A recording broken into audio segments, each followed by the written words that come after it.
Worship act की उनकी जो प्ली थी उसको खारिज कर दिया है। वक्फ एक्ट की प्ली को खारिज कर दिया है। देखिए, आपने सुना कि इस वक्त की सबसे बड़ी खबर यही है कि कोर्ट ने हिंदू पक्ष की दलील को मान लिया है। हमारी यही है कि आज घर घर दीपक जले, थाली बजे, शंख जले। इसमें हिंदू समाज की तरफ जीत हुई है, हिंदू समाज सनातन धर्मियों की जीत हुई है। Namaste and welcome to this edition of The Nation at 5. I'm Anand Narsimhan coming to you live from the CNN News 18 newsroom. The story this evening, this Monday evening, comes from Kashi. It is with respect to the Gyanvapi Parisar and the plea that was made by 5 women who entered into this plea and said that they have the right to worship the Shringar Gauri shrine in the Gyanvapi Masjid Parisar on the outer wall of the Gyanvapi Masjid Parisar.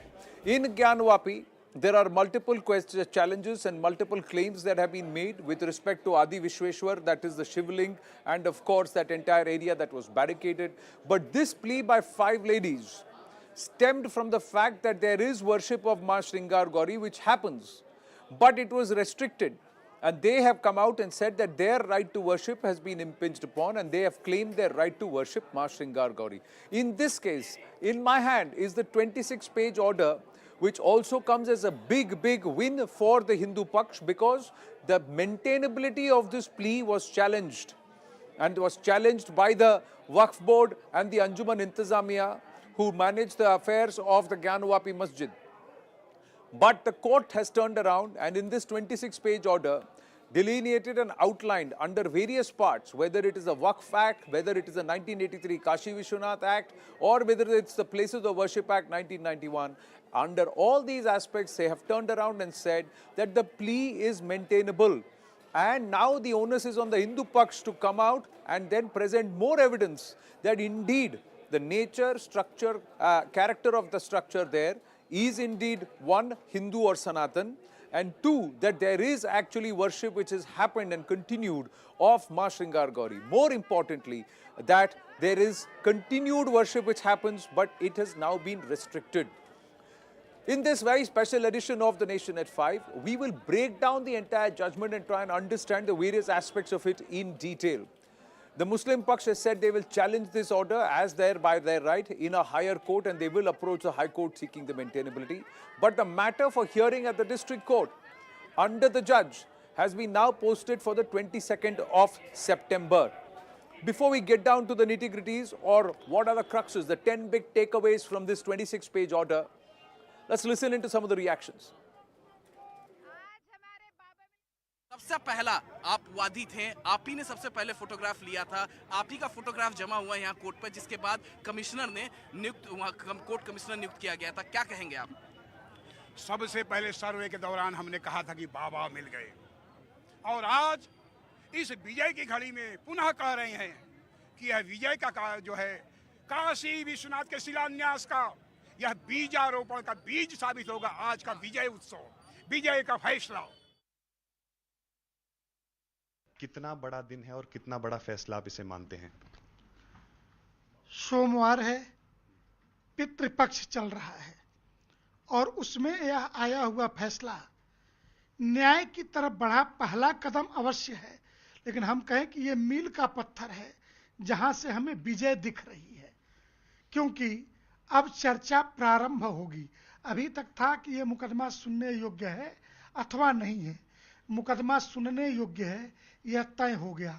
मंदिर के सबूत, गुंबद के नीचे दबा हुआ वह शिखर, गुंबद और शिखर के बीच के 3.5 फीट चौड़े गलियारे की चर्चा, दीवारों पर उत्कीर्ण मूर्तियों की चर्चा और उस शिवलिंग को जो फव्वारा बताने की असफल कोशिश थी, इस पर चर्चा, और फिर शिवलिंग और मां श्रृंगार गौरी के पूजन के अधिकार, इन सारी बातों पे बहस का दौर तो देश में अब प्रारंभ होगा, कोर्ट में अब प्रारंभ होगा और हमें पूर्ण विश्वास है हम विजयी होंगे। जो राइट टू वर्शिप का ये जो प्रे है, it is not barred by the 1991 act. इस आर्गुमेंट पर आपका क्या कहना है, इस ऑब्जर्वेशन पर? अभी तो हम जब तक उसमें कोर्ट ने जो कहा है अब उसको हम भी पढ़ लेंगे, तो उसका हम लोग राय करेंगे. राय करने के बाद हाई कोर्ट में जाएंगे. हाई कोर्ट में वहाँ वकील से मशवरा करेंगे कि इस पॉइंट को हम लोग वहाँ हाई कोर्ट में रखेंगे. जिला जज, सुप्रीम कोर्ट ने जिला जज को डायरेक्शन दिया. उनके डायरेक्शन के मुताबिक जिला जज ने हम दोनों पक्षों की बात सुनी. बात सुनने के बाद एक आर्डर किया. अब इसकी रिपोर्ट वो वहाँ भेजेंगे सुप्रीम कोर्ट. हमारा आर्डर सही नहीं कि जब तब तक आर्डर नहीं पढ़ लेंगे तब तो हम कैसे बता दें कि क्या कमी रह गई और कोर्ट ने उस कमी को कहाँ छोड़ दिया, कहाँ और लुप्त कर दिया. पूजा के अधिकार के, ठीक है, पूजा का अधिकार तो आपका कभी हुआ ही नहीं. आप कहते हैं कि बराबर 93 तक होता रहा. 93 में भी नहीं था. साल में एक बार होता था पूजा, वो आज भी हो रहा है. एक बार साल में होता था चैत में, वो आज भी हो रहा है. उनको अधिकार है हाई कोर्ट जाने का और वो इस अधिकार का पूरा उपयोग करने का अधिकार रखते हैं. इसलिए हम उनको इस अधिकार से नहीं रोक सकते. और जब बात अदालत में है तो सबूतों पर लड़ाई होगी, तो फिर सबूत दोनों पक्ष प्रस्तुत करेंगे. या तो बाहर बैठ के समझौता हो जाए. अगर आपने आगे बढ़कर के मुस्लिम समुदाय ने कह दिया कि ये 3 स्थान हिंदुओं के, तो बाकी किसी मस्जिद को क्षति ना पहुंच पावे, इसके लिए हिंदू समाज ही लट्ठे लेके खड़ा हो जाएगा. लेकिन कम से कम थोड़ी सी तो दरिया दिली दिखाइए, उनकी भावनाओं का थोड़ा सम्मान करिए. लेकिन चूंकि वो नरसिंहा राव जी की सरकार थी, उन्होंने नहीं माना, विधेयक में हमारे संशोधन नहीं लिए, तो हमने बायकॉट कर दिया था. मैं अभी भी चाहती हूँ कि वो रास्ता निकले. So let's look at the 10 big takeaways, ladies and gentlemen. The 10 big takeaways from this 26-page judgment. First up, the judgment and the judge says the suit is not barred by any provision of the Places of Worship Act 1991. Then the judge also says that the foundation has been laid to establish the Hindu character of the property. Says prima facie there is evidence, but the Hindu Paksh now has to come out and embellish that and provide more proof going forward. Deities mentioned existed within the property on and before 15th of August 1947. That's what the Places of Worship Act also underlines. So they said they existed even before that. The Ayodhya case establishes the right to initiate suit to protect the deity. If the deity existed and the religious character was X, then to protect X and the deity there, that right is there as far as the Ayodhya verdict. That's what they've said. Then Ayodhya case also establishes a legal personality to idols. Here, although the word idols is mentioned, it is deity, and the deity is a living being. That's what has the rights of a living being. Now, and also is perennial in age, and that we establish at the time when the Pran Pratishtha happens, the definition of the deity is perennial. That's what, the rights are perennial. Destruction does not result in termination of pious purpose. That's another aspect which has been written.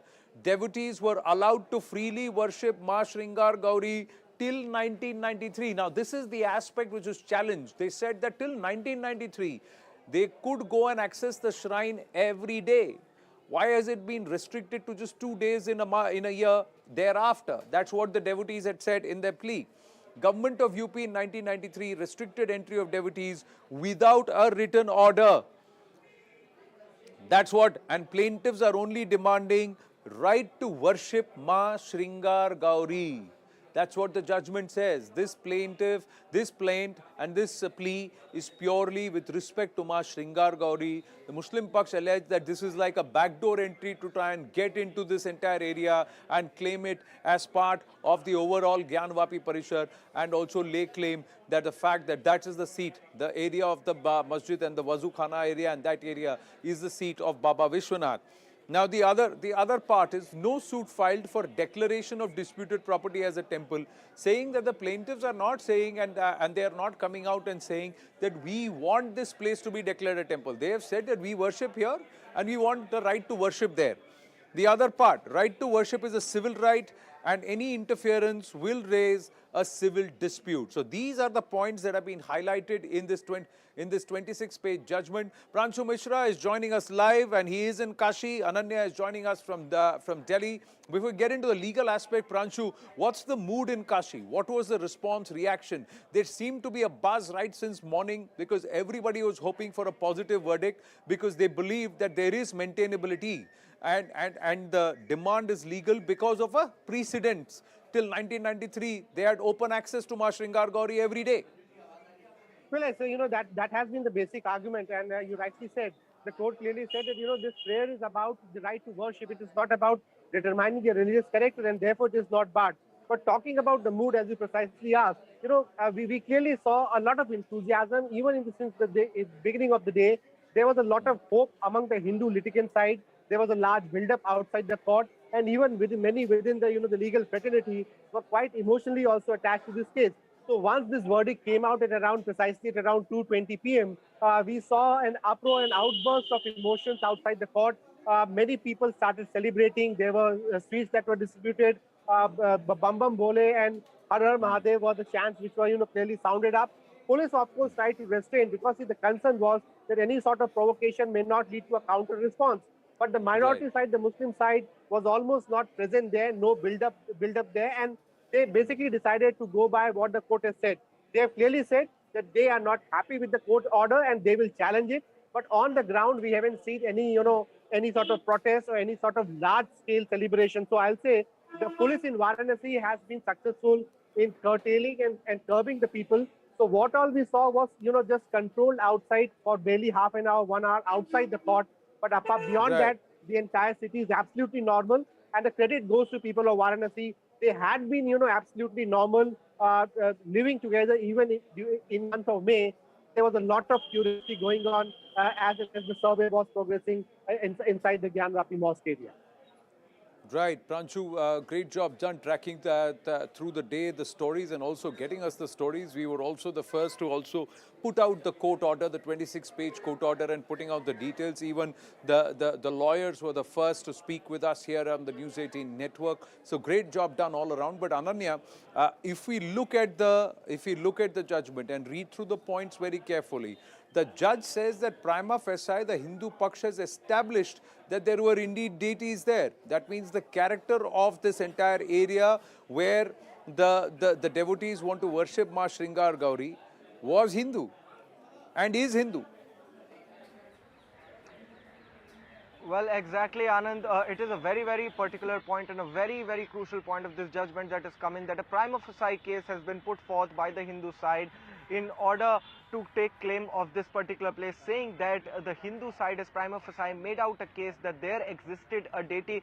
And remember, since the Ayodhya judgment also had categorically said that once a land is devoted to a deity, it remains to be that of a deity because the deity does not have a life term. It is empirical and in fact goes on for infinity, and hence the land also remains to be of the deity, and hence the prima facie case of the Hindu side has been made out. Apart from that, what is very, very crucial to note is that the court has noted that there is no bar under Section 3 of the Places of Worship Act that bars this suit to be dismissed, that says that the prayers in this particular suit cannot be granted, and it is only a prayer that is the prayer is for only to seek rights of worship that has been asked by the Hindu side, which is not barred under Section 3 of the Places of Worship Act. In fact, it also goes on to say that the arguments of the Muslim side does not sustain in this particular case, if at all they want to say that it's a waqf property, because the waqf can come only into play when it's a dispute between the Shias and the Sunnis,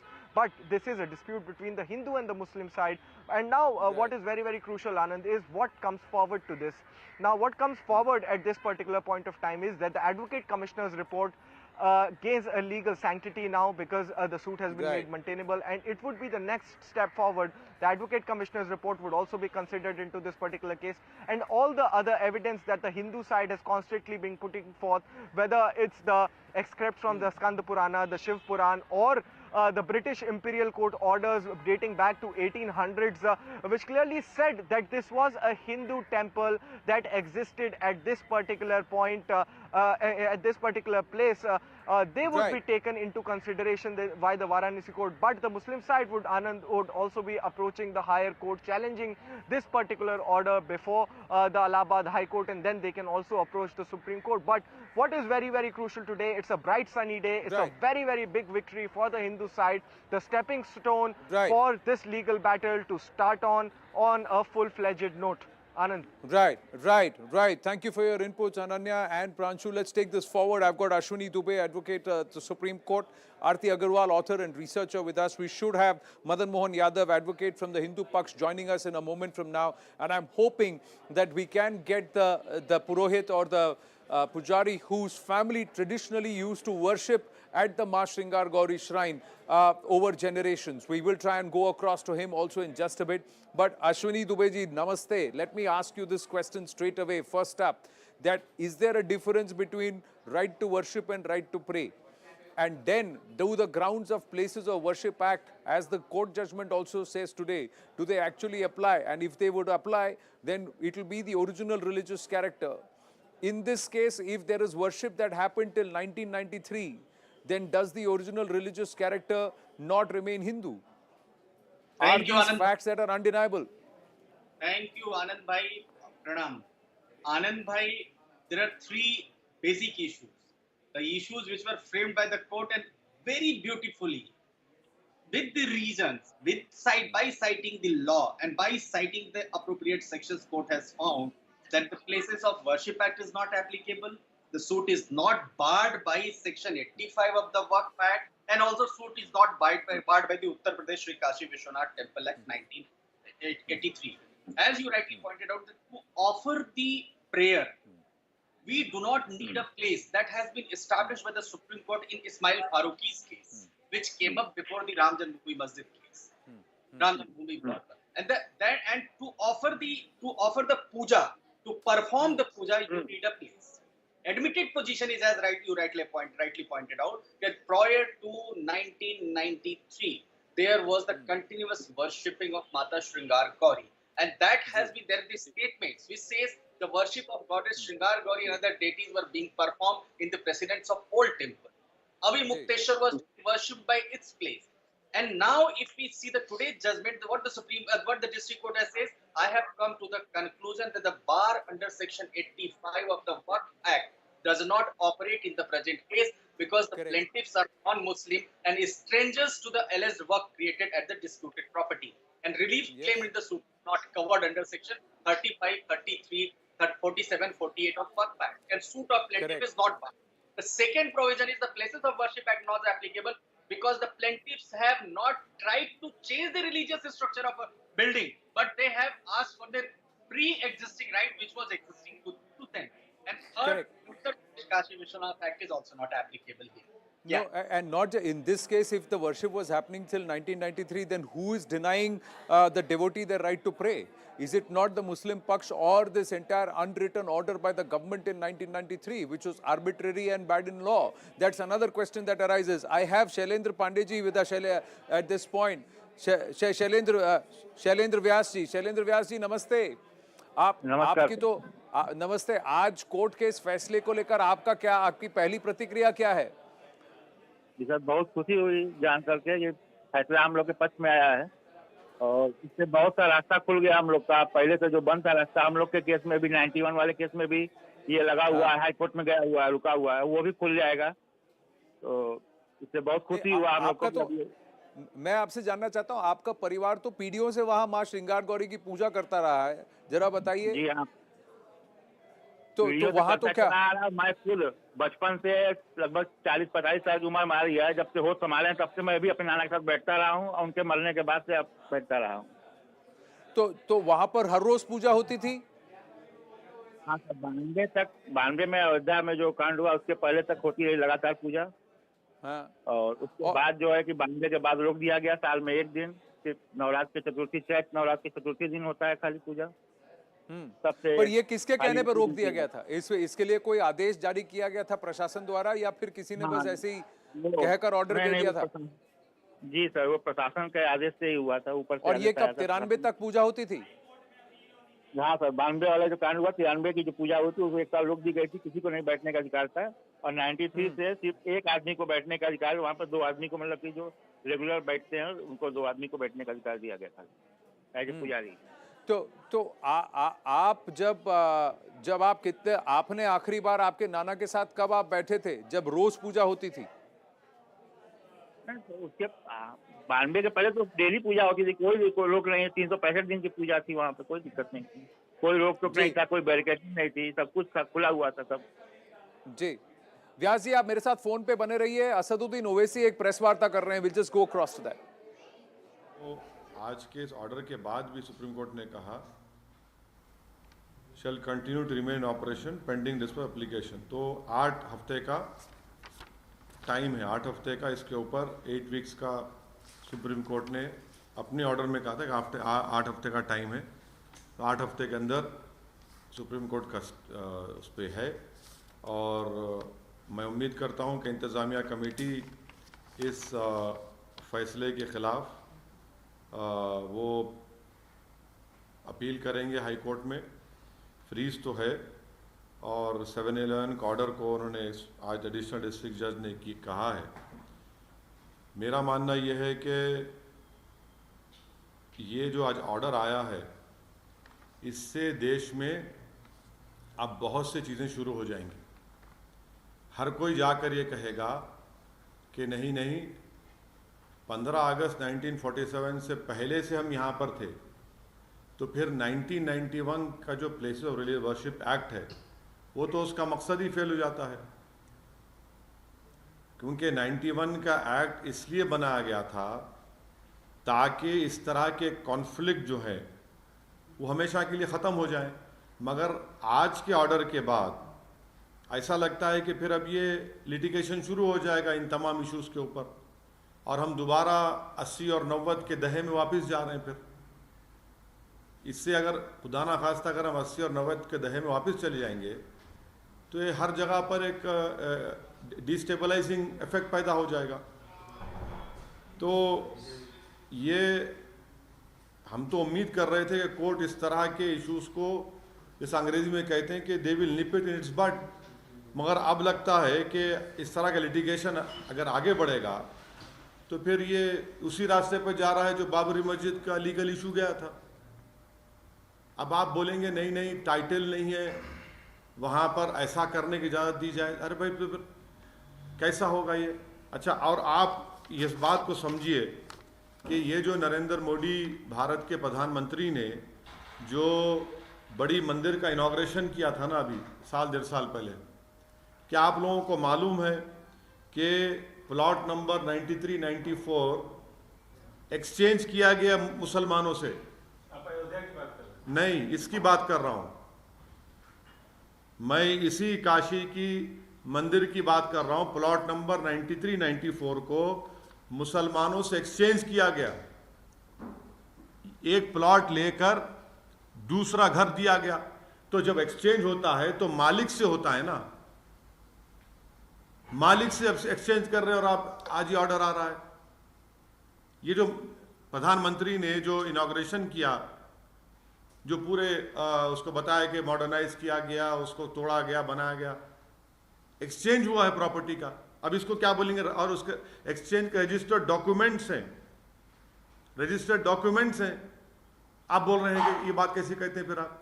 दूसरी बात ये है कि 1883-84 का खसरा है, जिसमें लिखा गया प्लॉट नंबर 9130, ये प्लॉट नंबर 9130 है, उसमें उर्दू में लिखा है कि मकबूज अहले इस्लाम मस्जिद। तीसरी बात आप देख लीजिए कि ये जो है प्लॉट नंबर 9130 26 फरवरी 1942 को वफ़ का गज़ट इशू हुआ था। 1942 को 1942 26 फरवरी वफ़ गज़ट इशू हुआ था कि ये मस्जिद वफ़ है। दूसरा एक केस हुआ था 1936 का, जिसका दीन मोहम्मद वर्सेस स्टेट। 1937 में जजमेंट आया। जजमेंट में कहा गया कि मस्जिद के नीचे की ज़मीन, घर नॉर्थ और साउथ पे पूरा वफ़ है। अब इससे बड़ा आपको मैं 3 सबूतें दे रहा हूं। फिर ऊपर से 91 का एक्ट है। अगर कोई ये कहेगा कि भाई 15 अगस्त से पहले मेरा कब्जा था, तो फिर 91 का एक्ट के माने क्या है? आप तमाम जिम्मेदार हैं। माने जितने यहाँ पर जर्नलिस्ट बैठे हैं, जो जब बाबरी मस्जिद का जजमेंट आया था, आप तमाम गवाह हैं। मैंने कहा था कि देखिए ये जजमेंट जो बाबरी मस्जिद का आया है, अब और मुश्किलात पैदा हो जाएंगी, क्योंकि फेथ के ऊपर जजमेंट दिया गया था। अब 91 का एक्ट है, और सुप्रीम कोर्ट ने बाबरी मस्जिद जजमेंट में कहा कि भाई जो माजी में जो कुछ भी हुआ उसको हम खोलेंगे नहीं। 15 अगस्त 1947 को जो था वही रहेगा। अब यहां पर ये कह रहे हैं कि नहीं 15 अगस्त से पहले हम हैं, तो अब आप देखते जाएंगे कि एक के बाद एक अब केसेस पढ़ते जाएंगे। इसका असर क्या होगा देश में फिर? नहीं, इसका असर ये होगा कि डिस्टेबलाइजिंग इफेक्ट पैदा होगा। कुछ लोगों का कहना है कि बाद तक जो 1991 का जो वर्शिप एक्ट है उसको वायलेट बाद तक पूजा होता रहा, उसमें आरती होती रही 1993 तक। नहीं, 91 का एक्ट क्या कह रहा है? अगर आप कोई ऐसा काम करेंगे जिससे nature of the religious place change हो जाता है, तो फिर 91 का किस माने में रखता? बोलिए आप, क्या माने रखता? चाहे मस्जिद हो, चाहे मंदिर हो, गिरजाघर हो, कुछ हो, अगर कोई ऐसा काम होता है तो फिर वो उस प्लेस का नेचर ही चेंज हो जाएगा ना। ठीक है, अभी तो ये 7/11 का ऑर्डर आया है, सुप्रीम कोर्ट का जो 20 मई का ऑर्डर है, उन्होंने 8 हफ्ते का उसमें फ्रीज लगाया है। अपील होनी चाहिए, अपील जरूर होगी। और मगर ये इसके आप मैं तो एक लेमन की तरह समझने की कोशिश कर रहा हूं कि 18। Well, so Asaduddin Owaisi is saying that the order could have a destabilizing effect. Aarti Agarwal, how do you want to respond to that? I think Owaisi finds every order to have a destabilizing effect. So, he's interpreting every law, every judgment in his own way. There is a certain system, there's a certain method to what exactly it means to change the religious character of a place. He is interpreting it in whichever way he likes. So whereas we are very clear that we want to continue with the right to worship at the Mata Shrinkar Gauri, deity, and that is, as we have already discussed, is a perennial right, and there was no legal basis for from worshipping there. So, he cannot just come up with his own opinions and present it as a legal case. There's a certain system to it. So I think Mr. Owaisi finds everything very destabilizing, and I want to ask that why is it that so? Because nobody is fighting right now. I mean, what is his reason for interpreting it as destabilizing? Is he stoking unrest by saying this? Is what my question is going to be. It's almost like a recommendation from him that it should be destabilizing for the community. No, it's not. He's turning around and saying that there will be plaintiffs, plaints or pleas across the board, and there will be everybody and anybody will raise this question. And Ashwini Dubey, how would you want to respond? That the Places of Worship Act 1991 was put in place so that these disputes were settled, and it doesn't happen. But now this is going to be unsettling. Everybody is going to now hold on to 15th August 1947. Anand bhai, Mr. Owaisi has discussed about the Deen Muhammad. I will come to your question later, at a later part. Yeah. The judge has discussed the Deen Muhammad case, and I would like to read the operative portion for viewers point out. In civil appeal number 466 of 1937, Deen Muhammad versus Secretary of State, Honorable Allahabad High Court upheld the judgment and order dated 24th August 1937, passed by Civil Judge Senior Division Varanasi, and dismissed the first appeal. Therefore, by order of the Court of Civil Judge and Honorable Allahabad High Court, the mosque, courtyard, Sahnanand and land apparent to its property of Hafi Muhammad, work when Hanfi Muslims have right to offer namaz. What court has said? Court said the argument of defendant number 4 does not seem to be convincing, because as learned counsel for the plaintiffs argued that Hindus were not parties in the above suit, and their application for implementing the suit was rejected. So Anand bhai, if suppose an order is passed against you without making you as a party, how it is enforceable against you? Point number 1. So, and point number 2, you have said about the Places of Worship Act. Anand bhai, Places of Worship Act is applicable in a case where we are trying, or somebody is trying to change the basic character of the building. Here is the section 4 lays down that the injunction of law shall not operate with respect to any place of worship. It is an ancient historical monument or an archaeological site, and also when the suit has been filed with the pre-existing right to perform the puja which was being performed up to 1993, even after passing of the 1991 Act.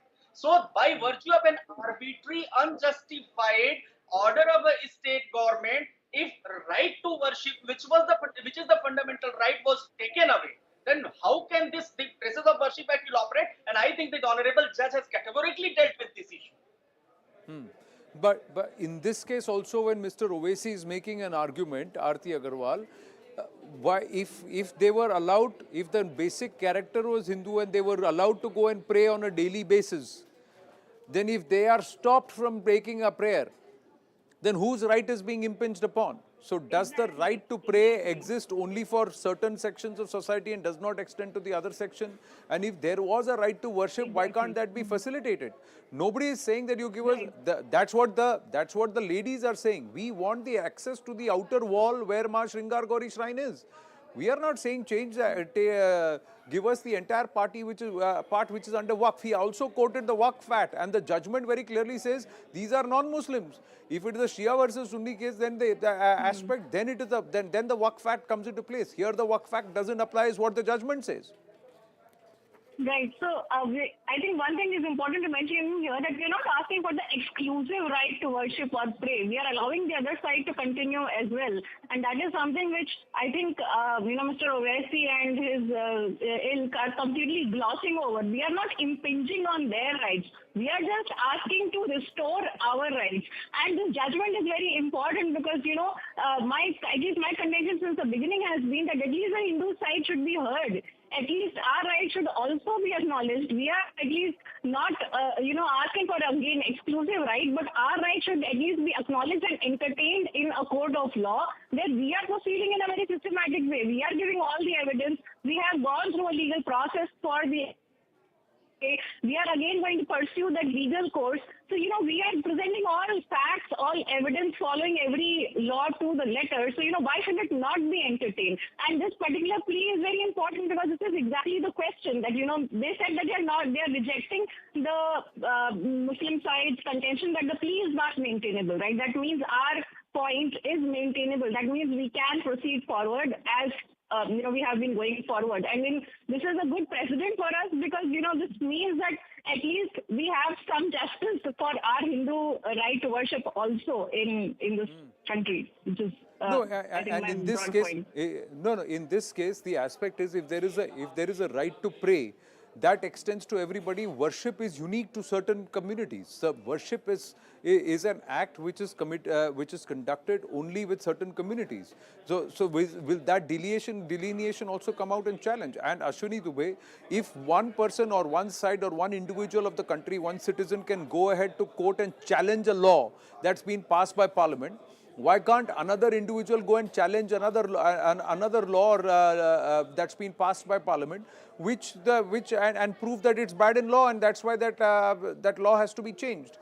That's one dynamic. The other dynamic is that if somebody can claim a right to pray because they've been praying there for 600 years, then why can't the others claim the right to pray because they've been praying there for 600 plus another 600 years? Anand bhai, that's the basic question. See, Anand bhai, in the Places of Worship Act, the court has discussed how beautifully court has passed the order that conversion, this matter does not relate to conversion of any place of worship of any religious denomination or any section thereto into place of worship of different sections of the same religious denomination or of a different religious denomination, which is prohibited. Now, very candidly, you have said that the place worship and prayer both are different. The Places of Worship Act is specifically referred about a certain class of people. It does not include the all walks of the society, people who are living in this country. Means this act is arbitrary and center has transgressed not only the state domain, why it is a state domain? Because religious matters are all within the state list. State has to take a call. We as the center, without discussion with the state governments, have passed this order and have taken the right to judicial remedy. And right to judicial remedy is a fundamental right. And now another question which is, it will open the Pandora's box. देश में वैसे भी हजारों मुकदमे pending है, लाखों मुकदमे 200-300 और पेंडिंग हो ही जाएंगे in the courts, and courts based on the evidences it comes to the conclusion that the place which is existing as of now is not hit by the provisions of Places of Worship Act, and somebody is asking that I should be allowed to perform my prayer or perform my worship because this is the fundamental right under Article 25 of the Constitution of India. And also right to restore is a fundamental right as per Article 29 of the Constitution of India. So where basically there is a problem in this judgment. I think this judgment is very categorically considered all the aspects qua the applicability of the Waqf Act, qua the places of applicability of the Places of Worship Act, or also Uttar Pradesh Kashi Vishwanath Act 1983. Over to you, Anand. Ji. Now, there is also this aspect, the last page, and I want your thoughts on this. In section 4/9, temple has been defined as the temple of Adi Vishweshwar, popularly known as Sri Kashi Vishwanath Temple, situated in the city of Varanasi, which is used as a place of public religious worship and dedicated to and for the benefit of or used as of right by Hindus as a place of public religious worship of the Jyotirling, and includes all subordinate temples, shrines, sub-shrines and the ashthan of all other images and deities, mandaps, wells, tanks and other necessary structures and land appursuant thereto, and additions for which may be made thereto after the appointed date. From the perusal of the above mentioned provisions of the Act, it is clear that no bar has been imposed by the Act regarding a suit claiming right to worship idols installed in the endowment within the premises of the temple or outside. Therefore, defendant number 4 has failed to prove that the suit of the plaintiffs is barred by the UP Sri Kashi Vishwanath Temple Act 1983. So again, they cited Kashi Vishwanath Act 1983, POW Act 1991. On all these grounds, the judge turns around and says, you cannot stop somebody from praying. If you are allowing them to pray twice in a year, why can't they pray 365 days in a year? It's a simple question, Aarti. Right. So I think, the most important question here, at least as per me, is that Owaisi is interpreting the Places of Worship Act wrong. He's interpreting it wrong.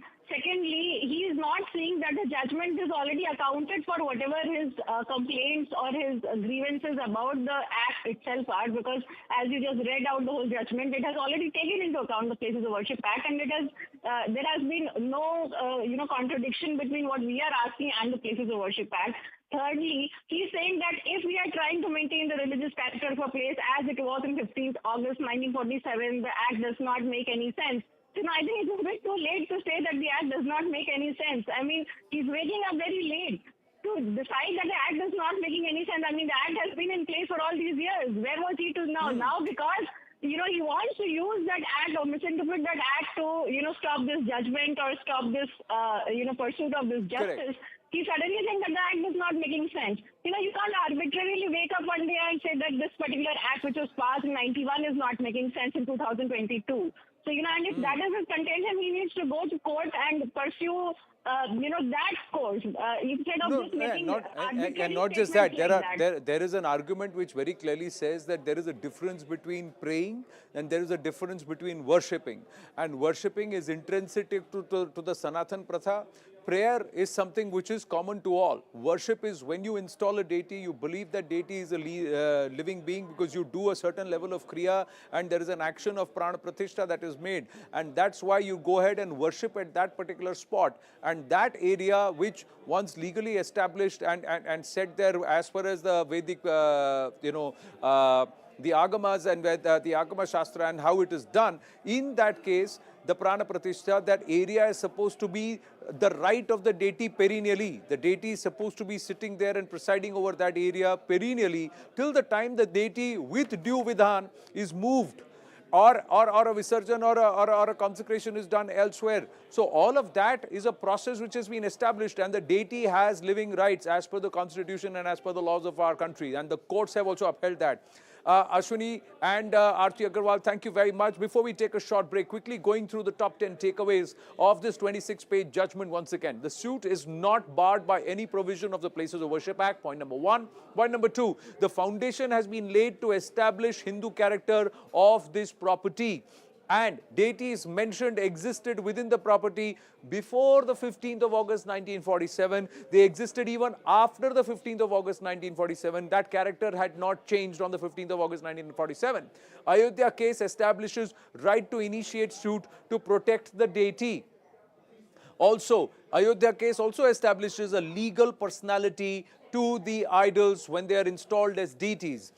Destruction does not result in termination of pious purpose, and devotees were allowed to freely worship Ma Shringar Gauri till 1993. Places of Worship Act 1991, but this is till 1993 it happened. The government of UP in 1993 restricted entry of devotees without a proper written order, and that's what has stood out. The plaintiffs are only demanding the right to worship Ma Shringar Gauri. There is no plan to change the nature, the intrinsic nature. The last point, that no suit has been filed for declaration of the disputed property as a particular temple. The right to worship is a civil right, and any interference will raise a civil dispute. That means if I can give one person the right to pray, I cannot do it at the cost of denying another person the right to pray at a place where they've already prayed.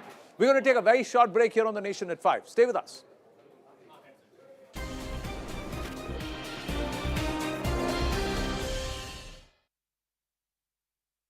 होती है, लेकिन अपनी क्षमता से ज़्यादा कई बार उसके aspirations हो जाते हैं। तो ऐसे समय आदमी फैसले करता है। तो हम तो अलायंस में लड़े, और जिस समय अलायंस में लड़े, हर सभा में, चाहे वो प्रधानमंत्री जी हो या गृह मंत्री जी हो, हमारे अध्यक्ष जी हो, सबने ये कहा कि देवेंद्र फडणवीस के नेतृत्व में लड़ रहे, बीजेपी का मुख्यमंत्री बनेगा। तब स्टेज पर उद्धव जी थे, वो भी ताली बजाते थे। उन्होंने भी कई बार कहा मेरे नेतृत्व में चल रहा है। अब बाद में रिजल्ट आने के बाद मुझे नहीं पता क्या हुआ, तो इसलिए मैंने कहा कि क्षमता से बड़ा एस्पिरेशन हो गया, क्योंकि उनके तो चुनकर आए थे 56, हमारे चुनकर आए थे 105। हम जितनी सीटें लड़े उसमें हमारे 70% चुनकर आए, वो जितनी सीटें लड़े उसमें 42% चुनकर आए। तो इसका सीधा मतलब ये था कि हमारे कारण उनको मैंडेट मिला था, मोदी जी के चेहरे के कारण उनको मैंडेट मिला था। लेकिन उस मैंडेट को नकार कर मुख्यमंत्री बनने की एस्पिरेशन के कारण उन्होंने कांग्रेस और एनसीपी के साथ जाना ठीक माना, तो युति टूट गई। देवेंद्र जी, मैं आपसे ये जानना चाहूँगा, 5 ट्रिलियन का ख्वाब है, दैट ज़ाका ऑल्सो मेंशन। एक स्टेट ने तो कह दिया 1 ट्रिलियन, महाराष्ट्र कितना कर सकता है? 1 ट्रिलियन कहने वाला पहला स्टेट महाराष्ट्र था, और 1 ट्रिलियन पहुंचने वाला भी पहला स्टेट महाराष्ट्र होगा। अब इसी से जुड़ा दूसरा सवाल, 5 साल के आपके कार्यकाल में आपने बहुत कुछ किया, वाटर कंजर्वेशन को लेकर किया, क्राइसिस मैनेजमेंट किया, डेवलपमेंट के लिए किया, मेट्रो का काम, कोस्टल रोड मुंबई में काम। उसके बाद जो हुआ तो उसमें महाराष्ट्र आगे बढ़ा है कि पीछे आ गया है? आपका रिपोर्ट कार्ड क्या कहता है पिछले 2.5 साल का? देखिए, ऐसा है कि पिछले 2.5 साल के बारे में आपने पूछा, तो मैं इतना ही कहूँगा कि 2.5 साल में क्या हुआ, ऐसा अगर किसी भी आम नागरिक को हम पूछे तो उसको पता ही नहीं है क्या हुआ। क्योंकि जो प्रोजेक्ट्स हमने महाराष्ट्र में शुरू किए थे उनमें से कुछ को बंद कर दिया गया, बाकी कुछ चल रहे हैं। एक भी नया प्रोजेक्ट शुरू नहीं हुआ महाराष्ट्र में। हाँ, एक बात ज़रूर हुई, और मैं बड़े दुख के साथ कहता हूँ कि महाराष्ट्र का एडमिनिस्ट्रेशन ये बहुत सटीक माना जाता था, और विशेष रूप से महाराष्ट्र की जो पुलिस है और मुंबई की पुलिस है, इसका देश और दुनिया में बोलबाला था। किंतु जिस प्रकार से घटनाएं महाराष्ट्र की पुलिस में घटी और होम मिनिस्टर को जेल जाना पड़ा, और जिस प्रकार से ट्रांसफ़र पोस्टिंग का स्कैम हुआ, इससे निश्चित महाराष्ट्र के पुलिस की प्रतिमा पर एक दाग लगा है। और मैं ऐसा मानता हूं कि देखिए, दाग लगाने को तो 1 साल लगता है, पर दाग मिटाने को कई साल लगते हैं। तो एडमिनिस्ट्रेटिवली हम लोग पीछे गए, न कोई नया निवेश आया, न कोई गति बढ़ी। तो कुल मिलाकर मैं ऐसा कहूँगा कि पिछले 2.5 साल में जो सरकार थी, वो सरकार अपनी कोई अचीवमेंट बता नहीं सकती है। बोलने को तो 4 चीज़ें वो बोलेंगे, पर एक भी ऐसी चीज़ जो महाराष्ट्र को आगे ले जा पाए, ऐसी उस सरकार में नहीं हुई। केवल भ्रष्टाचार और महिमा मंडन खुद का, इससे ज़्यादा वो सरकार कुछ नहीं कर पाई। मुंबई पुलिस कमिश्नर बैठे हैं, so the task is cut out for you sir. पर कल गणपति विसर्जन में आपने कहा नो होल्ड्स बार्ड, और इतना बढ़िया विसर्जन हुआ है, तो उसके लिए तो कहीं ना कहीं आपको लगता है थोड़ा तो देखिए, our force is one of the best force in the country. और मैंने 5 साल में गृह मंत्री इससे पहले रहा हूं, और मुझे मेरे फोर्स पर फक्र है इसलिए जब मैं वो परिस्थिति देखता था, और उसके लिए हम पुलिस को ब्लेम नहीं कर सकते, जो पॉलिटिकल लीडरशिप थी वो अगर पैसे ले लेके अनडिजर्विंग लोगों को पोस्टिंग देगी, सारे अनडिजर्विंग थे ऐसा नहीं कहता हूँ, पर कई की पोस्ट पर अनडिजर्विंग लोग जब लाए गए और जब वसूली के टारगेट दिए गए 100 करोड़ रुपया वसूल करके लाना है, तो क्या होगा। और अब मैं मानता हूं कि यही पुलिस है जो आने वाले दिनों में आपको बेहतर परफॉर्म करते हुए दिखेगी। अच्छा, लेकिन ये कहा जाता है कि मुंबई मॉडल कोविड मैनेजमेंट की पिछली सरकार में कोविड बहुत अच्छे से किया गया था, मैनेज किया गया था। Do you agree, disagree?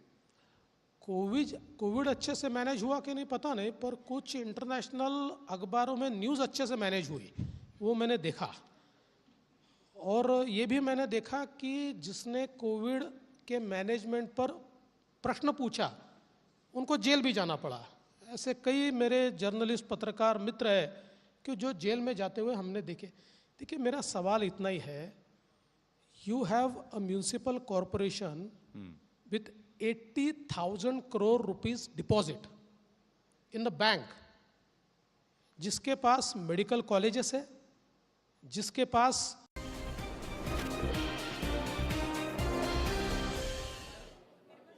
Welcome back, and it's cricket, and the ICC T20 World Cup squad has been announced for Team India, and it is Rohit Sharma who's going to lead them. Who are all there? Who makes the cut, who doesn't? Shivani? Well, most of the team selects itself, as we know, Anand. So most of the batting obviously selects itself. Obviously, Virat Kohli is back, KL Rahul is back, he's the vice captain. So those are making up the top 3-4. Rishabh Pant is there. The extra wicketkeeper continues to be Dinesh Karthik. He's in splendid form as well. And the team that we saw in Asia Cup, obviously that was missing Bumrah and that was missing Harshal Patel. So both have recovered. They have proved their fitness. They are back in this squad. On the run-up to the T20 World Cup, we are playing T20 series against Australia and South Africa, both at home. So those are going to be important preparation for those series. The likes of Bhuvi, Arshdeep have been rotated, and Hardik Pandya. So not all of them are going to play both of those series. They're going to also go to the NCA and do some of their training and recuperation, but they're also part of the team as well. So the one big name which was talked about during the Asia Cup was Mohammad Shami. Why he was not part of the team? He's there in the backup options for the World Cup. Ravi Bishnoi also gets into... and Jahir as well. Also, so they all get into the backup. That's all we have time for right now. Got lots of breaks to cover in this edition of The Nation at 5. So taking yet another short break. Thanks, Shivani.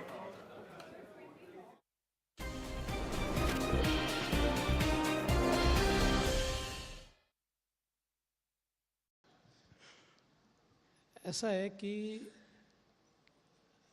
जब aspirations ये क्षमता के बाहर निकल जाते हैं, देखिए हर व्यक्ति की एक क्षमता होती है, लेकिन अपनी क्षमता से ज़्यादा कई बार उसके एस्पिरेशंस हो जाते हैं।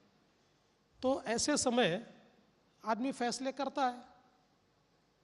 तो हम तो अलायंस में लड़े, और जिस समय अलायंस में लड़े, हर सभा में, चाहे वो प्रधानमंत्री जी हो या गृह मंत्री जी हो, हमारे अध्यक्ष जी हो, सबने ये कहा कि देवेंद्र फडणवीस के नेतृत्व में लड़ रहे, बीजेपी का मुख्यमंत्री बनेगा। तब स्टेज पर उद्धव जी थे, वो भी ताली बजाते थे। उन्होंने भी कई बार कहा मेरे नेतृत्व में चल रहा है। अब बाद में रिजल्ट आने के बाद मुझे नहीं पता क्या हुआ, तो इसलिए मैंने कहा कि क्षमता से बड़ा एस्पिरेशन हो गया, क्योंकि उनके तो चुनकर आए थे 56, हमारे चुनकर आए थे 105। हम जितनी सीटें लड़े उसमें हमारे 70% चुनकर आए, वो जितनी सीटें लड़े उसमें 42% चुनकर आए। तो इसका सीधा मतलब ये था कि हमारे कारण उनको मैंडेट मिला था, मोदी जी के चेहरे के कारण उनको मैंडेट मिला था।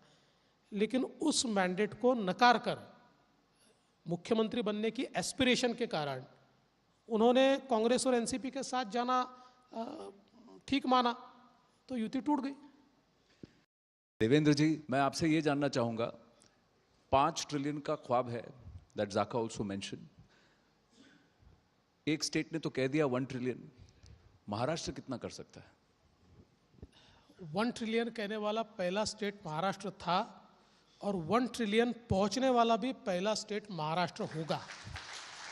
अब इसी से जुड़ा दूसरा सवाल, 5 साल के आपके कार्यकाल में आपने बहुत कुछ किया, वाटर कंजर्वेशन को लेकर किया, क्राइसिस मैनेजमेंट किया, डेवलपमेंट के लिए किया, मेट्रो का काम, कोस्टल रोड मुंबई में काम, उसके बाद जो हुआ तो उसमें महाराष्ट्र आगे बढ़ा है कि पीछे आ गया है? आपका रिपोर्ट कार्ड क्या कहता है पिछले 2.5 साल का? नहीं, देखिए ऐसा है कि पिछले 2.5 साल के बारे में आपने पूछा, तो मैं इतना ही कहूँगा कि 2.5 साल में क्या हुआ, ऐसा अगर किसी भी आम नागरिक को हम पूछे तो उसको पता ही नहीं है क्या हुआ। क्योंकि जो प्रोजेक्ट्स हमने महाराष्ट्र में शुरू किए थे उनमें से कुछ को बंद कर दिया गया, बाकी कुछ चल रहे हैं। एक भी नया प्रोजेक्ट शुरू नहीं हुआ महाराष्ट्र में। हाँ, एक बात ज़रूर हुई और मैं बड़े दुख के साथ कहता हूँ कि महाराष्ट्र का एडमिनिस्ट्रेशन ये बहुत सटीक माना जाता था, और विशेष रूप से महाराष्ट्र की जो पुलिस है और मुंबई की पुलिस है, इसका देश और दुनिया में बोलबाला था। किंतु जिस प्रकार से घटनाएं महाराष्ट्र की पुलिस में घटी और होम मिनिस्टर को जेल जाना पड़ा, और जिस प्रकार से ट्रांसफ़र पोस्टिंग का स्कैम हुआ, इससे निश्चित महाराष्ट्र के पुलिस की प्रतिमा पर एक दाग लगा है।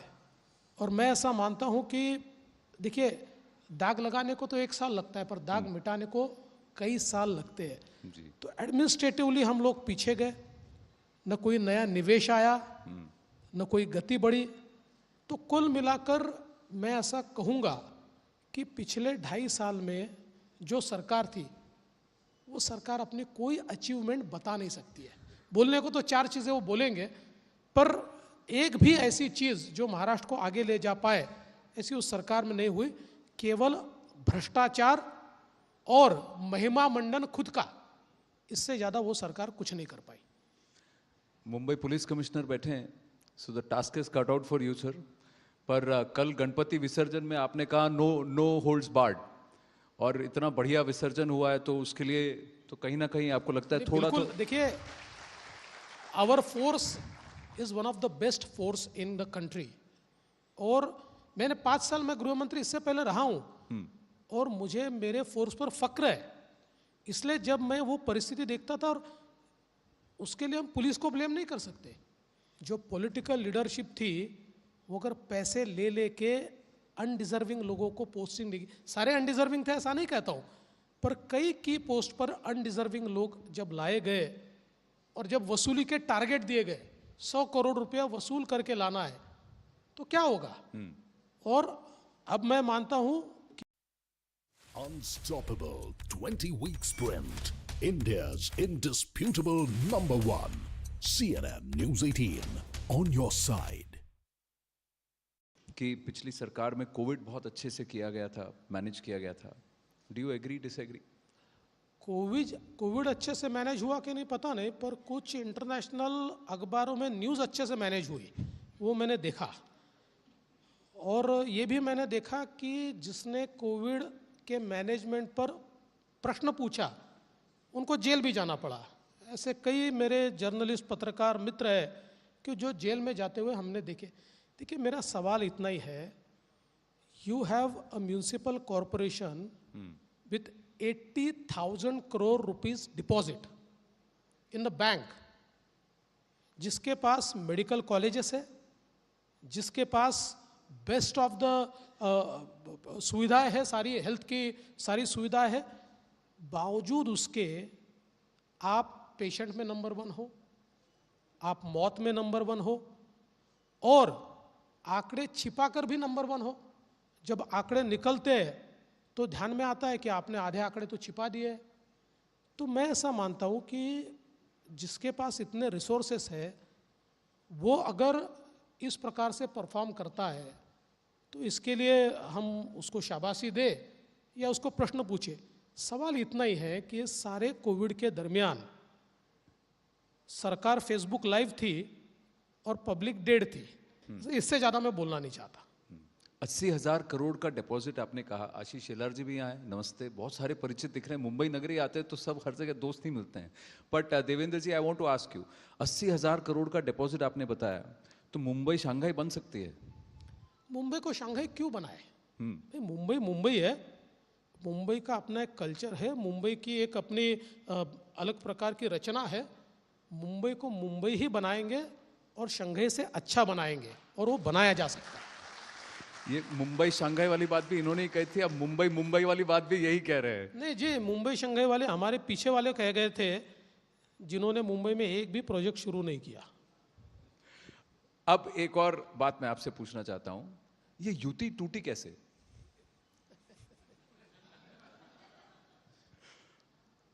ऐसा है कि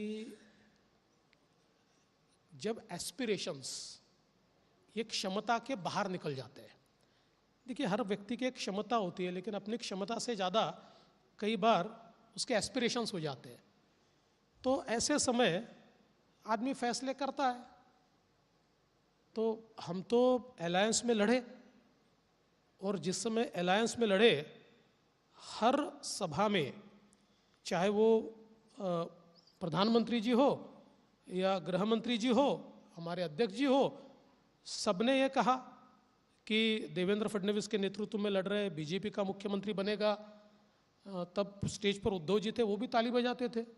उन्होंने भी कई बार कहा मेरे नेतृत्व में चल रहा है। अब बाद में रिजल्ट आने के बाद मुझे नहीं पता क्या हुआ, तो इसलिए मैंने कहा कि क्षमता से बड़ा एस्पिरेशन हो गया, क्योंकि उनके तो चुनकर आए थे 56, हमारे चुनकर आए थे 105। हम जितनी सीटें लड़े उसमें हमारे 70% चुनकर आए। वो जितनी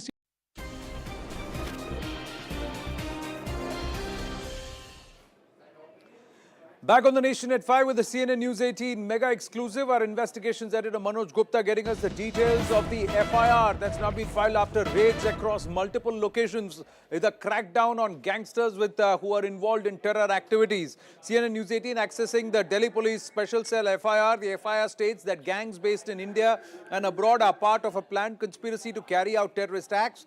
They execute heinous crimes, including but not limited to targeted killings of prominent persons. They do with an intention to strike terror in the minds of the people of the country. These acts of terror are carried out publicly in a gruesome manner by using lethal weapons. Members of the aforementioned terrorist gangs are further using cyberspace and social media to publicize these acts, create deeper and widespread fear and terror amongst the public at large. The gang members exploit this sense of fear and terror for raising funds for committing terrorist acts by criminal activities such as extortion, criminal intimidation, besides smuggling of illegal narcotics, sale and purchase of illegal weapons. The funds so generated are being used to finance terror activities and recruit impressionable youth in their gang and in order to further the said activities. This is what is part of the Delhi Police Special Cell FIR. We got more news coming in on this front. Arunima getting us details of the seizure today after the raids.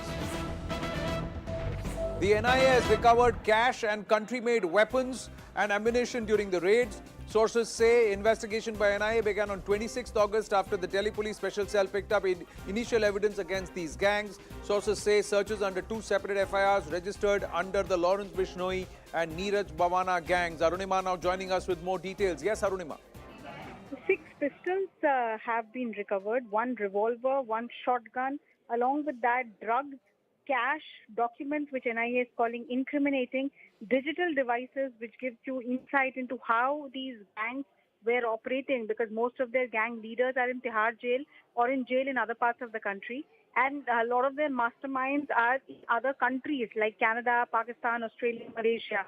So how were they keeping in touch? How was this operating? Digital devices perhaps could give NIA some insight into it. They have also recovered threat letters.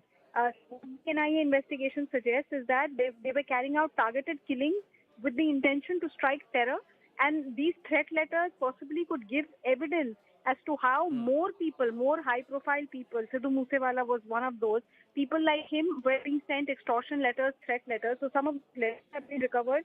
Also, Benami property papers have been recovered.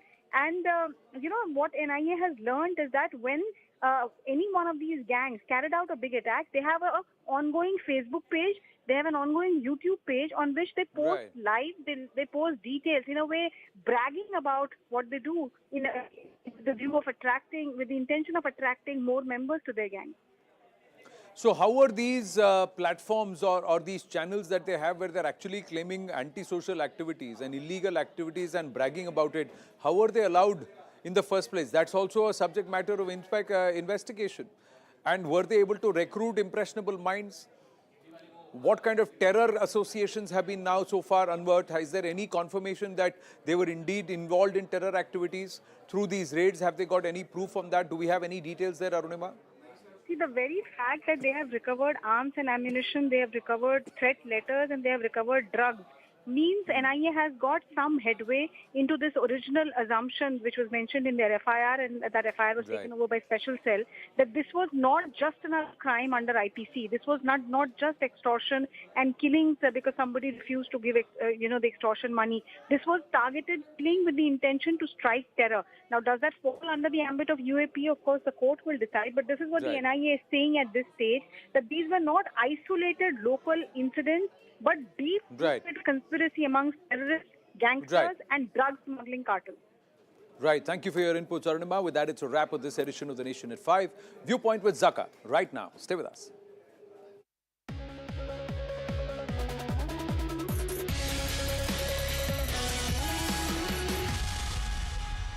Good evening, this is Viewpoint. I'm Zaka Jacob. There's been a major decision today by the District Judge of Varanasi that the plea to allow prayers at the Mata Shringar Gauri temple inside the Gyanvapi Masjid complex be allowed.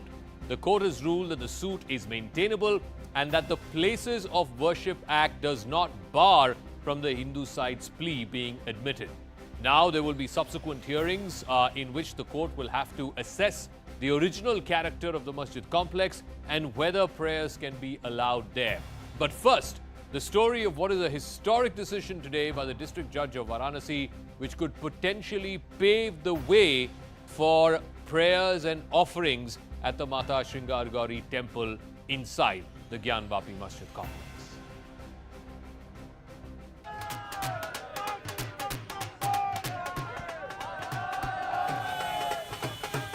Celebrations outside the Varanasi court after the verdict on the Gyanvapi dispute.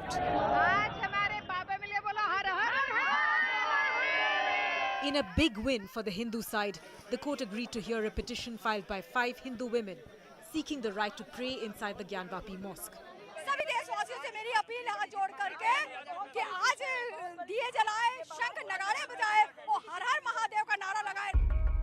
The court rejected the Muslim side's argument of Order 7, Rule 11 and held that the suit filed by Hindu parties is maintainable in court. There is also no bar on redetermining the religious character of the complex. The only issue was whether the suit is barred by place of worship or not. That was the only question. Earlier, a lower court had ordered filming of the mosque complex, and a leaked report to the court stated that a shivling was found inside the mosque's Wazu Khana. Therefore, the artificial walls which are existing beneath the Wazu area has to be demolished first, because let me tell you that the arga of the shivling is still to be found. The Muslim side had claimed that the Gyanvapi mosque is a Waqf property and had questioned the maintainability of the plea. ये जो आज order आया है, इससे देश में अब बहुत सी चीज़ें शुरू हो जाएंगी. 91 का एक्ट इसलिए बनाया गया था ताकि इस तरह के कॉन्फ्लिक्ट जो है वो हमेशा के लिए ख़त्म हो जाए. खुदा ना खास्ता अगर हम 80 और 90 के दहे में वापस चले जाएंगे तो ये हर जगह पर एक डिस्टेबलाइजिंग इफेक्ट पैदा हो जाएगा. When the hearing commences, the court will decide if the 5 Hindu women can access the Shringar Gauri complex. But will it open a Pandora's box for other disputed religious structures? All right, this is a significant decision today by the court. What may this mean in this fight for the Gyanvapi Masjid complex? Let me go across to Dr. Monica Verma, political analyst joining us. Maulana Masoodul Hasan Qasmi is a Muslim scholar. Mudassir Zama Khan is a lawyer with the Muslim side. Manju Vyas is one of the original petitioners, one of the 5 in this case. She'll be joining us. Swapnil Kothari, lawyer, will also be joining us. Maulana Qasmi, I'll start with you first, because today is a big win for the Hindu side. The court has basically said that the plea is maintainable, that they will hear the plea, it is being admitted, and that the side or the argument that the Muslim side had taken that this violates Places of Worship Act, this violates Order 7, Rule 11, that has been completely dismissed by the court. Will you at least now accept that, let this matter go into court and let the court examine the merits of this matter? Zaka ji, let me reiterate again, and mainstream media like you should not create hysteria over this issue. And this is not the issue between Hindu and Muslim. We should not say Hindu side, Muslim side. This is the Mandir side and Masjid side. Many people are with Masjid side, Hindu, yeah, are. Many Muslims are with the Mandir side. Many Muslims are there. So it is we are doing huge injustice to the country on the name of Hindu Muslim on this issue. This is purely legal battle between two brothers, between Hindu and between Mandir and Masjid people. So we should only look into this. No, spirit. it is a legal We should not say the battle, big which win is and why big win no, and no, that Maulana win. Saab, it is a legal battle, which is why we've been the Hindu side's argument has been that to say that this violates Places of Worship Act, their suit, the plea that they had moved violates Places of Worship Act, has been declared incorrect by the court today. The court in its judgment has said that in its view, the Hindu side's plea does not in any form or fashion violate the Places of Worship Act. No, we are disappointed with the judgment. We accept the court verdict, but we have other option going to higher court, high court and Supreme Court.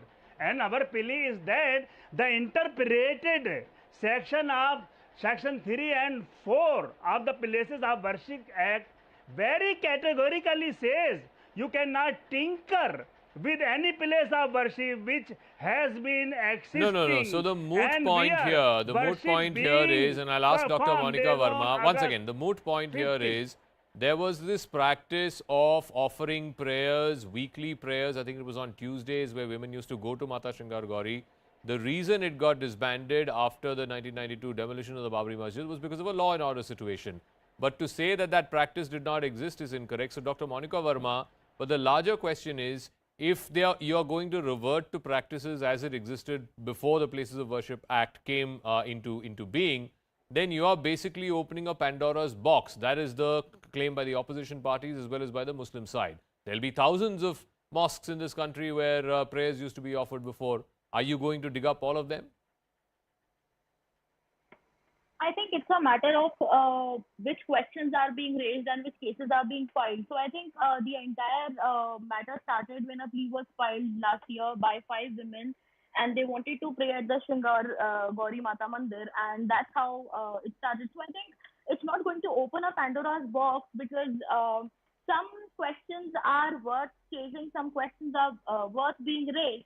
And this is not just another mandir, this is Kashi Vishwanath Mandir, and historians and many other scholars who study the history of that place, there is photographic evidence as well that supports that yes, temple existed there. And today I myself, I saw a very old, very mesmerizing picture of how that mandir looked like. So I think it's not going to do that simply because, no one has that time to file cases over every single temple or every single place of worship which is under conflict. Okay. This temple, it's a exceptional case because, worshipping was taking place, and like you said, they were stopped after a certain period of time. So in 1947, we got freedom. Even in 1947, the Britishers never stopped this practice. And even this practice continued till the early 90s. And stopping something like that is devoiding people of their right to worship. Okay, So let me ask Mudassir Zama Khan. I think what Dr. Monica Verma is saying has been mentioned in the order today as well, where the court is simply saying that all that the petitioners are asking is for right to worship, a practice that existed at the Mata Shringar Gauri Mandir till 92-93 when the Babri Masjid was demolished. They are not asking for a complete change or overhaul of the religious character of that place. All they're asking for is permission to be allowed to worship like they were before 92-93. That's what the judgment also says. Mudassir Khan. Sir thank you so much, आपने मुझे मौका दिया बोलने का। मैं हिंदी में बात करना जी बोलिए। देखिए सर, कोर्ट का फैसला सब लोग स्वीकारते हैं। अभी मौलाना जी ने भी कहा, मैडम ने भी कहा, कोर्ट के फैसले से कोई बाहर नहीं जाएगा, जो कोर्ट फैसला देगी। और जो लोग ये मांग कर रहे हैं, मैं उनको गलत नहीं कहूँगा, पर देखिए भगवान की पूजा करने से पहले हम लोगों को ये सोचना चाहिए कि हम पूजा किन लोगों को देश में डिवाइडेशन करके कर रहे हैं या तकलीफ पहुंचाकर कर रहे हैं। एक समुदाय को आप तकलीफ पहुंचा रहे हैं। जिस तरीके से आज कोर्ट में फैसला आने के बाद तो वहां पर नाच गाना हुआ, आपने देखा, खुशी का इजहार हुआ। देखिए अगर आपको कोई अच्छा काम करना है तो लोगों ने, मुस्लिम जिम्मेदारों ने ये बात कही है कि ये कोर्ट से बाहर हम लोग फैसला कर सकते हैं और दोनों की सहमति से जो फैसला हो वो मोहब्बत के साथ होना चाहिए और वो एक लेकिन दूसरे लेकिन को। नहीं, लेकिन मुदस्सिर साहब, उसके बाद तो कोई प्रक्रिया नहीं हुआ ना। उसके बाद ना मुस्लिम साइड सामने आए कि ये बोल के कि हम नेगोशिएट करेंगे, हम बातचीत करेंगे, ये कोर्ट जाने की रास्ता गलत है, ऐसा कुछ नहीं हुआ। मुस्लिम वो पक्ष ने भी कहा कि देखिए कोर्ट में चलने दीजिए और कोर्ट का जो भी फैसला है, अदालत का जो भी फैसला है हम उसको मानेंगे। लेकिन ऐसा कोई प्रयास नहीं हुआ कि बैठ के बातचीत करके समस्या का हल निकाल जाए। वो वजह ये है सर, ऐसा नहीं है कि हम, मैं आपको बता दूं, सच्चाई ये है कि हम लोग ये कह सकते हैं, मुस्लिम जिम्मेदार ये कह सकते हैं कि आप लोग लिस्ट बना के दे दीजिए कितनी मस्जिद चाहिए और कितनी, जहां पर आपको लगता है, जहां पर आपको लगता है, डाउट है कि वहां पर मंदिर था, या कितनी मस्जिदें चाहिए, खुशी से मोहब्बत से आप ले लीजिए, मगर मोहब्बत को बरकरार रखिए। उसमें पॉलिटिकल एक्ट नहीं, पॉलिटिक्स नहीं जोड़िए, उसमें नफरत मत फैलाइए। बाबरी मस्जिद का जो मसला था, अभी जी। जो कोर्ट ने ऑर्डर किया, आपने देखा पूरे देश के मुसलमानों ने कोर्ट का फैसला एक्सेप्ट किया। और डिबेट्स में, आपके चैनल पे मैं भी गया था, डिबेट्स में ये बात रखी गई कि नहीं, तो जो अगर ये बाबरी समुदाय है, मस्जिद के संदर्भ में अगर अदालत का फैसला आप मान सकते हैं तो इसमें भी मानना चाहिए, क्योंकि अदालत तो अदालत ही होती सर है। बात ये है, But बिल्कुल anyway, sir, let me ask बात ये, Swapnil Kothari. नहीं I think one of the मेरा points that एक बात, Mudassir Khan is making is, this is going to open a Pandora's box. After all, the Places of Worship Act was passed by Parliament. It was a law of Parliament. The BJP at that time was in opposition. It had opposed the Places of Worship Act, which was enacted in 1991. Now that the BJP is in power and has a 300 plus majority, why not move an amendment to that in Parliament rather than going case by case and prolonging this whole fight between Hindu side and Muslim side?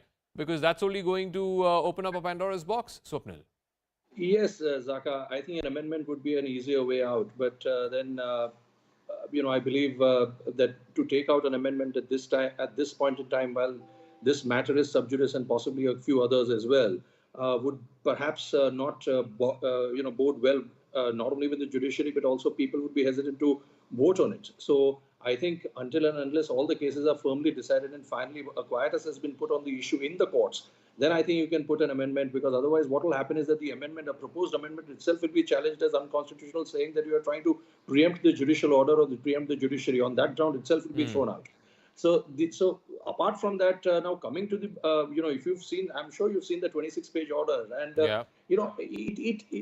Zaka, I was there earlier also on the channel with Ridhima, and I told that this will be the order. And the reason why I'm telling you is it's not some rocket science, it's not some legal brilliance or anything of that sort. It's common first year or third year law student will tell you, who's studying CPC, the Code of Civil Procedure. We normally studied in the third year of the law, but when I did my 3 years of law practice, law school, but nowadays it's 5 years. I don't know what year they teach that. But nevertheless, let me tell you that Order 7, Rule 11 is very specific, Zaka. You have to only see, and as per the several Supreme Court judgments, whether the averments made in the plaint, not on the merits and demerits, but whether the averments made in the plaint display a cause of action. If they do not, and if they come across as vexatious or figments of imagination, then the court is empowered very reluctantly also at that point in time, after taking all points into consideration, to then reject the plaint.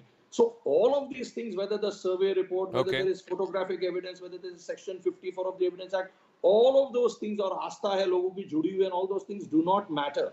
What matters is a simple technical code of civil procedure point. On that point itself, the court has thrown it out. Then Waqf, of course, it talked about Waqf Act. It said that the Waqf Act is not applicable because these are non-Muslims. So they do not appeal. Secondly, nobody is challenging the ownership or questioning the ownership. It's only the questioning the right to pray. Now, on that footing itself, the court has come to the conclusion that none of these operators are barred to filing a suit. Now, of course, when the suit goes on for trial and, when the issues are framed on the 22nd of September, and thereafter the evidence is that at that time, of course, both the sides can argue vigorously on all the points that you've raised. Even the Places of Worship Act, you can argue at that time. I don't know how far that's going to hold good. But no, so I want to talk a little bit about that, Maulana Kazmi. The Supreme Court, while giving its judgment in the Ayodhya case in November 2019, it was all praise for the Places of Worship Act. But the question is, can the 1991 laws, Places of Worship Act, bury disputes that existed even before 1991, or bury practices for that matter which existed before 1991, like in the case of the Mata Shringar Gauri Mandir? Ultimately, is it time to revisit this law, either through an amendment or even multiple PILs have been filed challenging certain provisions of this law, but has this law and portions of it outrun its course? Zaka, in Ayodhya issue judgment, Honorable SC upheld the Places of Worship Act 1991, and this judgment of today is against the spirit of 1991 Act of Places of Worship. No, but the court today has said if it is the not against the government of spirit. that day- Kazmi साहब, आज का judgement पढ़िए, उसमें साफ तौर पे जज साहब ने बोला है कि the allowing of the plea or the admission of the plea or the maintainability of the plea does not violate, according to him, in any way Places of Worship Act. या आज की अदालत के ऑर्डर में है ये. Sir that is why no आज जब ये एक्ट बना था उस वक्त में इसी को मद्देनजर रखा गया था कि हिंदू मुस्लिम के नाम पर, आस्था के नाम पर एक दूसरे की मजहबी इबादत गाहों पर कब्जा ना कर लें. इसीलिए that is why specifically act says about the Ayodhya issue. नहीं 1991 के पहले तो होता था ना वहां पे मंदिर में आरती और पूजा तो होती ही थी 1991 के पहले. तो how can a law that was brought in 1991 very practices that were existing before that? Admittedly, it was because of a law and order issue. But law and order issue तो 1 साल, 2 साल, 10 साल भी मान लीजिए, अभी तो 30 साल हो गए. But let me ask Dr. Monica Verma. The question that people like Maulana Kazmi are asking is, has the Gyanvapi order today and the fact that the court has said it's maintainable, they will hear from the 22nd, has that put the law of the land as it exists, which is the Places of Worship Act, in the dock? Has it opened a Pandora's box? Because you go back to the Ayodhya judgment that the Supreme Court gave, it said, and I quote, that the 1991 law addresses itself to the state as much as it does to every citizen, and that its norms are binding on those who govern the affairs of the nation. This is what the Supreme Court said, a constitutional bench, by the way, in the Ayodhya Ram Janmabhoomi matter. I think he has been repeating it constantly since the program has started that, it is violating the 1991 Places of Worship Act. But I don't come from a legal background, coming in on that, and I don't claim to be a legal expert either.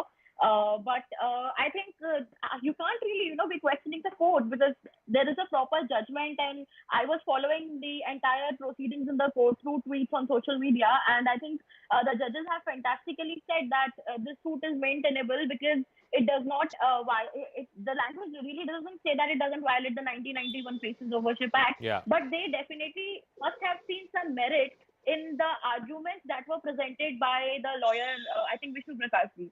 So okay, think, but Mudassir Khan, without getting into the merits of the matter, that of course will be known through the trial.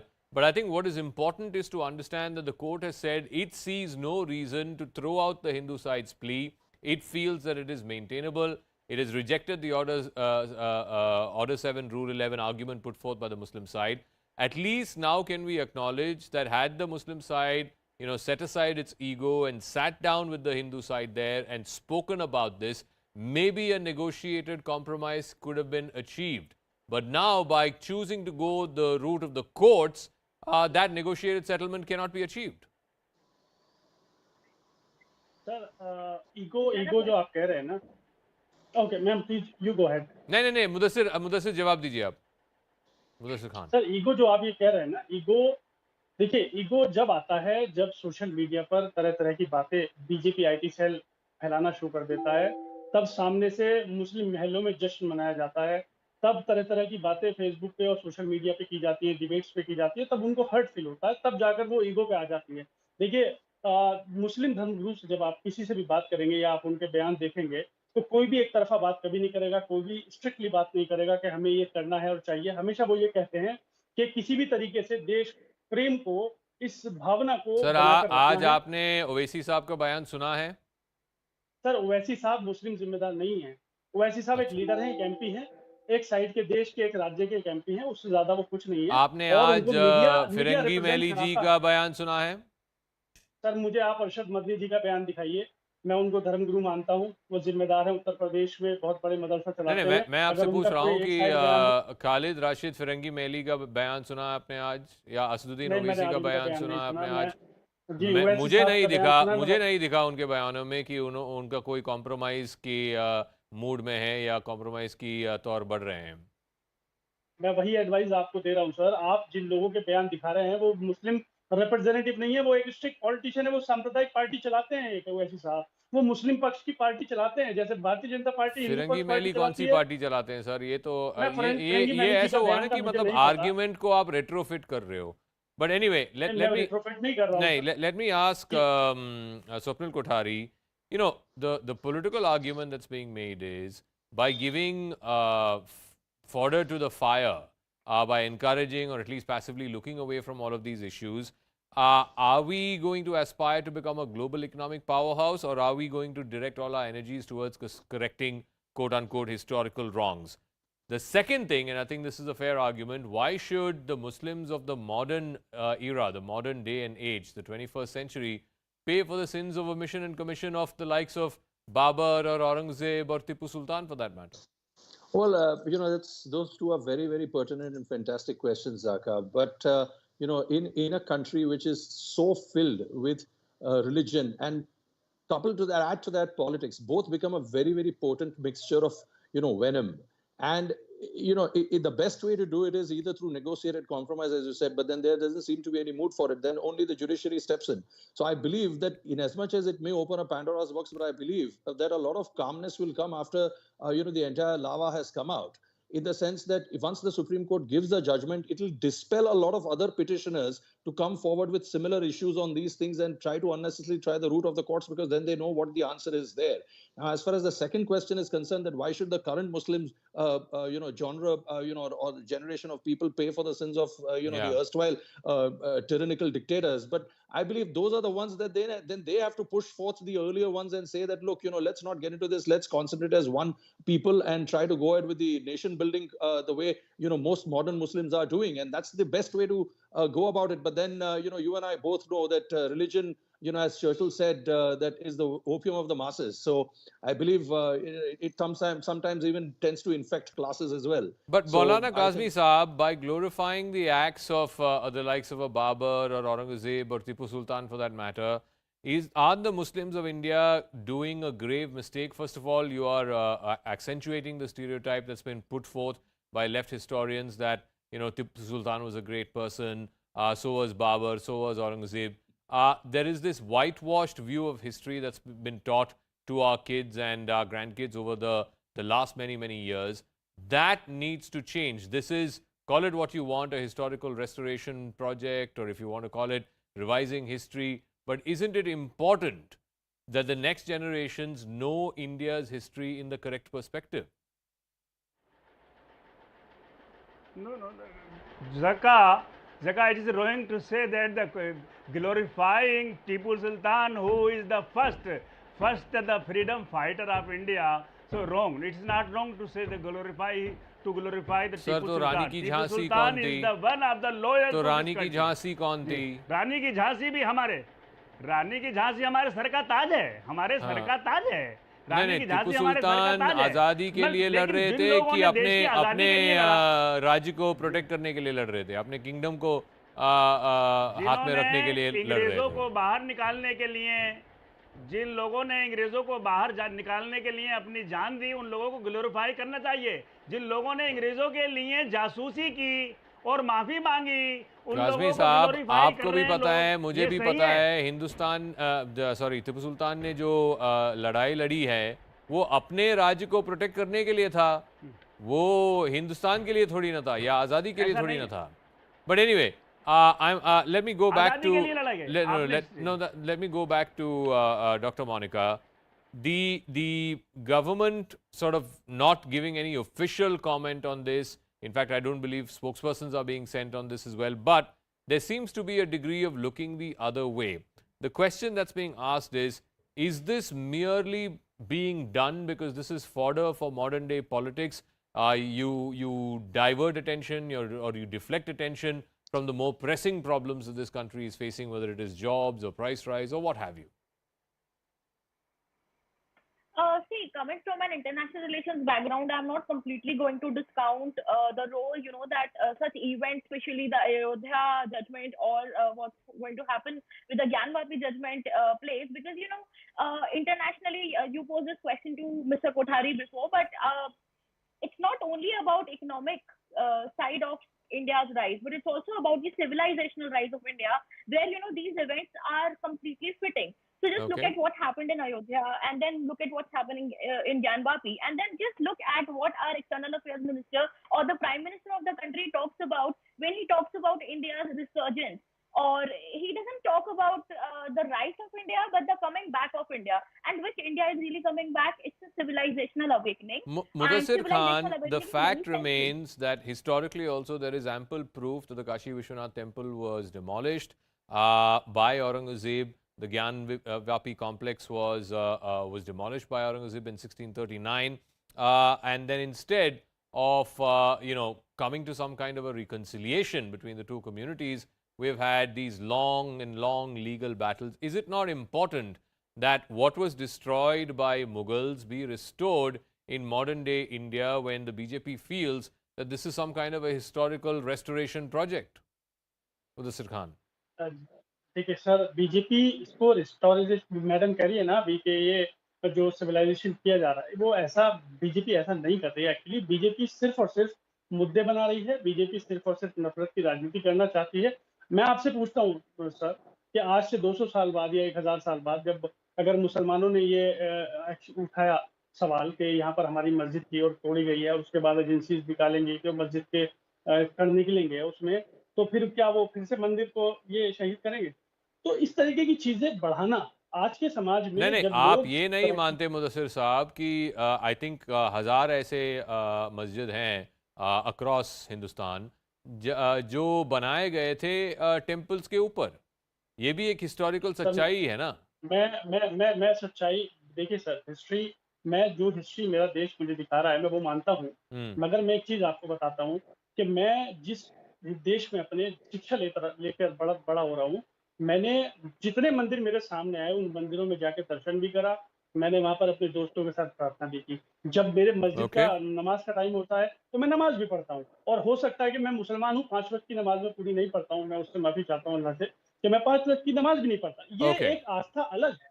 देखिए, और मेरे ही सामने मेरे घर की मस्जिद जिसमें मेरे दादा ने बाप ने नमाज पढ़ी और वो शहीद की जाएगी और उस पर मेरे ऊपर तंज किया जाएगा, और मुझे लगेगा कि आज सरकार ताकत में है, मिलिट्री खड़ी है, हम कुछ कर नहीं सकते, हम बोल नहीं सकते, अपने दिल की भावना नहीं रख सकते, तो हमको दबाया कुछ लगा। ये जो मैसेज जाता है देश के पास, सर कौन आपको दबा रहा है? ये तो मतलब वो हो गया ना कि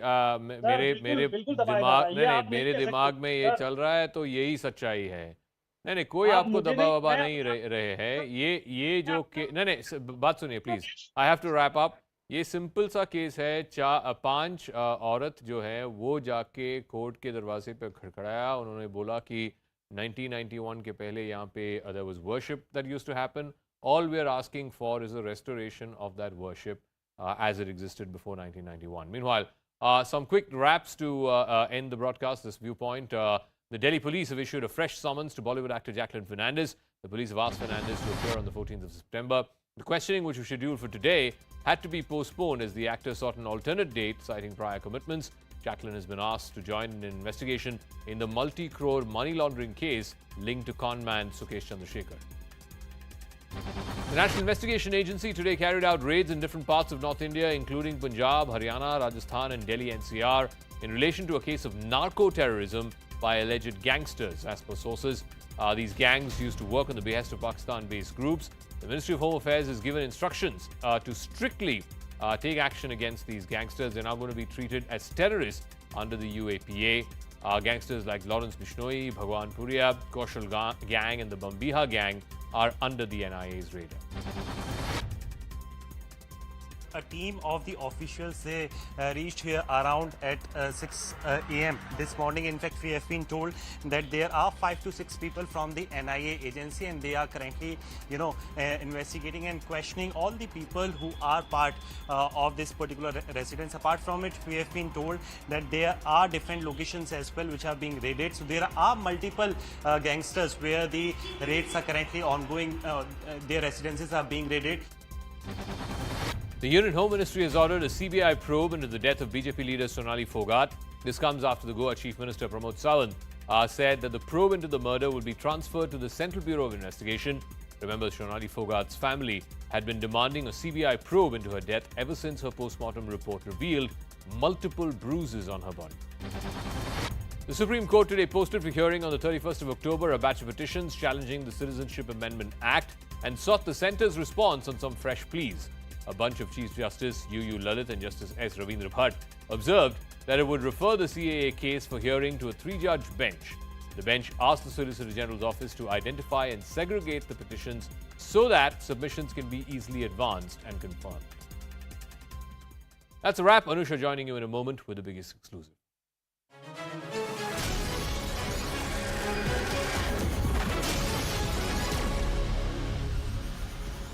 Good evening, hello and welcome to this special broadcast. I'm Anusha Soni.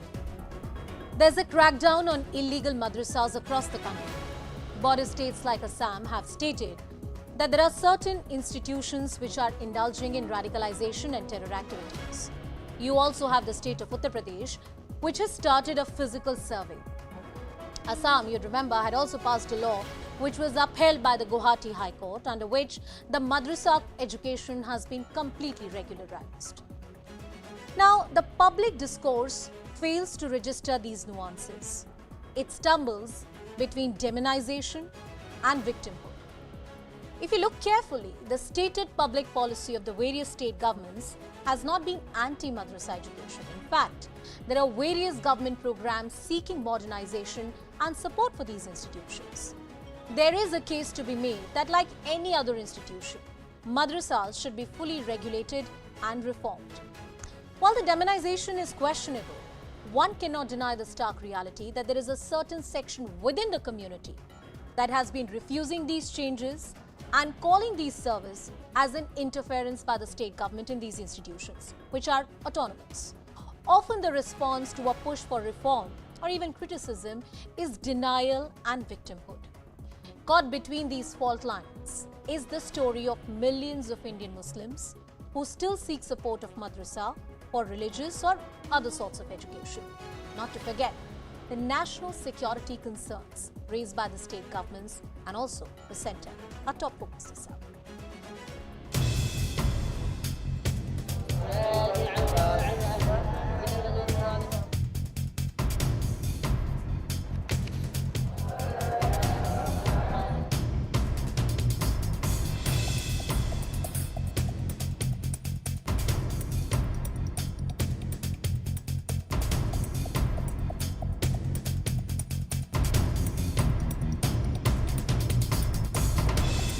मदरसों को बदनाम भाजपा इसलिए करती है क्योंकि भाजपा जानती है कि आजादी की लड़ाई में कोई आरएसएस वाला नहीं था। योगी जी वहां कानून का राज स्थापित कर रहे हैं, इसीलिए वो मदरसों का सर्वे कराने का काम।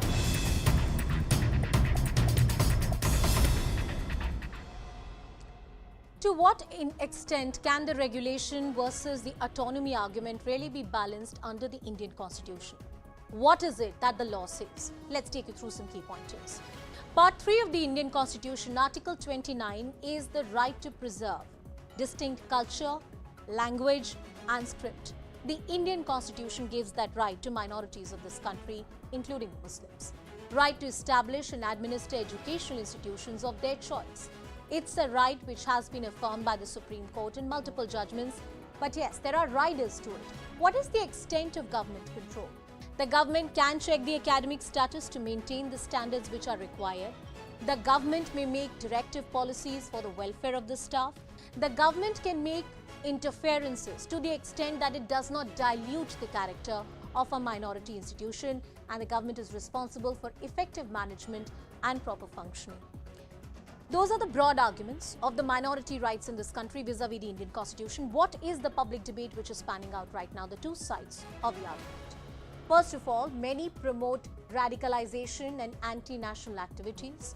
The crackdown debate that we're talking about, when the state like Assam and Uttar Pradesh is saying we need to be careful. Deobandis, Barevilis, Ahle Hadis, there are various philosophies which are radicalized, which are twisted. Once again, there is also a need for improved legalized funding that needs to come into madrasas. It's already happening in some states across the country. And interference in communities' religious matter. As I earlier said, the autonomy argument is a dominant argument. Many at par with the government schools, a lot of them are directly monitored by the government. And the argument on the other side is that there is outdated syllabus, skilling which is unsuited to the modern needs, and more importantly, when you're giving religious education, you don't know what kind of religious education is being given. There's lack of transparency in functioning. As I said, we don't know the syllabuses completely, especially when it comes to religious education, and it can't be treated like non-religious bodies. They're saying this is a distinct character which we want to maintain. Now, madrasas are under the lens, this is a cleanup by the state or a witch hunt. That's the key question that we ask, that how is it that we should understand the state action, and to what extent should these institutions run by the minority boards be open for the change and the regulation that the government is asking them to do. Before I take that question to our guests, joining us on the broadcast is my colleague Pranshu Mishra, our UP Bureau Chief. My colleague Preeti is also joining us on the broadcast, getting us more updates from the state of Assam. Pranshu, first to you, in the state of Uttar Pradesh, there are various schemes that the government of Uttar Pradesh had actually implemented. In fact, if you go to the website of the UP government, there is a full modernization program that they're talking about. The present surveys which are being conducted, what is the purpose of it? And is there also a larger national security concern that has been raised? Yes, Anusha, there is already a Madrasa education board which has been functioning in UP for past many decades. What Yogi government is trying to do and what it claims, the government claims is that Madrasa education has been lacking behind, has been dragging behind. As far as the modern syllabus is concerned, modern education is concerned, we want to bring that the Madrasa education on par as far as the modern standards, the present day requirements are concerned. Madrasa Education Board has 16,500 madrasas registered to it, out of which only 500 are being given grants in terms of infrastructure development, in terms of salaries for the teachers. Now, beyond that, there are thousands of other madrasas. As you rightly said, there are several sects within Islam, both within Shia and the Sunni sect. Several, school of thoughts are there in Islam. Each of them have many more madrasas associated to them. These madrasas are often run by the zakat money, and that is mandatory for every Muslim to donate. Now, the objection here is, or the concern, alarm here is on two basic premises of that questionnaire. One, disclose your source of funding. So if you are not funded by the madrasa board or by the government, which number is only 500 out of thousands of madrasas, then the madrasa's administration needs to disclose the name of those individuals or those bodies which are funding them, and subsequently that can mean that at any given stage, in any point in future, the government will have all the needed information about such. The other point that, on which the objection is, disclose your affiliation. So if you are not recognized by Madrasa board, which is that religious trust or the body or organization to which you are associated, and again, that can bring such organizations under the scrutiny. That's the reason why Muslim Personal Law Board, Jamiat Ulama Hind, leaders like Asawuddin Owaisi are not ready to buy the state government's argument that this exercise is primarily, basically for infrastructure development, quality enhancement. They feel that there is a larger hidden agenda behind this drive, and the 2 points which we have just discussed, they say that these are the proof that government's larger intent is something different, and that the talk of modernization is just to do an eyewash. Pranshu, before I go to Preeti, very briefly from you, even if the concern of the government is the funding of the madrasas and the affiliations, they want to know which school of thought are you really affiliated with and what are you teaching in madrasas. Is there something wrong about it? I mean, these are legitimate questions that any government can ask. Well, there remains a larger debate. Muslim side's argument is that we are not imparting any, illegal education. Madrasas, many of them are for departing theological education, the education about Islam, and therefore, under the Constitution's Article 1329 decides that they have privilege. So their argument is that, it's not just a question about government's intent, it's also the argument that whether the government's move is constitutional or against the provisions of the Constitution. All right, Pranshu, thank you so much for getting us that perspective. Preeti, coming to you, the state of Assam in the last 2 to 3 years has taken several drastic measures when it comes to the regulation of madrasas. In fact, they went ahead and passed a law which was upheld by the Guwahati High Court as well. Recently, there have been a spate of instances where illegal madrasas have been put down by the government. Tell us about what is happening in the state right now, what the drive of the government really is about, and what kind of reactions is it evoking from the opposition? See, the point is that it is exactly not an action against the madrasas as stated by the Chief Minister of Assam and also the respective superintendent of police in all the districts where the madrasas have been demolished. Time and again in Assam it has been said that it is against jihad, it is against terrorist activities which have been found in certain madrasas, and which is why the madrasas have been demolished, and that has now raised concerns among all the fraternities as well. However, we have seen that the Muslim regional parties and also the people of certain Islamic organizations have come out opposing the fact that now a lot of the madrasas have been demolished in last 1 month. 4 madrasas were demolished in last 1 month, but the point is that only those madrasas where some terrorist activities were found were actually demolished. This has been said repetitively by the Chief Minister of Assam that Assam is not actually against the madrasas, but the point is that if they are teaching something, if somebody is trying to carry out certain anti-national terrorist activities which can harm the larger people in the larger fraternities in India, that definitely is a national security concern for which the state has acted. And we have seen that in the recent cases where the documents have been found from all the madrasas, they directly indicate that there were certain terrorist activities going on. Basically, there were certain teachings being given to the students about jihad. So the point is that if such students are being taught about such kind of things, because we, as you have talked about the transparency, because it is not at all transparent about what is being taught in the madrasas, that is actually raising questions, because there are certain booklets have been found where they have talked about Allahir Pather Shahid or certain things which will make someone incline towards terrorist activities, and actually that is creating concern from all the fraternities in Assam. And basically Chief Minister of the state has also stated that the state is not against madrasas, but the activities that is now being seen in certain madrasas. Thank you, Preeti, for getting us all those details. My colleague Pranshu and Preeti tracking those details from the 2 key states where this debate clearly has been one of the key focus areas.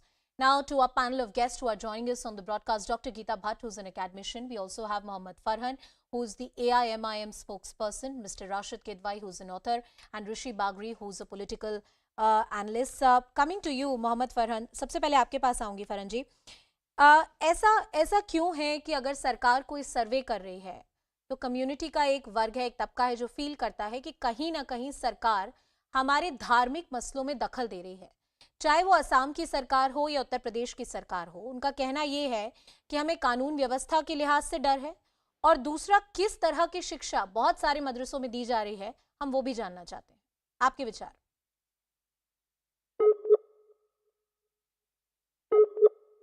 We'll try and connect with Mohammad Farhan of the AIMIM. There seems to be a problem with that line. Rishi Bagri, I'm coming to you, and Rashid Kidwai, the author, is also with us on the broadcast. Rishi, the key question which is being asked from the government is, and these are certain sections within the Muslim community which are saying this is undue interference and this is some kind of targeting or singling out of the community which is happening.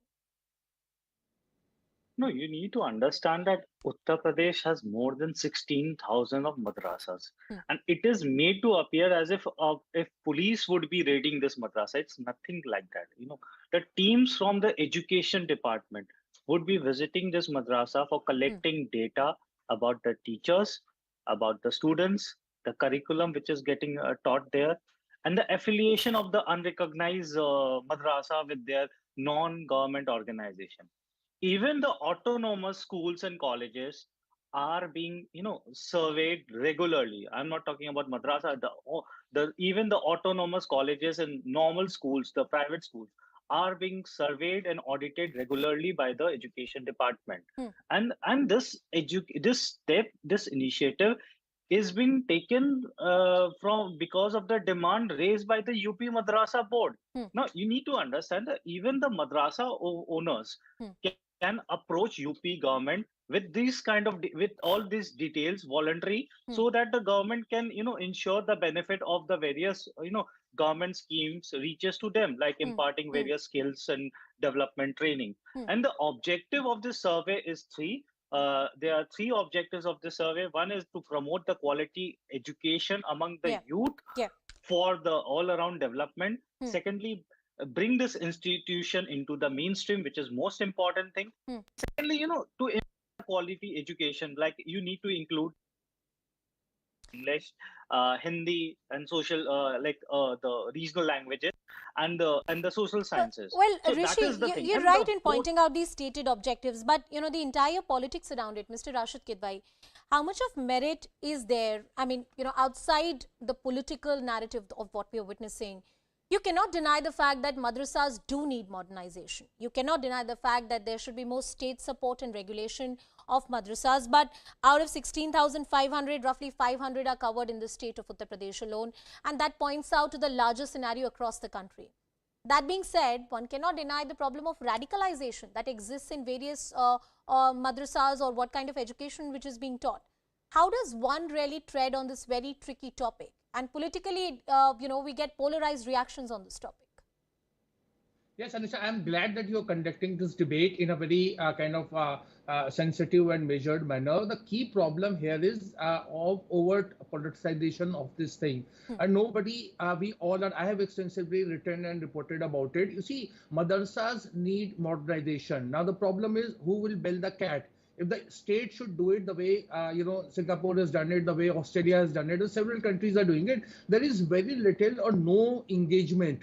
You will be surprised, Anusha. You see, the government of India would not know, and I'm saying it on the basis of my own research, how many madrasas exist in the country. Can you imagine this?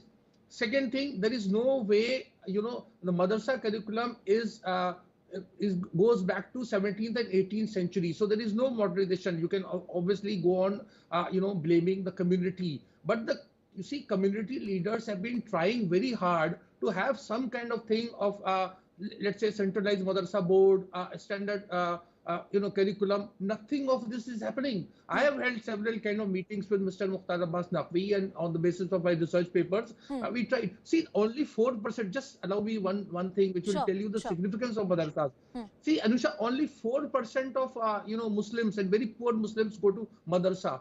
But the people that they produce, that imam and muezzin and extra various religious people, they cover 100%. On every Friday, these people, madrasa pass out people, go to various mosque and give sermon. So if you're a doctor, engineer, whatever you are, you get to hear what they are saying. Kidwai, so there is a in the same spirit of having a nuanced debate and that tone and tenor, would you also agree that within the community there are certain sections which are not open to reform? And the voices from within the community, which are progressive voices, modern voices, believers who believe in their religion and yet want to reform it within the boundaries of the religion, they've not been as vocal as they should have been. Again, and you see, the onus is again on a community. Now the thing is, if government feels that madrasas need to be modernization, who's stopping them? But there is no engagement. It's been 8 years. There's been no engagement at all. That is the root cause of problem. No, but sir, Mr. Kidwai, the UP government has multiple programs that they're running. They're trying to cover a lot of madrasas. The union government has said that we'll try and give them as much infrastructure as much as possible. Are you saying all these efforts are not enough? In fact, the reform of madrasas, that entire project goes back to 1983. This is not the first time that we're trying to do it. Absolutely. What I'm saying is it's going on. So there are problem areas. There are things about, you know better legal aspects than me. Some of the legal problems are there. Some people, of course, there is resistance from community, but I'm saying that can be overcome, because if 80% people are willing to negotiate and engage, you involve them, then 20% will come around. You cannot go on blaming. Let's see, sir. So we'll talk more about this engagement argument, because to what extent does this really hold, and has reform in this country across the community, the majority and the minority, has been a process of engagement, or perhaps has been thrust upon them post independence? In fact, that is the story of the Hindu code bill that you have in this country. The reform really did not come from within. I want to cut across to the spokesperson of AIMIM, Mohammad Farhan, is back with us on the broadcast. Farhan साहब, आपसे जानना चाहूंगी कि अगर सरकार सर्वे कर रही है, या अगर सरकार को ये चिंता है कि वहाँ पे रेडिकलाइजेशन हो रहा है या किस तरह की तालीम दी जा रही है, वो ये सारी चीजें जानना चाहती हैं, तो आप उसको किसी भी तरीके का दखल क्यों मानते हैं, इंटरफेरेंस क्यों मानते हैं? क्या सरकार का किसी भी तरीके का रेगुलेशन कम्युनिटी को या आपकी पार्टी को ये एक्सेप्टेबल होगा? मैडम देखिए, क्या नाम है, UDISC का जो सर्वे हुआ, जी। वो केंद्र सरकार ने सर्वे जब करवाया तो भारत के जितने भी शिक्षण संस्थान थे उसमें मदरसा भी आता, सबका सर्वे किया गया और सर्वे रिपोर्ट उनके पास है भी। जब कोई व्यक्ति मदरसा अगर खोलना चाहता है तो उसमें होता है एक सबसे बेस प्रोसेस NOC, मतलब उसकी कितनी लैंड है और कितने उस पर बनना चाह रहा है, कितने फैकल्टी होंगे, कितने कमरे बनाए जाएंगे। इन सब के आधार पर जब ये बन के तैयार हो जाता है तब इसमें मान्यता दी जाती है। जब फर्स्ट ऑफ ऑल NOC आपको मिलती है तो NOC में ही सारी आपको जानकारी मिल जाती है। उसके बाद मैं ये पूछना चाहता हूँ, ये केवल मदरसे की जांच इस तरीके से करा रहे हैं इन्हें चिन्हित करने के लिए कि वो देखना चाहते हैं कि कौन मदरसे में कितने ज्यादा लड़के हैं और क्या नाम है, इन्हें कहीं कोई गलत धारणा में ले तो नहीं जा रहे हैं, इनकी कहीं कोई संलिप्ति तो नहीं है, ये सब चीजों की जांच कराना चाहते हैं। मगर मैं एक बात कहना चाहूंगा, जो 5,000 करोड़ रुपए का मदरसा आधुनिकीकरण का बजट केंद्र सरकार का था, जिसको केंद्र सरकार ने रिजेक्ट कर दिया। अगर केंद्र सरकार उस बजट को दी होती और वहां पर मदरसा आधुनिकीकरण के तहत वहां पर लैपटॉप, टैबलेट, तमाम चीजें वहां पर लग जाती और उसके बाद अगर वो जांच करने जाते हैं, एक बात मैं आपसे पूछना चाहूंगी, दो बिंदुओं पर आपसे बात करूंगी। सबसे पहले तो ये कि क्या आज के युग में, आज के आधुनिक युग में मदरसा, अगर आप वहां पे एजुकेशन इंस्टीट्यूशन, आप वहां पे रिलीजियस अपनी लर्निंग्स देना चाहते हैं, वेरी गुड, आप दीजिए, मगर क्या सरकार की जो कोशिश होनी चाहिए वो मॉडर्न एजुकेशन सिस्टम्स बनाने की होनी चाहिए या मदरसे को मदद करने की होनी चाहिए? पहला सवाल। दूसरा सवाल मेरा आपसे ये है कि क्या एक जिम्मेदार नेता होने के नाते, एक पब्लिक पर्सनैलिटी होने के नाते आप ये भी रिकॉग्नाइज करते हैं कि आज रेडिकलाइजेशन एक ग्लोबल प्रॉब्लम है और बहुत सारे केसेस भी सामने आते हैं और कहीं ना कहीं इस पूरे रेडिकलाइजेशन को रोकने की एक जरूरत है और अनफॉर्चुनेटली अक्सर उसमें मदरसा का जो रोल होता है वो सामने आता है, भारत में ही नहीं, दुनिया के कई हिस्सों में। देखिए मैं आपके दोनों प्रश्नों का उत्तर देता हूं। अगर क्या नाम है, मदरसे से कहीं कोई आतंकवादी गतिविधियां संचालित हो रही हैं तो उस मदरसे को आप बंद कर दीजिए और जो व्यक्ति गतिविधियों में सम्मिलित है उसे फांसी की सजा दीजिए, चौराहे पर लाकर दीजिए, इसका स्वागत किया जाएगा। ठीक है, हम नहीं चाहते कि किसी भी मदरसे से कोई भी आतंकवादी गतिविधियां संचालित हो। मुझे पता है कि आतंकवादी गतिविधियां संचालित नहीं होती, मगर सरकार मदरसे और मुसलमानों को टारगेट बनाने के लिए इस तरह की गलत षड्यंत्र रच के RSS और भारतीय जनता पार्टी मदरसों को और मुसलमानों को बदनाम करने का काम करती है। पहली सवाल। दूसरी बात मैं कहना चाहूंगा कि जो मदरसा है और मदरसे पर इतनी कृपा की जा रही है, मैं चाहता हूं कि मदरसे या मुसलमानों पर ही इतनी कृपा क्यों हो रही है, उन्हें क्यों इतना मॉडलाइजेशन बनाया जा रहा है? हमारी धार्मिक स्वतंत्रता है, हमारी आर्टिकल 30 में ये लिखा हुआ है साफ साफ, धर्म या भाषा के आधार पर, अपनी पसंद के आधार पर अपनी शैक्षणिक संस्थाओं को हम डेवलप कर सकते हैं, बना सकते हैं। इसी तरीके से तमाम क्या नाम है, रिलीजन्स के लोग हैं, उनके भी अपने अपने सारी चीजें हैं, उन पर भी जांच करा लीजिए। केवल मुसलमानों पर ही इतनी कृपा कर क्यों कर रहे हैं, इतना रहम क्यों कर रहे हैं कि मुसलमानों को मॉडलाइजेशन बनाएंगे? पहली मैडम, मैं दूसरी बात कहना चाहता हूँ, दूसरी बात कहना चाहता हूँ, अगर मुसलमानों के बच्चों को मेडिकल की शिक्षा लेनी है, पॉलिटेक्निक की लेनी है, इंजीनियरिंग की लेनी है या इंग्लिश मीडियम स्कूलों में पढ़ना है, हिंदी मीडियम स्कूलों में पढ़ना है, तो सारे ऑप्शन खुले हैं। माँ बाप तय करते हैं ना कि किन बच्चों को किस चीज में हमें डालना है। अगर माँ बाप ये तय करते हैं कि मेरा बेटा धार्मिक शिक्षा लेगा तो उसमें किसी की क्यों दखल? भारत में हर व्यक्ति को अभिव्यक्ति की स्वतंत्रता है। मैंने आपके दोनों पॉइंट्स लिए। Doctor Geeta Bhatt is also patiently with us on the broadcast. Doctor Bhatt, I am coming to you. Why is it, and that's what Farhan Saab was also asking, that why is it that a special attention is being given to madrasas? The argument which is being made from the likes of AIMIM and various other political parties is that there is a singling out which is happening.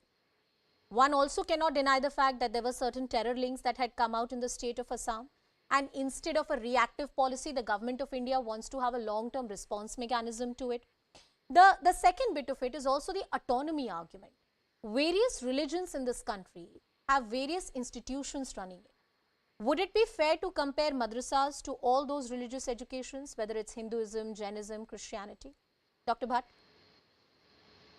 Well, Anusha, you see, we have to realize that if you look at the literacy rate in the country, the lowest number of literates, 68.5%, are among the Muslim community. It is much lower than the SC/ST communities also.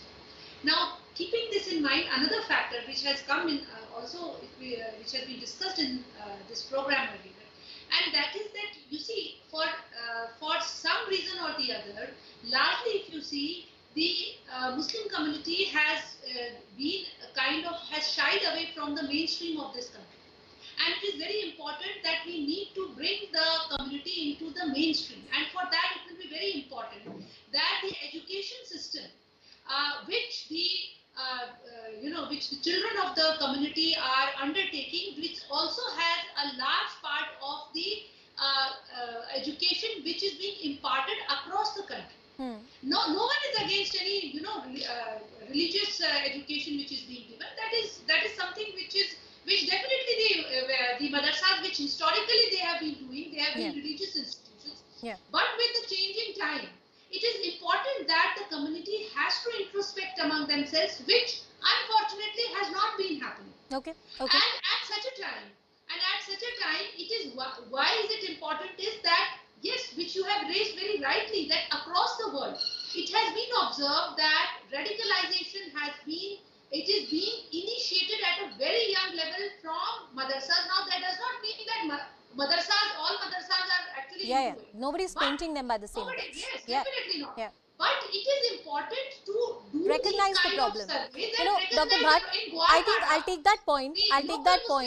And I'll take the reaction of all the guests with us on the broadcast. Farhan साहब, सबसे पहले आपसे क्या आप मानेंगे कि radicalisation की problem कुछ मदरसा में है? और दूसरी चीज का पूरा क्राइम हो जाए या एक गतिविधि हो जाए या कोई दिक्कत हो जाए, उसके बाद सरकार कोई एक्शन ले, क्या उससे बेहतर नहीं है कि उनके पास किसी तरीके का डेटा हो, मैकेनिज्म हो, रिस्पॉन्स हो, जिसमें एक लॉन्ग टर्म अप्रोच लिया जा सके कि किसी बच्चे के साथ रेडिकलाइजेशन ना हो, उसको धर्म के नाम पर गलत चीजें ना सिखाई गए? क्या रेडिकलाइजेशन एक ऐसा अनकंफर्टेबल सच है जिसको कम्युनिटी या कुछ नेता स्वीकार करने के लिए तैयार नहीं? फरहान साहब, देखिए, मैं एक बात बताना चाहता हूं, जो हमारी देश की इंटेलिजेंस एजेंसियां हैं, चाहे वो रॉ हो, चाहे आईबी हो, चाहे और भी जो एजेंसियां हैं, वो क्या कर रही हैं? अगर उन्हें ये लगता है कि हिंदुस्तान में मदरसों में आतंकवादी गतिविधियां संचालित हो रही हैं, तो मदरसा केवल क्या नाम है उत्तर प्रदेश या असम में थोड़ी नहीं, मदरसा तो हिंदुस्तान के तमाम भागों में है, तमाम प्रांतों में, तमाम जिलों में है, तमाम तालुकाओं में है। तो उस पर क्या नाम है, ये तो इतना इंटेलिजेंस एजेंसियों को पता चलता होगा ना कि एक एक चीज की खबर रहती है कि कौन किससे बात कर रहा है, कौन क्या हो रहा है।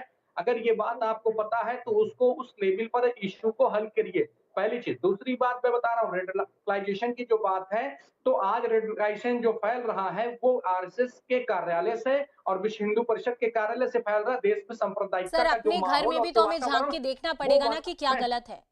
वहां भी गलतियां हो सकती है, वहां भी गलतियां हो सकती है, लेकिन अपने अंदर भी झांक के तो हमें देखना होगा। मदरसों से क्रांतिकारी पैदा होते हैं, मदरसों से क्या नाम है देश में मिसाइल मैन पैदा होते हैं। चलिए, यही बात मैं राशिद किदवई जी के पास ले जाती हूँ। राशिद किदवई, रेडिकलाइजेशन की समस्या है, इनका कहना है मदरसों से क्रांतिकारी पैदा होते हैं, आतंकवादी नहीं। पूरी दुनिया में कई ऐसे एग्जाम्पल्स हैं जहां पर मदरसों का जो रोल है वो काफी प्रॉब्लमैटिक रहा है, बहुत सारे टेरर एलिमेंट्स हैं जो उनसे बाहर हैं। मैडम एक्सक्यूज मी, एक बात जी फरहान जी, 10 सेकंड आपको, और फिर मैं राशिद जी के पास जाऊंगी, मेरे पास समय कम है। I don't want to get into this political side of it, but what I'm saying is there are very successful de-radicalization programs are running in Kerala, in Maharashtra with the help of state government, with police. In that also you need engagement. That is what I'm saying. When I say engagement, it doesn't mean any kind of appeasement. Sure. So government has to run de-radicalization programs all over India if it wishes to, in a way of a professional assessment and with involvement of the community leaders. But Mr. Kidwai, when it comes to say a border state like Assam, aren't the concerns of a state of Assam very legitimate? They're saying there are terror links that have been found. That's what I'm saying. So it requires transparency. Nobody is going to support any kind of thing by wildest stretch of imagination for any anti-national activity. And there should be crackdown, but crackdown in a manner where guilty are. Crackdown with engagement is what you're saying, Mr. Kidwai. That's what you're saying. Yeah, Rishi, I'm short of time. Last 1 minute to you. You've heard all sides of the arguments. Do you think that there is some kind of singling out which is happening, or perhaps there is a need for a more long-term approach when it comes to madrasas? Mr. Kidwai makes an interesting point that if you look at the size of this country and the number of madrasas which are running in various nooks and corners of this country, engagement is very important, and that should be very starkly differentiated from any kind of appeasement. Rishi.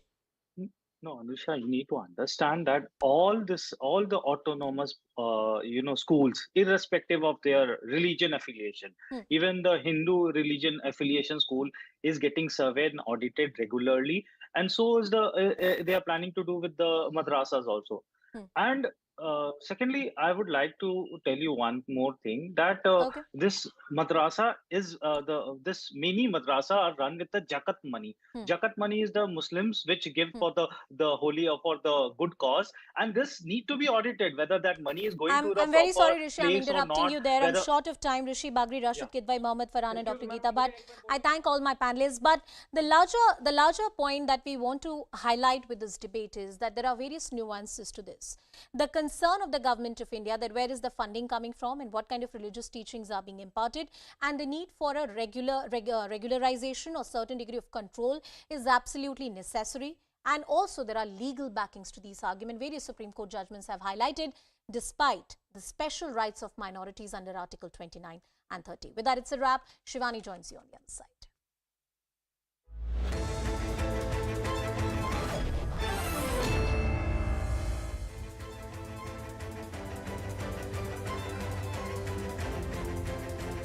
Good evening, everyone. Thanks a lot for staying with us. You're watching Plain Speak with me, Shivani Gupta. It is indeed a massive win for Hindu devotees in the Kashi Vishwanath Mandir case, where they had sought daily rights to offer prayers to Ma Shringar Gauri on the compound of the masjid that stands there today. The maintainability of this plea was challenged by the mosque committee on the grounds that it is barred under the Places of Worship Act 1991. Now, with the district court in Varanasi dismissing that objection, the plea will be heard. Remember, Shringar Gauri worship used to happen unhindered till they were barred only post Babri Masjid demolition. Then prayers were allowed once a year from 1995. That barring of daily prayers as they used to happen well post independence is the act that was considered arbitrary and restricting the right to pray of the Hindu devotees. Even if you take into account the Places of Worship Act, the barring of the Shringar Gauri prayers were violative of even that act. As part of the plea, the larger question over the masjid itself, whether it was built after demolishing an ancient Hindu temple by Aurangzeb or not, will also become a subject matter. In short, the plea over prayers to Shringar Gauri has thrown open the entire Kashi case. Remember, a survey of the mosque has already taken place, with the purported shivling also being found in the Wazu Khana of the present-day mosque. All of this is happening when pleas against the Places of Worship Act in itself are being heard by the Supreme Court. Joining us in a short while from now will be the Hindu side lawyer Vishnu Shankar Jain, who's been at the forefront of the legal battle since the very beginning. But before that, let me take you through some of the key points that have come out after the order today. So here is the crux of the order, the operative part under which it was declared that the Hindu petition in this case is maintainable. The Varanasi court has declared that the plea is not barred by the Places of Worship Act. The court specifically held that since the Hindu deities were worshipped inside this masjid complex even after 1947, which is the cut-off date under Places of Worship Act, therefore that act will have no applicability in this case. The court has also ruled that the plea is not barred by the Waqf Act of 1995, and it is also not barred by the Kashi Vishwanath Temple Act of 1983. So these were some of the acts that were cited by the Masjid Committee. So what follows from here as far as the Gyanvapi case is concerned? First of all, the Shringar Gauri matter can now be heard on the merits of the case. That case actually begins now, and the argument will start now. The 1991 petition in the Kashi case can also be heard further. Remember, this case, the Kashi Vishwanath case and the challenge to the mosque that stands today, dates as back as 1991. So it's almost as old as the Places of Worship Act. Finally, the Gyanvapi survey that has already been conducted and some portions of it were allegedly leaked too can now be taken on record and discussed as well. Remember, this case though also has wider ramifications. Let me just take you through that. Of course, the court will now hear the plea seeking the worship of the Hindu deities. The fact that they are asking for the compound access in itself is a big deal because, as I mentioned, it was barred in 1993. The court may also decide on the historicity of the purported shivling that has been found, and that in itself can have a massive bearing. We all know what happened in India and how many discussions happened when that shivling video came out, the purported shivling. Imagine if the authenticity of that shivling is established. But this case then also impacts multiple legal cases that are currently on in various other courts. There are actually 5 to 6 petitions in this case alone. There are cases pertaining to the Shri Krishna Janmabhoomi in Mathura.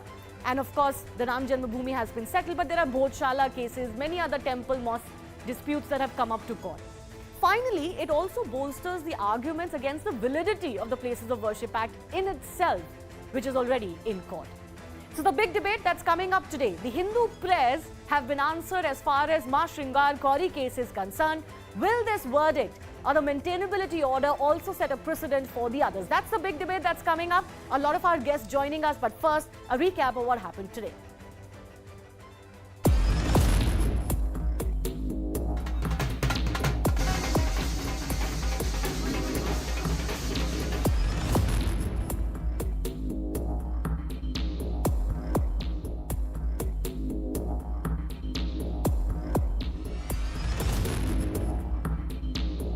प्रतिपक्ष का जो है 7-11 इस पर लागू नहीं होता, वक्फ board लागू नहीं होता और इसमें हिंदू समाज की तरफ जीत हुई है। आज दिए जलाए, शंख नगाड़े बजाए, हर हर महादेव का नारा लगाए रात के 8 बजे। आज बहुत बड़ी दिवाली है, आज शिव की नगरी में बहुत बड़ी दिवाली है। इस फैसले का मैं भी स्वागत करता हूँ, सब लोग स्वागत करें और किसी भी प्रकार से इस विषय को लेकर के कोई विवाद उत्पन्न करने का काम ना करें। आज के ऑर्डर के बाद ऐसा लगता है कि फिर अब ये लिटिगेशन शुरू हो जाएगा इन तमाम इश्यूज के ऊपर और हम दोबारा 80 और 90 के दहे में वापस जा रहे हैं। फिर फौरन इसके खिलाफ हाईकोर्ट में अपील होनी चाहिए।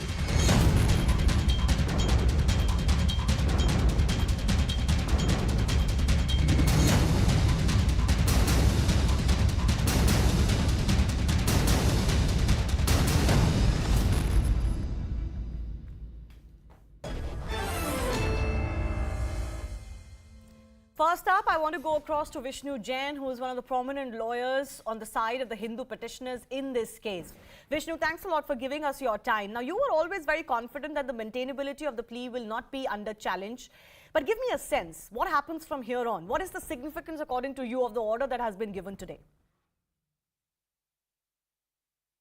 See, the significance of the order is that so far as the misnomer of Places of Worship Act was created in the society, that has been broken.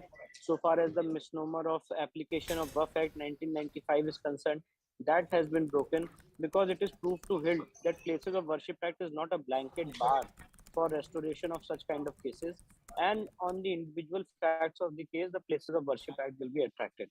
So if we have said in our pleadings and in our petition that till November 1993 there was puja which was happening at the premises in question, then the Places of Worship Act will not bar the suit, rather it will facilitate the suit. Yeah. So these are the factors on which this aspect will be considered. No, so that's exactly the thing, right? In this case, there is a clear marker that post 1947 too, there was a puja happening which was stopped post 1992 Babri Masjid demolition on the basis of law and order concerns or whatever. But keeping that in mind, do you believe that this verdict would have any precedent in any of the other cases that are also related to Gyanvapi Mosque and other places of worship as well?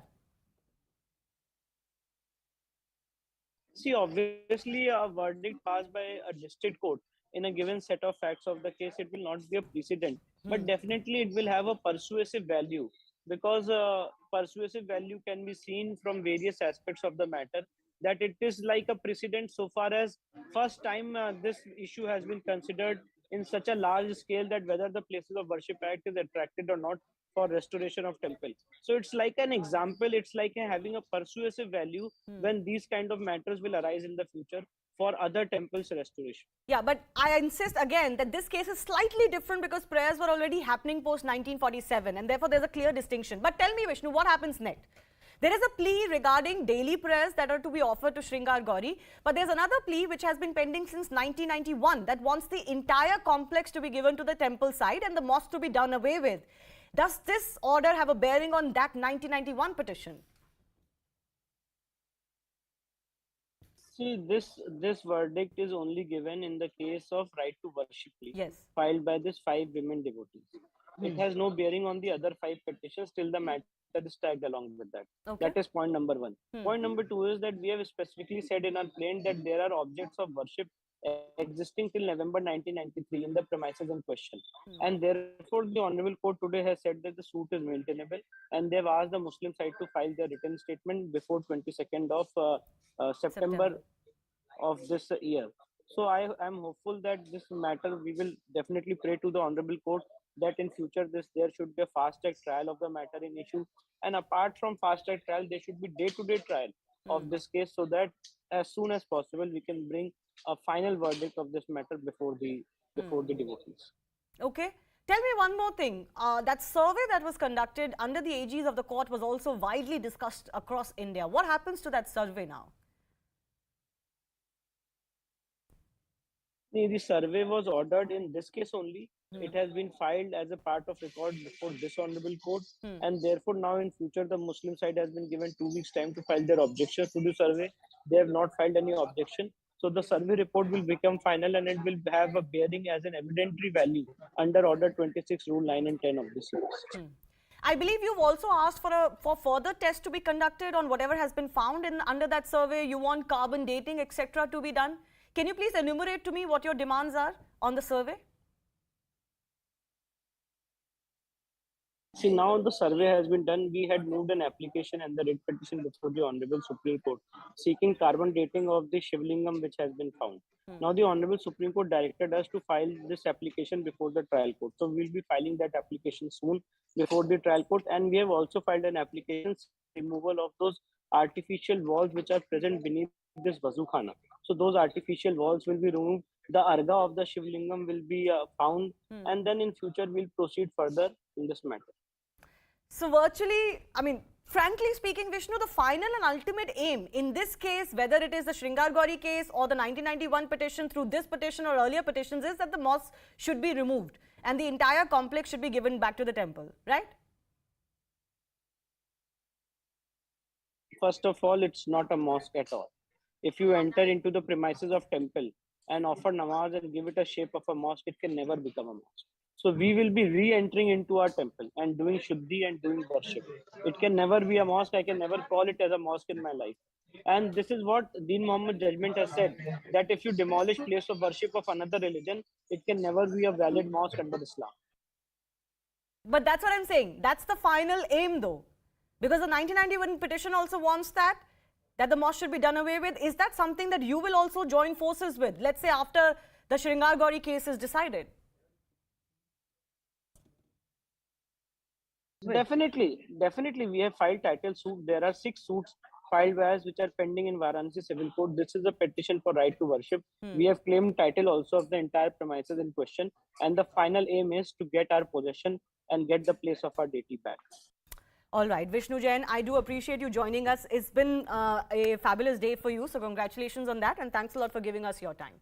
Let me open this up to our other guests joining us.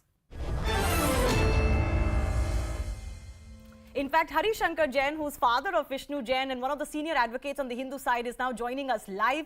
Madan Mohan Yadav is also the advocate on the Hindu side as far as many of the petitions are concerned. Sita Sahu is one of the petitioners, the devotees in the Gyanvapi case. Tausif Ahmed Khan is advocate, political analyst.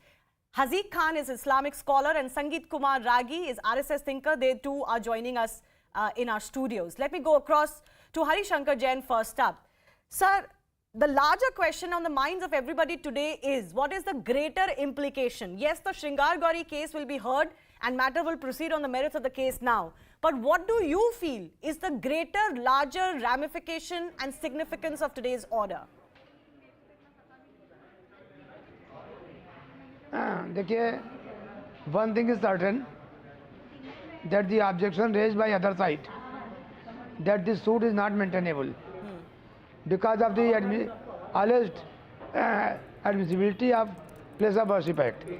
That has been rejected, number one. What the ground of rejection are, that there are ample evidence mentioned in the suit itself that there were puja of deities were going on at the place in question. A number of deities were there. Since 1993, puja was being performed. Mulayam Singh government, to appease Muslims due to political reasons, ousted Hindus after barricading, fencing the entire premises. The puja going on was stopped. Not only that, Vyas the Pujari from Tehkana, he was also ousted. And puja was reduced to 1 day in the year. Amma Sringar Gauri puja was allowed only for 1 day. This is the scenario and this is the pleading. The question is, the other side, without rebutting this fact, that no, there is no place of worship, no puja was going on.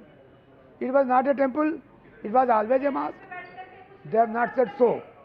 Our clear pleading is, after demolishing Hindu temple by Aurangzeb, the alleged mosque, a construction was raised. And that construction cannot be termed as mosque because after demolishing Hindu temple, if something has been constructed, that can't be a mosque. So that becomes a larger argument ना जैन जी, वो तो larger argument हो जाती है कि मस्जिद को आप recognize करोगे ही या नहीं करोगे, वो तो larger argument हो जाती है कि आपको लगता है वो that larger argument also has gained strength today in the overall Gyanvapi case. That is primary thing, not the larger issue. Question is that it can't be a mosque. How it is a mosque? Firstly, you have to see that it is not a work property. No work was created. There is no work deed. These are all the issues involved in this petition. And I filed 6 cases. Not only 6 cases. It is one of the cases. And other things are title suit also there. That's what I'm saying. This is one of the cases. All the cases. So are you now confident that the larger case, that this land should be given back to the Hindus to rebuild the temple, do you think that case has become strengthened today? No. I am saying that title dispute will be decided in another case. Right. That is connected case. Right. Here is, in this case, the puja of Ma Sringar Gauri, Lord Ganesh, Lord Hanuman and other devotees, visible and invisible devotees.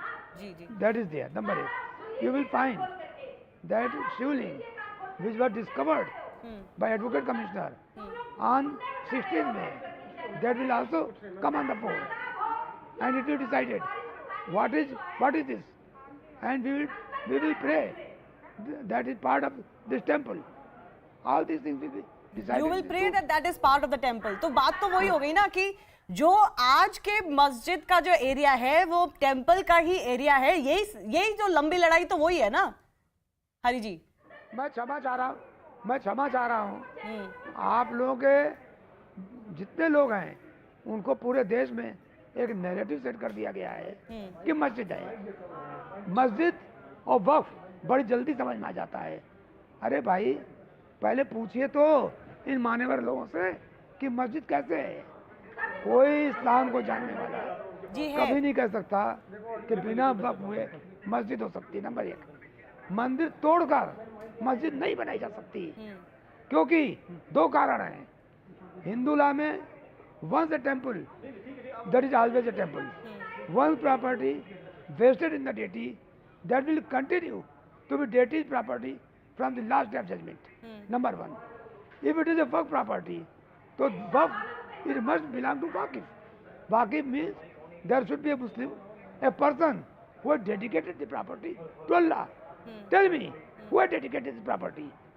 If there is any dedication, and if there is no mosque, so why you have created, forcibly took possession, constructed some construction and saying it is mosque? So in the name of mosque, you can't continue in possession. You are usurper, you are encroacher, and that encroachment is legally not permissible, and nobody can rectify that illegal action. Even Places of Worship Act, you are saying, will not become applicable in this case. Are you saying that? Yes, yes, yes. That is one of the pleading.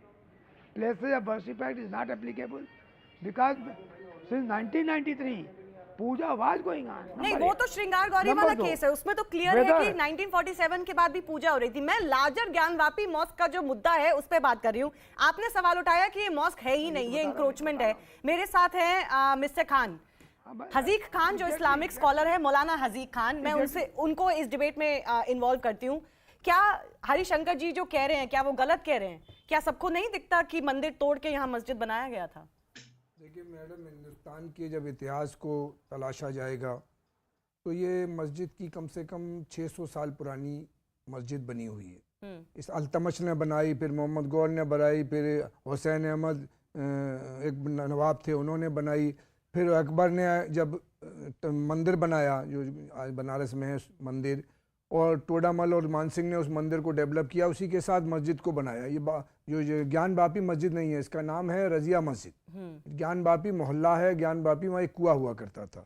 रही बात ये कि उसके बाद औरंगजेब ने उसको develop किया, मस्जिद थी वो। और मस्जिद, मैं ये पूछना चाहता हूँ अपने भाइयों से कि हिंदुस्तान में जो बादशाह हुक्मरां हुए, जिनके ज़माने में 37% GDP थी इस मुल्क की, क्या उन्हें खाली जगह नहीं मिलती थी जहाँ मस्जिद बनाते? खाली मंदिरों को तोड़ के मस्जिद बनाने की? मैं एक बार इस्लामिक एतबार से वो मस्जिद नहीं हो सकती जिसमें किसी की नाजायज कब्जा करके मस्जिद। हाजीक जी, आप ज्ञानवापी जो आप कह रहे हैं रजिया मॉस्क है, आप सही कह रहे हैं, ज्ञानवापी उसका नाम नहीं है। उसकी आप दीवारें देख लीजिए, क्या वहां पता नहीं चलता कि मंदिर तोड़ के बनाया गया है? मैडम, जब अकबर ने दीन इलाही शुरू करा, इतिहास को टटोलना पड़ेगा, उसके तथ्यों को अंदर जाना पड़ेगा। क्या दिखता नहीं है अपने, हमें अपनी नजरों से नहीं दिखता? मैं बता रहा हूँ, तो जब अकबर ने उसको डेवलप किया, टोडामल मान सिंह ने, तो उन्होंने दीन इलाही चलाया। अकबर का नाम ले रहे हैं, औरंगजेब का नाम नहीं ले रहे हैं। ये पहले बता रहा ना, उससे पहले दीन इलाही वहां से चला, वो मरकज था, सेंटर पॉइंट था दीन इलाही का प्रचार का। वहां से सारे मजाहब के, हिंदू, मुसलमान, सिख, ईसाई, सारे मजहब की, और वहां पर जो आप कलाकृति बताती हैं कि वो वहां पर लगी हुई हैं, वो इसलिए जैसे कि अकबर ने सारे मजाहिब को लेकर काम किया था। सर, और ऐसे मॉस्क नहीं बनता है, आपको भी पता है, और भारत में आपको ऐसे कोई मॉस्क नहीं मिलेगा दीन इलाही पढ़ लीजिए कि दीन इलाही पे क्या करा मूर्तियां लगाते हैं मॉस्क में, आप ये कह रहे हैं मुझे? नहीं, दीन अकबर ने करा, और नहीं लगा था अकबर, क्योंकि एक दीन इलाही मजहब चला रहा था, सारे लोगों को मजहब लेके, तो सारे मजाहिब। तो ये जो मुस्लिम पक्ष है उसने तो अकबर का नाम नहीं लिया, वो तो औरंगजेब का नाम लेके गए। औरंगजेब का प्रचार करते हैं लोग, औरंगजेब ने डेवलप किया, मस्जिद बनाई नहीं, औरंगजेब पहले ऑलरेडी मस्जिद थी, टर्की नवाब ने बनाई पहले, उससे पहले ना, उससे बनाई अल्तमश ने, उससे तो पहले। आप ये कह रहे हैं यहाँ पे मंदिर नहीं तोड़ा गया, ये कह रहे हैं? मैं ये पूछना चाह रहा हूँ मैडम आपसे भी, और अपने भाई जो बैठे हैं प्रोफेसर साहब, ये बताएं कि इतने मूर्ख थे क्या वो बादशाह जिन्होंने GDP जो अपनी 37%, तो उनके जो औरंगजेब के इतने सारे जो फरनामे हैं और वो हैं जिसमें उन्होंने हजारों मंदिर मथुरा के मंदिर को, जो आज भी मथुरा के मंदिर में जो, मथुरा की बात नहीं करते हम, ज्ञानवापी की बात पहनते हैं अपने, जब उनका वो मेला लगता है तो उसमें गहने वही पहनते हैं जो औरंगजेब ने दिए। इंदौर के मस्जिद को भी दिए। मुद्दे की बात ये है कि वहाँ मंदिर तोड़ के बनाया गया, नहीं बनाया मैडम, क्या जरूरत थी उन्हें मंदिर, क्या खाली जगह नहीं? हमें नहीं पता क्या जरूरत थी, पर सबको पता है कि औरंगजेब ने हजारों मंदिर तोड़े हैं, उससे पहले बाबर ने हजारों मंदिर तोड़े हैं। इस्लामिक इन्वेडर्स हजारों मंदिर, मैडम, मैं अपनी बात रख लूं फिर आप बोलिएगा। इस्लामिक इन्वेडर्स ने बहुत सारे मंदिर तोड़े हैं, ये रिकॉर्डेड फैक्ट है, हिस्ट्री का फैक्ट है। इसमें मतलब हमें बहस करते हुए भी अच्छा नहीं लगता कि क्योंकि हम हिस्ट्री के वो ज्ञानी नहीं है। आर्कियोलॉजिकल सर्वे ऑफ इंडिया में लिखा है ब्रिटिश के जमानों से, और उसके बाद तो बहुत हिस्टोरियंस ने भी लिखा है। राम जन्मभूमि में भी यही मुद्दा बनाया था मुस्लिम पक्षकारों ने कि मंदिर था ही नहीं, मंदिर के अवशेष मिले। यहाँ पे तो सर ओपनली दिखता है। संगीत रागी, there is a scholar who has written a work, Negationism in India.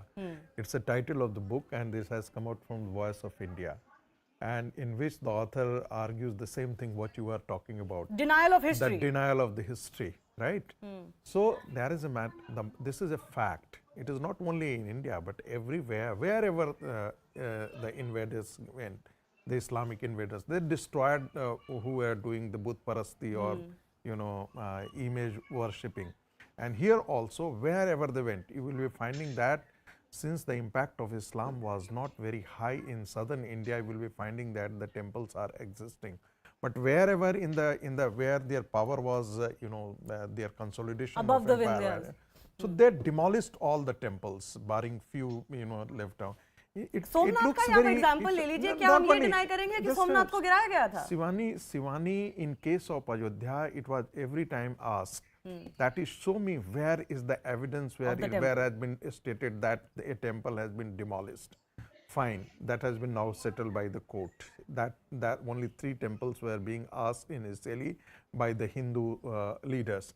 In this case, and particularly in this case, Kashi Vishwanath temple, and in case of Mathura temple, there is Farman of Aurangzeb that we have demolished it.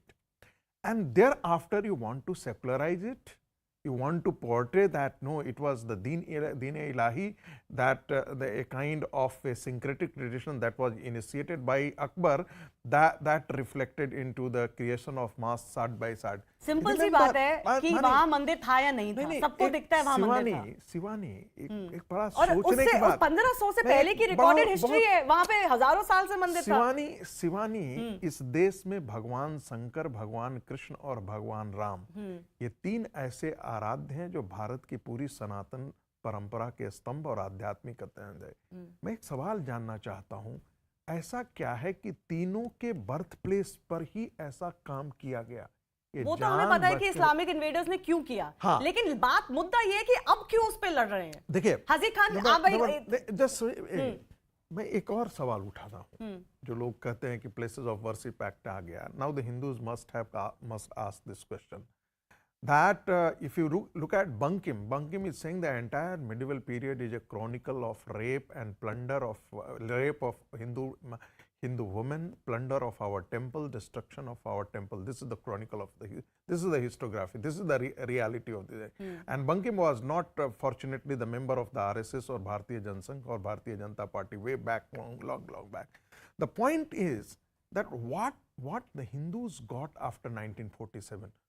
Are they not entitled to their temple, to places of worship, and especially sites like these, which are of extreme importance therefore, to the I am faith? saying that 1991 Worship Act, piloted by the Congress Party and passed by the Parliament, was an insult to the Hindu deities. So that's a separate debate. I'm not getting into that. Haziq ji, very quickly, I'll go back across to Hari Shankar. आप कह रहे हैं कि यहाँ temple नहीं था, क्या ये डिनाइल हो सकता है? देखिए मैडम, हिंदुस्तान में जब 850 साल मुसलमानों ने हुक्मरानी की, तो जैसे आज हमारी पुलिस हिंदुस्तान के मुसलमानों की और जितने नागरिक हैं उनकी देखरेख करती है, तो क्या जो मंदिरों के बीच में जो मस्जिदें बनाई वो इसलिए बनाई? हम भी इतिहासकारों को पढ़ते हैं। डॉक्टर पूनिया जो हैं, राम पूनिया जी, वो बयान कर रहे हैं, रोज बयान करते हैं टीवी पे, नहीं देख रहे लोग हमारे, झूठ बोल रहे हैं। क्या कहते हैं वो कहते हैं अकबर वहाँ का बनारस की हिंदू यूनिवर्सिटी में उसका वो रखे हैं औरंगजेब के, उसमें लिखा है किसी मंदिर को तोड़ के मत, बाबर का जो रखा है बाबरनामा, उसमें लिखा है उसने औरंगजेब को, उसको अपने बेटे हुमायूं को, कि तुम जिस मुल्क में हुकूमत कर रहे हो उसके हिंदू भाई तुम्हारे। मैं आपसे सीधा सवाल पूछ रही हूँ, आपको लगता है ज्ञानवापी में मंदिर तोड़ा गया था या नहीं तोड़ा? नहीं तोड़ा गया मैडम, नहीं किया। चलिए हरिशंकर, वो मस्जिद बनी नहीं सकती मेरे एतबार से, इस्लाम के एतबार से। बात तो वही है, लेकिन लड़ाई तो राम जन्मभूमि पे भी हुई। नहीं, राम जन्मभूमि भी नहीं, तो लड़ाई तो यहाँ भी हो रही है, लड़ाई तो मथुरा में भी हो रही है, सबको पता है हिस्ट्री क्या है, तो क्यों लड़ाई हो रही है? एक में आनंद डायरेक्टर हिंदुस्तान के थे, जब राम पर उन्होंने रामचरित मानस सीरियल बनाया, तो अयोध्या की, मैं उनकी किताब पढ़ रहा था, अयोध्या में उन्होंने दौरा किया, 55 मंदिरों में लोग कह रहे थे कि यहाँ राम जी पैदा हुए। क्या बात करती हैं आप उसमें मत जाइए, यहाँ मंदिर रामचंद्र जी के बारे में मैं कह रहा हूँ, वो मंदिर के पुजारी कह रहे हैं कि पैदा हुए। हरिशंकर जी wants to respond, then I'll go to our other guest. Yes, Harishankar. देखिए, you can not be fool the people now. You cannot be fool. The question is that there is ample evidence to the effect that during Mughal rule, Islamic rule, from Alauddin, from Muhammad Ghori till 1947, whosoever had been the Muslim rulers, they have committed atrocities, barbarous acts, action which is most inhuman, and it can't be justified. Muslim ruler से ज़्यादा अन्याय, क्रूरता और बर्बरता किसी ने नहीं की, और उन बर्बरता को फिर से रेक्टिफाई करना आज हिंदू जनता की पहली 70% लोग हिंदू के साथ थे हुक्मरानी में। कैसी आप बात कर रहे हैं? कैसे थे वैसे ही थे। मानसिंह कैसे थे, टोडामल कैसे थे, ये सब कन्वर्जन आपने किया, मानसिंह ने कन्वर्जन किया, चुने गए, मानसिंह ने कन्वर्जन किया, टोडामल ने कन्वर्जन किया, जोधा भाई ने कन्वर्जन किया, आज भी आगरे में अब मैं आपके पास आऊंगी तब आप बोलिएगा, प्लीज अब बीच में ना बोलिए। Tauseef Ahmed, the larger question facing the Muslim community is it helping them to fight these battles and go to court and say there was never a temple here? Or would it be better if they also acknowledged the real facts of Indian history and then try to work out a solution? And there are, of course, there's a discussion, of course, of the bigger sides. The smaller matters can be maybe decided by court, but on the bigger sides, is it looking good that the Muslims are denying that the faith of the Hindu community was demolished here? I've understood you. Madam, I've understood your question. I've been hearing the concocted... All right, finish. Now I finished it. Tawseef, no need to get impatient. Go ahead. All right. Now you please give me uninterrupted 2 minutes, like you have given uninterrupted several minutes to RSS supporters and to BJP supporters. Now, exactly. Once again, whose supporter are you? Since you are outlining RSS and BJP supporters, whose supporter are you? आप भी बता दीजिए.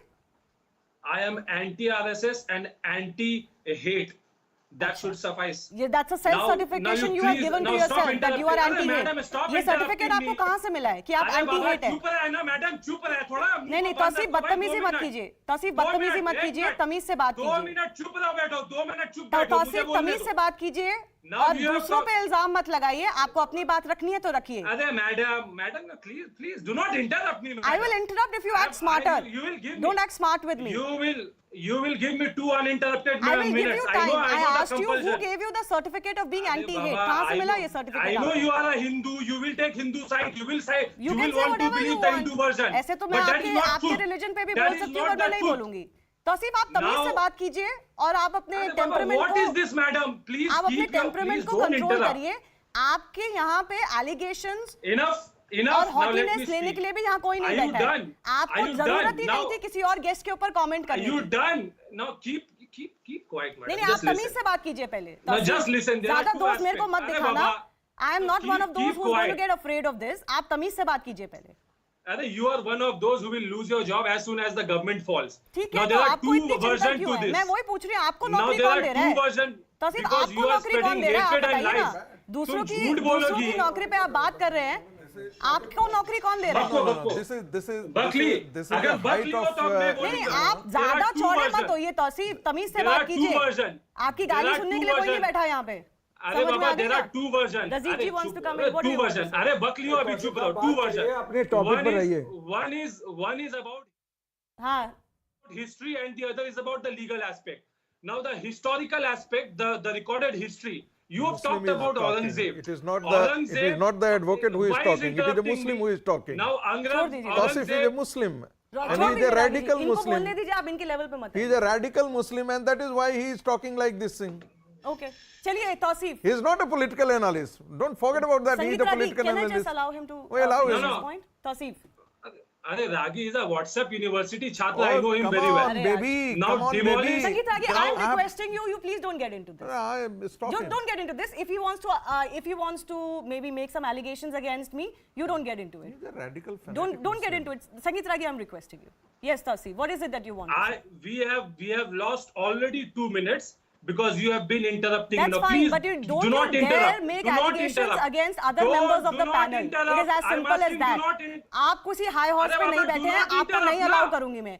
आपको अपनी बात रखनी थी, आप रख सकते थे बिना किसी गेस्ट के अगेंस्ट कुछ बोल के. मैडम रुको. रजीब जी भी बैठे हैं, वो भी अपनी बात कर रहे हैं. डिबेट करने आए हो, डिबेट करो. ज्यादा अपने हाई हॉर्स पे मत बैठो. बाबा मुंह बंद करना रे बाबा. 2 मिनट मुझे नहीं, इनको निकालिए. Historical you have absolutely lost your balance today.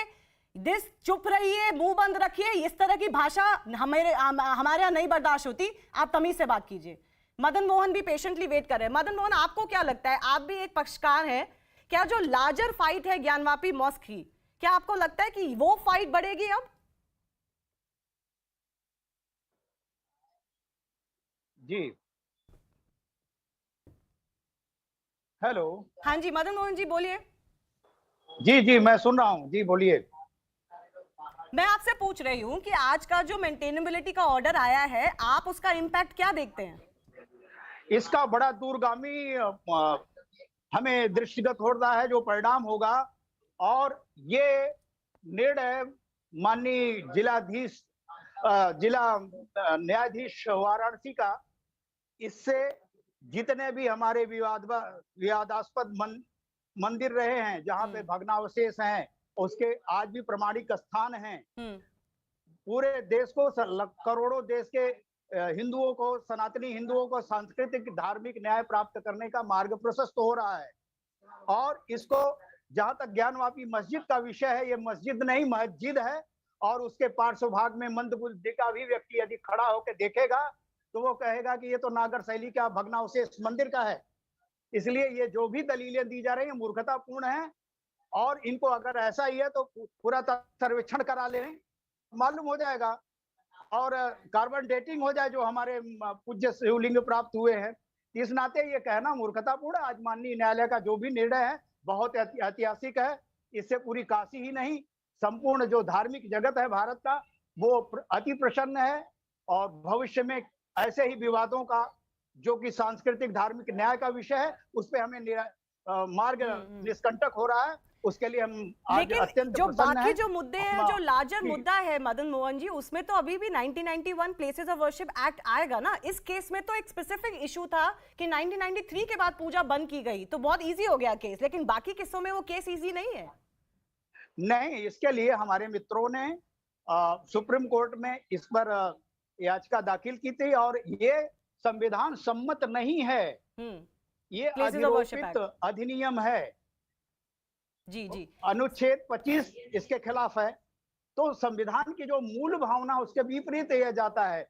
ये एक अल्पकालिक तत्कालीन लोगों की मानसिकता को पुष्ट करने के लिए, संतुष्ट करने के लिए राम जन्मभूमि के मामले पर जो आंदोलन चला था, उसी को देखते हुए ये लाया गया था। परंतु ये दीर्घकालिक नहीं है। संविधान की मूल संविधान की जो मूल भावना है, larger fight now hinges on the Places of Worship Act, but in the meantime, remember two things. Supreme Court has once said that determining the character of a religious place is not barred under the 1991 Places of Worship Act. Secondly, the act itself is under question. And thirdly, now in this case, the maintainability of the plea has been given a go-ahead, and the Shringar Gauri case can have wider ramifications, as all of our advocates are pointing out. Sita Sahu is one of those devotees, the petitioner in this case. Sita ji, आप बताइए, आपका मन क्या कह रहा है? आज आपकी जो प्ली थी, अब उसका रास्ता साफ हुआ है। जीते नहीं है आप, लेकिन उसका रास्ता साफ हुआ है। जी, आज हम लोगों को बहुत खुशी है, बहुत ज्यादा ही खुशी है कि एक रास्ता मिल गया है। कम से कम अब हम लोग जो है आगे की लड़ाई लड़ सकेंगे। आगे जो हम लोग को मिला है सबूत दिखाया जाएगा। आगे की लड़ाई लड़ने के लिए हम लोग का रास्ता प्रशस्त हुआ है। इसके लिए हम लोग को बहुत बहुत ज्यादा खुशी है। आपसे लोग जानना चाहेंगे सीता जी कि ये जो श्रृंगार गौरी माँ की पूजा के लिए आप जो गई हैं, आपने जो याचिका फाइल करी है, वो आपके लिए इतनी इम्पोर्टेंट क्यों है? आप क्या कहेंगे उस पर? मैं यही कहूंगी, कभी तलवारों के दम पे हमारे मंदिरों को ध्वस्त किया गया था, हमारे मंदिरों को तोड़ा गया था, उसको ध्वस्त किया गया था, और ना जाने कितने लोगों का कत्लेआम मचाया गया था। ये हम लोग को पता है, ये इतिहास गवाह है हम लोगों के। और उसी दौरान जो हम लोग मेन मंडप है माँ श्रृंगार गौरी का, उसको भी ध्वस्त किया गया था। वहाँ पूजा पाठ बंद हो गया था, बाद में पूजा पाठ शुरू हो गया, फिर 91-92 में फिर दोबारा से बंद हो गया था। साल भर में मात्र एक बार पूजा करने का अवसर मिलता था, और वो भी मंडप के बाहर, जो कि चबूतरा कहलाता है। लेकिन हमारी मजबूरी थी, मात्र 1 घंटे के लिए नवरात्र के चौथे दिन मात्र 1 घंटे के लिए पूजा पाठ करने का अवसर मिलता था, वो भी चौखट पर, जिसमें भीड़ भाड़ धक्का मुक्की सब होता था। इसी से हम लोग परेशान हो गए, हम लोग ने याचिका दायर किया था। अब हम लोग को पूरा विश्वास है कि हम लोग को न्याय मिलेगा, हम लोग का मंदिर मिलेगा, जहां हम लोग अभी जो बाबा जी मिले हैं वहां जाकर लोग जलाभिषेक कर सकेंगे, माँ श्रृंगार गौरी का भी पूजा पाठ कर सकेंगे। जी, तो आप भी यही मानती हैं कि जो आखिरी लड़ाई है वो ये कि वो जो मस्जिद का जो इलाका है वो मंदिर में मिलेगा? Let me give the final 30 seconds to Harishankar Jain. Sir, how confident are you of that larger fight? देखिए, ऐसा है कि बिल्कुल 100% कॉन्फिडेंट है। We will prove that temple was demolished. I may remind one thing and tell you to all that there is 1997 judgment of the Supreme Court. Justice Ramaswamy की judgment है 1997, 6 Supreme Court cases page 461, you will find Supreme Court has recorded finding that this temple was existing at the time of Aurangzeb. Under the order issued by Aurangzeb, this temple was demolished. Once I prove that this construction has been raised after demolishing a temple, it can't be a mosque. You can't say it is a mosque. Neither under Hindu law, neither under Muslim law, it can be a mosque. Okay. If it is not a mosque, it is an encroachment. So encroachment is not permissible. In Ajodhya case, I was counsel in Ajodhya case, 5 judge bench has held that even if temple is destroyed, it can be taken, it can be restored. Restored, okay. ऐसा नहीं है कि आपने तोड़ दिया तो मंदिर समाप्त हो गई, ऐसा नहीं है. और law के dimensions, there are number of dimensions. Yeah, and we all now look forward to that larger fight. First, of course, is the Ma Shringar Gauri worship case. Then, of course, the larger case of the Gyanvapi Mosque. Then there is also case of Kashi Mathura. And who knows what happens to Places of Worship Act and whether more of these battles come out in the open. Some of them are already in court. I've run out of time. I do thank all of our guests for joining us. Moving on. A mega war of words has erupted between Congress and the BJP, and the official Twitter handle of the Congress posted a picture of RSS shots on fire with a caption, "Free the country from the shackles of hate and undo the damage done by BJP RSS." Responding to Congress's blazing tweet, BJP said the picture is clearly a call for open violence against people of a particular ideology. Launching a scathing attack on the Congress party, BJP said Congress wants to dehumanize the opposition and wants to set the country on fire. The party demanded that Congress should take down that picture immediately and called Congress's Bharat Jodo Yatra a Bharat Todo and Aag Lagao Yatra. The Congress, though, has stood by the tweet. This is not the first time that Congress and Rahul Gandhi have attacked the RSS and the BJP. Just a week back, in fact, while addressing a rally in Kanyakumari, Rahul Gandhi accused the BJP and the RSS of dividing the country on the lines of religion and language. Last year, Congress MP attacked the Sangh Parivar and BJP, alleging that they were fake Hindus and used religion for their benefit. In August 2018, former Congress chief had said the ideology of the BJP and RSS is that only men can run this country. In July 2018, Rahul Gandhi hit out at the RSS and BJP, saying they had made no contribution to India's freedom struggle and did not make any sacrifices. And the big one, in March 2014, Rahul had said in a speech that RSS was behind the killing of Mahatma Gandhi. Remember, he faces a defamation case against this by the RSS. BJP has launched an all-out attack on the Congress over this tweet, saying this is a bid to dehumanize the opposition. The Congress is advocating the killing of people of a particular ideology. Have there been similar such attempts in the past where the RSS was, quote, dehumanized? Let me bring out some episodes. In the beginning of this year, senior Congress leader Digvijay Singh, who's part of the Congress's Bharat Jodo Yatra, had equated RSS with termites. You would remember last year in February, Popular Front of India, an extremist Islamic organization, paraded people chained and dressed as RSS uniform in Kerala, that too as part of a demonstration on the Mopla massacre. In January 2020, a social activist, Syed Kashif, had falsely alleged that RSS workers were involved in a bomb attack. Not to forget that murders of RSS workers in Kerala, for example, recently in other states, have not evoked the same response from the likes of the Congress party as any other murders will, political or otherwise. So the big question we're debating today, with this khaki on fire tweet, has the Congress dehumanized RSS workers?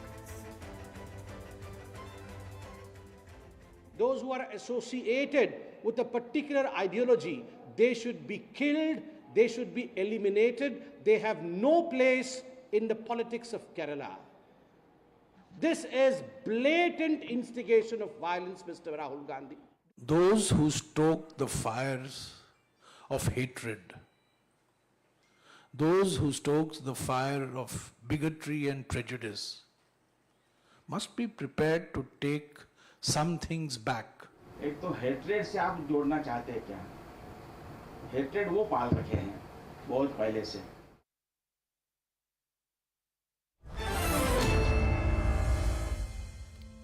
Tuhin Sinha of the BJP and Mohan Kumaramangalam of the Congress party joining us on the show. This is a direct face-off between the BJP and the Congress party. Let me come to you, Mr. Kumaramangalam. What do you make of the allegation that with this shots on fire tweet, you have basically given a handle to people to attack RSS workers? You can, you can obviously oppose RSS and BJP, but was the iconography or the image worthy of that attack, or did it actually incite violence? I'm really not sure why the BJP is getting their proverbial knickers in a twist over this tweet. It's not like we burned a rape victim at midnight without telling her parents. It's not like we took a religious procession in front of a mosque and said, "Khoon se nehla denge, tumhari auqat dikha denge," which happened 2 days ago in Karnataka during the Ganesh Chaturthi. You see, this represents a divisive ideology, and the burning of that pair of shorts or those knickers is basically a cleansing fire to cleanse the country of that ideology. It isn't to attack or be violent against anyone. And I find it laughable that the BJP is actually saying this, given that they were the first people to give a call for a Congress Mukt Bharat. At that point in time, were they trying to instigate violence against people who follow the Congress ideology? No. They said that there was no space for that ideology. What we are saying is that the RSS is spreading hate, divisiveness, and bigotry throughout this country. And the burning of those knickers, which, by the way, the RSS says they don't wear anymore, they wear pants, is representative of that. It isn't a call to violence by any means. Okay, we're speaking of this in a context where several RSS leaders and workers do get killed purely because they belong to the RSS. And this question has been raised for a very long time, whether it's okay to kill someone who comes from the RSS just because you don't like their ideology. Anyways, let me take that question to Tuhin Sinha. Hold on, let me respond to that for a second, if you don't mind. Sure, go ahead. Can I respond to that? I don't think it's only RSS workers that get killed. No, I think of course not. I didn't say that. There is an extreme. I think extremists of all ideologies tend to indulge in violence. If you look at politics of West Bengal or politics of Kerala, it has been fairly violent. And the violence has been perpetrated by both extremists. Yeah, but my point was, my point, Kumar Mangalam, was that the kind of reaction that you would get, for example, if a lynching happened of a Muslim community member, you don't get when an RSS worker is hacked to death on the streets from parties like yourself, right? I don't think that's the case, and I should clarify and make clear that we are against all forms of violence against people from all religions. Okay, let Tuhin Sinha come in, then I'll come back to you. Tuhin Sinha. Well, good evening, Shivani. Shivani, there is an inherent dichotomy between Rahul Gandhi and the words Bharat Jodo, and this tweet from the Congress handle is the latest manifestation of that. You know, they are openly, the party which pretends to be followers of Mahatma Gandhi is now openly espousing and endorsing violence. And this is not the first time Rahul Gandhi has made his violent mindset clear. If you recall, in May this year, in London, he had made some very absurd comment that BJP has doused kerosene everywhere and the country is about to burn. But today, the tweet says it is his intention to burn, large sections of the society. In the same meeting in May, he had met Jeremy Corbyn, the infamous person who had advocated secession of Kashmir. So I think there is something fundamentally wrong with Rahul Gandhi's Congress, the way they behaved. 2 days ago, he met a pastor who has been insulting Bharat Mata. Tomorrow, he might meet PFI representatives in Kerala. So I think there is something fundamentally wrong with Rahul Gandhi's mindset and pathological hatred for RSS is well known. Tuhin, before I take your argument on Rahul Gandhi's statements, etc., to Mohan, what is your primary objection to this tweet? Now, Mohan says that this is about a cleansing fire. How would you respond to that?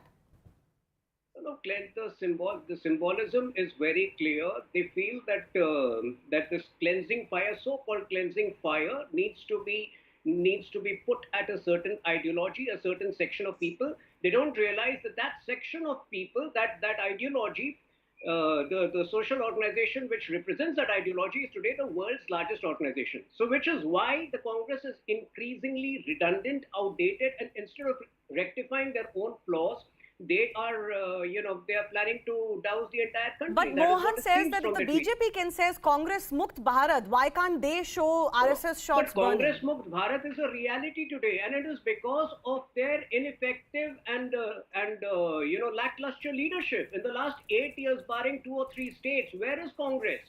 this desperate attempt at revival by stoking controversy every day, that is their last gambit. Mohan, isn't Congress Mukt Bharat a reality, which Mo- you've seen Mohan, in the last 8 now years? The party the- which once had 400 seats doesn't have 54 seats.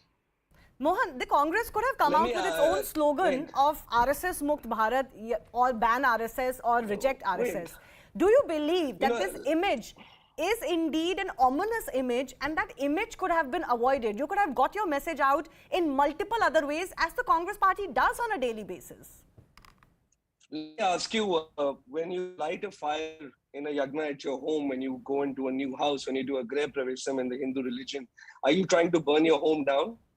Are you trying to kill really everybody using in that Hinduism house? to defend this tweet? Why not? Why not? You're using Hindu iconography to defend this tweet. I didn't Why see not? any Hindu I am iconography trying to anywhere tell on you. this tweet. If you are Maybe you if you're didn't. using I am Hinduism, trying then to use it properly explain and to fully. Don't just use it when it suits you. I am saying that this does not represent a call to violence, and I'm giving you different examples of what it might represent. I'm talking about the burning of evil. We celebrate the burning of Ravan on every Dashera. So that is the burning of evil. It is the burning of thoughts that are divisive, that promote bigotry, that promote hatred in this country. It is not a call to violence. I'll say that again. As far as who Rahul Gandhi has met, I should also mention that Rahul Gandhi met Mr. Uday Kumar, who launched an extremely large and long agitation against the UPA government's Kudankulam nuclear power plant. Rahul Gandhi does not only meet supporters and sort of brand his detractors as anti-Indians or urban naxals or what have you, and put UA cases on them. He meets people from all different walks of life. Yeah, but And I think any he's political open to leader meeting has not to be only his mindful supporters, of the but statements also and the his antecedents of the detractors. leaders you're meeting. I don't think that's an argument that in politics you can meet anybody you like. That doesn't work, right? No, the your argument, messaging is very important. But I'm running out of time. To him, final 30 seconds. You know, To him, in a final 30 the seconds. Congress argument is turning out to be bizarre and amusing. On the one hand, Rahul Gandhi can't get rid of his insatiable craving to hobnob with forces which are inimical to Bharat Mata, like that pastor he met 2 days ago. And on the other hand, they talk of burning down evil forces. So why hobnob with them in the first place? The people who insult Bharat Mata, you cozy up to them, you hobnob with them, you hear out their absurd arguments, and then you talk about burning evil. This is the reality of the Congress. They don't know what they talk. Okay, I just feel that you cannot use Hindu symbols without actually using Hindu symbols, then also say this is coming from Hindu philosophy. You can't have it both ways. Either you project it fully as Hindu and Hindu iconography, or then don't appropriate Hinduism. At least that you should not do. RSS or Congress versus Congress aside. That's appropriation, and it's an appropriation in the wrong manner. Anyways, I will leave it at that. I do thank both of our guests for joining us. Let's see how the public reacts to this tweet and the message of the Congress Bharat Yatra. Time for a very short break. On the other side, we'll get you the day's biggest stories.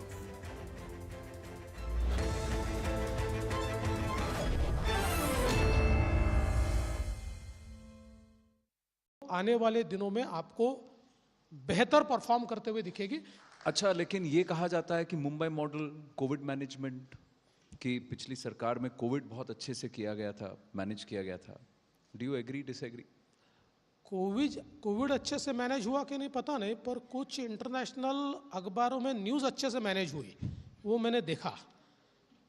और ये भी मैंने देखा कि जिसने Covid के management पर प्रश्न पूछा उनको जेल भी जाना पड़ा। ऐसे कई मेरे जर्नलिस्ट पत्रकार मित्र हैं कि जो जेल में जाते हुए हमने देखे। देखिए, मेरा सवाल इतना ही है, you have a municipal corporation with 80,000 crore rupees deposit in the bank, जिसके पास मेडिकल कॉलेजेस है, जिसके पास बेस्ट ऑफ द सुविधाएं है, सारी हेल्थ की सारी सुविधाएं है, बावजूद उसके आप पेशेंट में नंबर 1 हो, आप मौत में नंबर 1 हो, और आंकड़े छिपाकर भी नंबर 1 हो। जब आंकड़े निकलते हैं तो ध्यान में आता है कि आपने आधे आंकड़े तो छिपा दिए।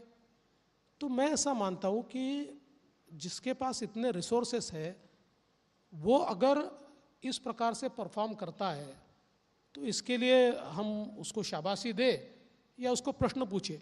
सवाल इतना ही है कि सारे कोविड के दरमियान सरकार फेसबुक लाइव थी और पब्लिक डेड थी। इससे ज़्यादा मैं बोलना नहीं चाहता।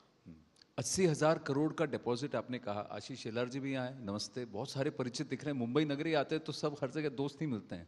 But Devendra ji, I want to ask you, 80,000 crore का डिपॉजिट आपने बताया, तो मुंबई शंघाई बन सकती है? मुंबई को शंघाई क्यों बनाए? मुंबई मुंबई है। मुंबई का अपना एक कल्चर है, मुंबई की एक अपनी अलग प्रकार की रचना है। मुंबई को मुंबई ही बनाएंगे और शंघाई से अच्छा बनाएंगे, और वो बनाया जा सकता है। ये मुंबई शंघाई वाली बात भी इन्होंने ही कही थी, अब मुंबई मुंबई वाली बात भी यही कह रहे हैं। नहीं जी, मुंबई शंघाई वाले हमारे पीछे वाले कह गए थे, जिन्होंने मुंबई में एक भी प्रोजेक्ट शुरू नहीं किया। अब एक और बात मैं आपसे पूछना चाहता हूं, ये युति टूटी कैसे?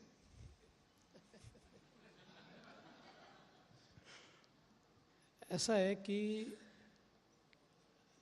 जब एस्पिरेशंस ये क्षमता के बाहर निकल जाते हैं, देखिए हर व्यक्ति की एक क्षमता होती है, लेकिन अपनी क्षमता से ज़्यादा कई बार उसके एस्पिरेशंस हो जाते हैं। तो ऐसे समय आदमी फैसले करता है।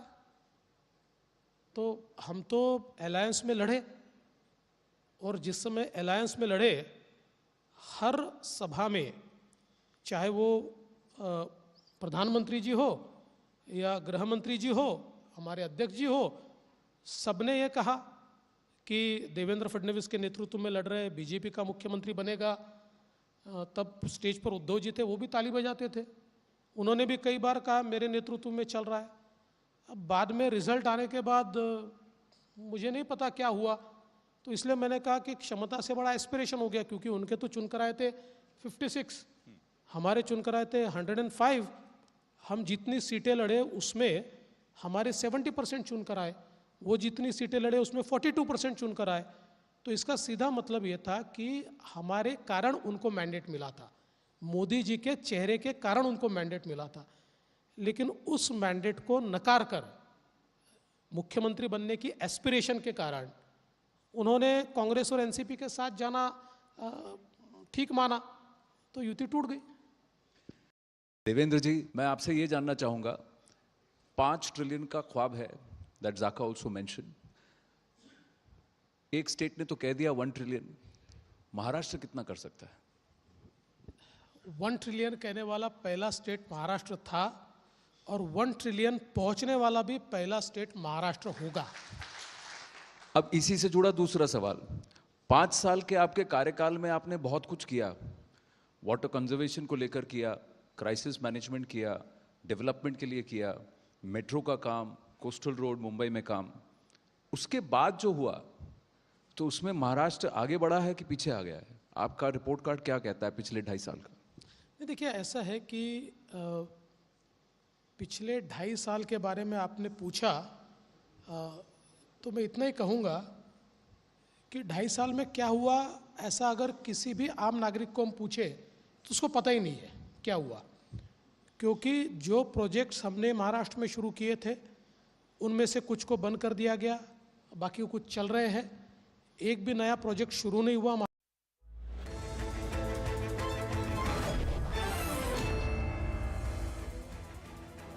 Thanks a lot for staying with us. Let's get you a quick check of some of the day's biggest updates. The Delhi police has issued fresh summons to Bollywood actor Jacqueline Fernandez for September 14. The questioning was earlier scheduled for September 12 but had to be postponed as the actor sought an alternate date citing prior commitment. National Investigation Agency carried out raids in different parts of North India today, including Punjab, Haryana, Rajasthan and Delhi NCR in relation to a case of narco-terrorism by alleged gangsters. As per sources, these gangs were working on the behest of Pakistan-based groups in India. Union Home Ministry has ordered a CBI probe into the death of BJP leader Sonali Phogat. This comes after the recommendation by both Goa and Haryana governments to do the same. Supreme Court today posted for hearing on October 31 a batch of petitions challenging the Citizenship Amendment Act 2019 and sought the centre's response on some fresh pleas. A bench of Chief Justice of India UU Lalit and Justice S. Ravindra observed it would refer the CAA case for hearing to a 3-judge bench. Supreme Court dismissed the petition of former Tamil Nadu Chief Minister and AIADMK leader O. Paneerselvam against the Madras High Court order of handing over the key of AIADMK headquarters to the party's interim General Secretary, Edapadi K. Palanisammy. Twitter has replied to Elon Musk's letter saying that payments made to a whistleblower did not breach any conditions of its $44 billion buyout by Musk. This comes after the world's richest man cited the move as another reason to scrap the deal that he made earlier to buy Twitter. Bollywood actor Salman Khan is back with Bigg Boss 16 in the teaser. One gets glimpses of the previous seasons of Bigg Boss, and Salman Khan can be heard saying that so far the audience has seen the game of the contestants, but this time Bigg Boss will play the game. A Pakistani court today extended former Prime Minister Imran Khan's pre-arrest bail for 8 more days on terrorism charges relating to a speech in which he allegedly threatened police and judicial officers. Khan was booked in the case by the police in August. The Indian cricket team for the World Cup, T20 World Cup in Australia has been announced. Rohit Sharma will lead the team, which is very similar to the one that was recently picked for the Asia Cup, though changes include Ravindra Jadeja missing out due to an injury, while fast bowlers Jasprit Bumrah and Harshal Patel are back into the team. Fresh from his heroics at the US Open, claiming his first ever Grand Slam title, 19-year-old Spaniard Carlos Alcaraz has now added another feather to his cap, becoming the youngest ever world #1 in men's tennis. And finally, 29 people got inside a Mini Cooper to create a Guinness World Record last week.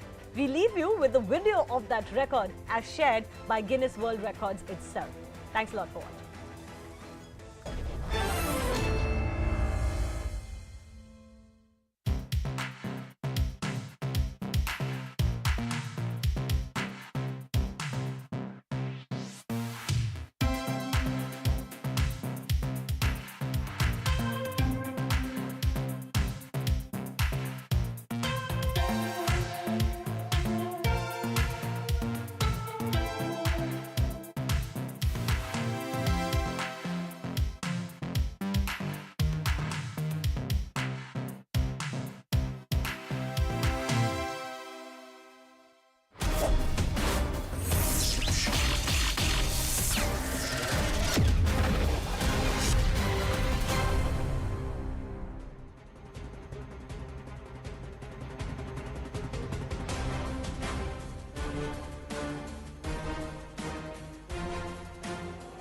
Namaste and welcome to this edition of The Right Stand.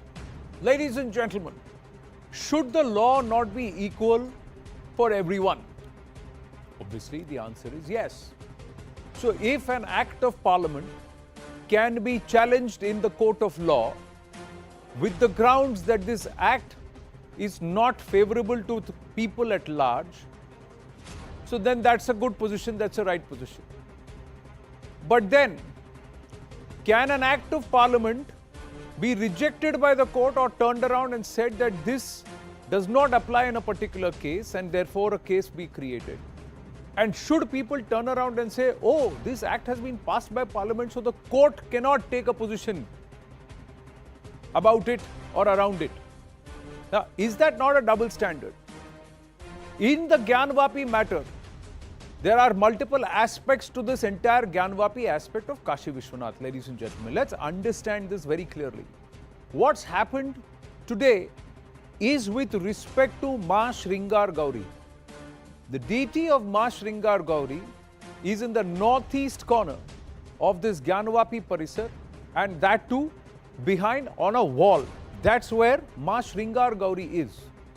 And not just 15th of August 1947, but till 1993, deity was worshipped by the devotee on a day-to-day basis.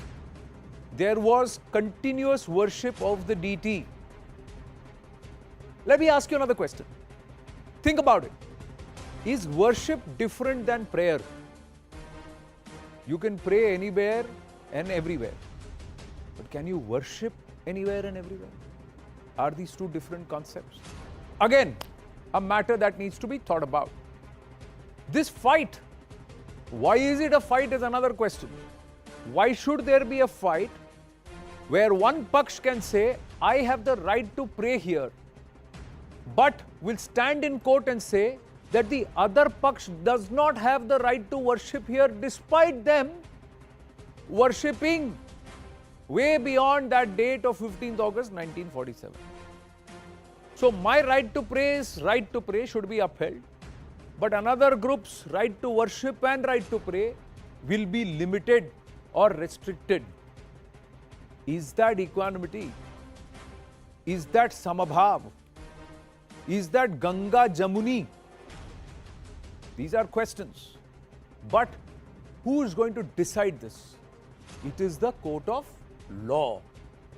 Will they allow the court of law to decide? And when the court decides, will they turn around and then question the very courts itself and call them compromised? So, heads I win, tails you lose. Is that Ganga Jamuni? These are questions that remain, ladies and gentlemen. But what's happened today is Prathama Padam, the first step. That's what Hindus believe, towards Vijaya Sunishchayam. That means determining victory, the first step towards the big victory. That's what the Hindu Paksh believe.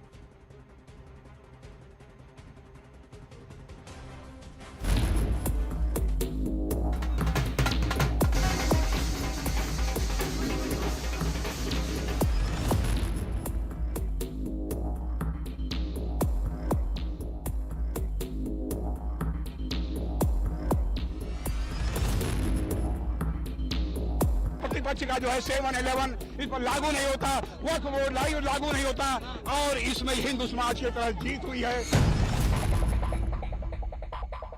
आज दिए जलाए, शंख नगाड़े बजाए और हर हर महादेव का नारा लगाए रात के 8 बजे। आज बहुत बड़ी दिवाली है, आज शिव की नगरी में बहुत बड़ी दिवाली है। इस फैसले का मैं भी स्वागत करता हूँ, सब लोग स्वागत करें और किसी भी प्रकार से इस विषय को लेकर के कोई विवाद उत्पन्न करने का काम ना करें। आज के ऑर्डर के बाद ऐसा लगता है कि फिर अब ये लिटिगेशन शुरू हो जाएगा इन तमाम इश्यूज के ऊपर और हम दोबारा 80 और 90 के दहे में वापस जा रहे हैं। फिर फौरन इसके खिलाफ हाई कोर्ट में अपील होनी चाहिए।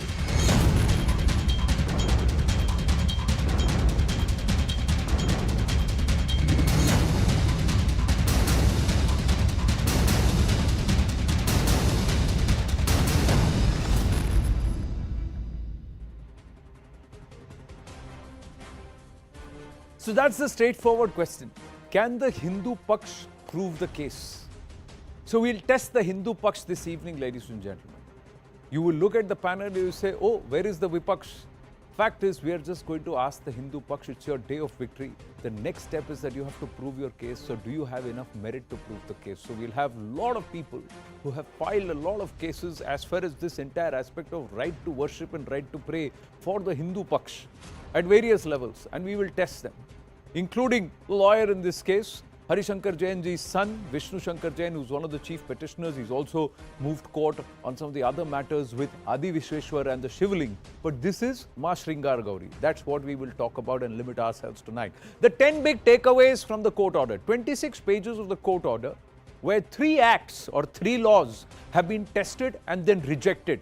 The Waqf Board Act, the Kashi Vishwanath Act of 1983 and the Places of Worship Act of 1991. Of course, the Deen Mohammed case has also been quoted and there has been an observation on that matter also. We will bring that up also. This is dated 1936, where there was no representation of the Hindu Paksh. But what are the 10 takeaways?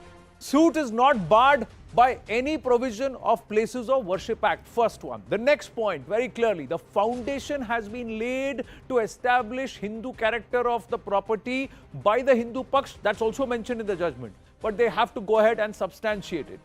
Then, deities mentioned existed within property before the 15th of August 1947.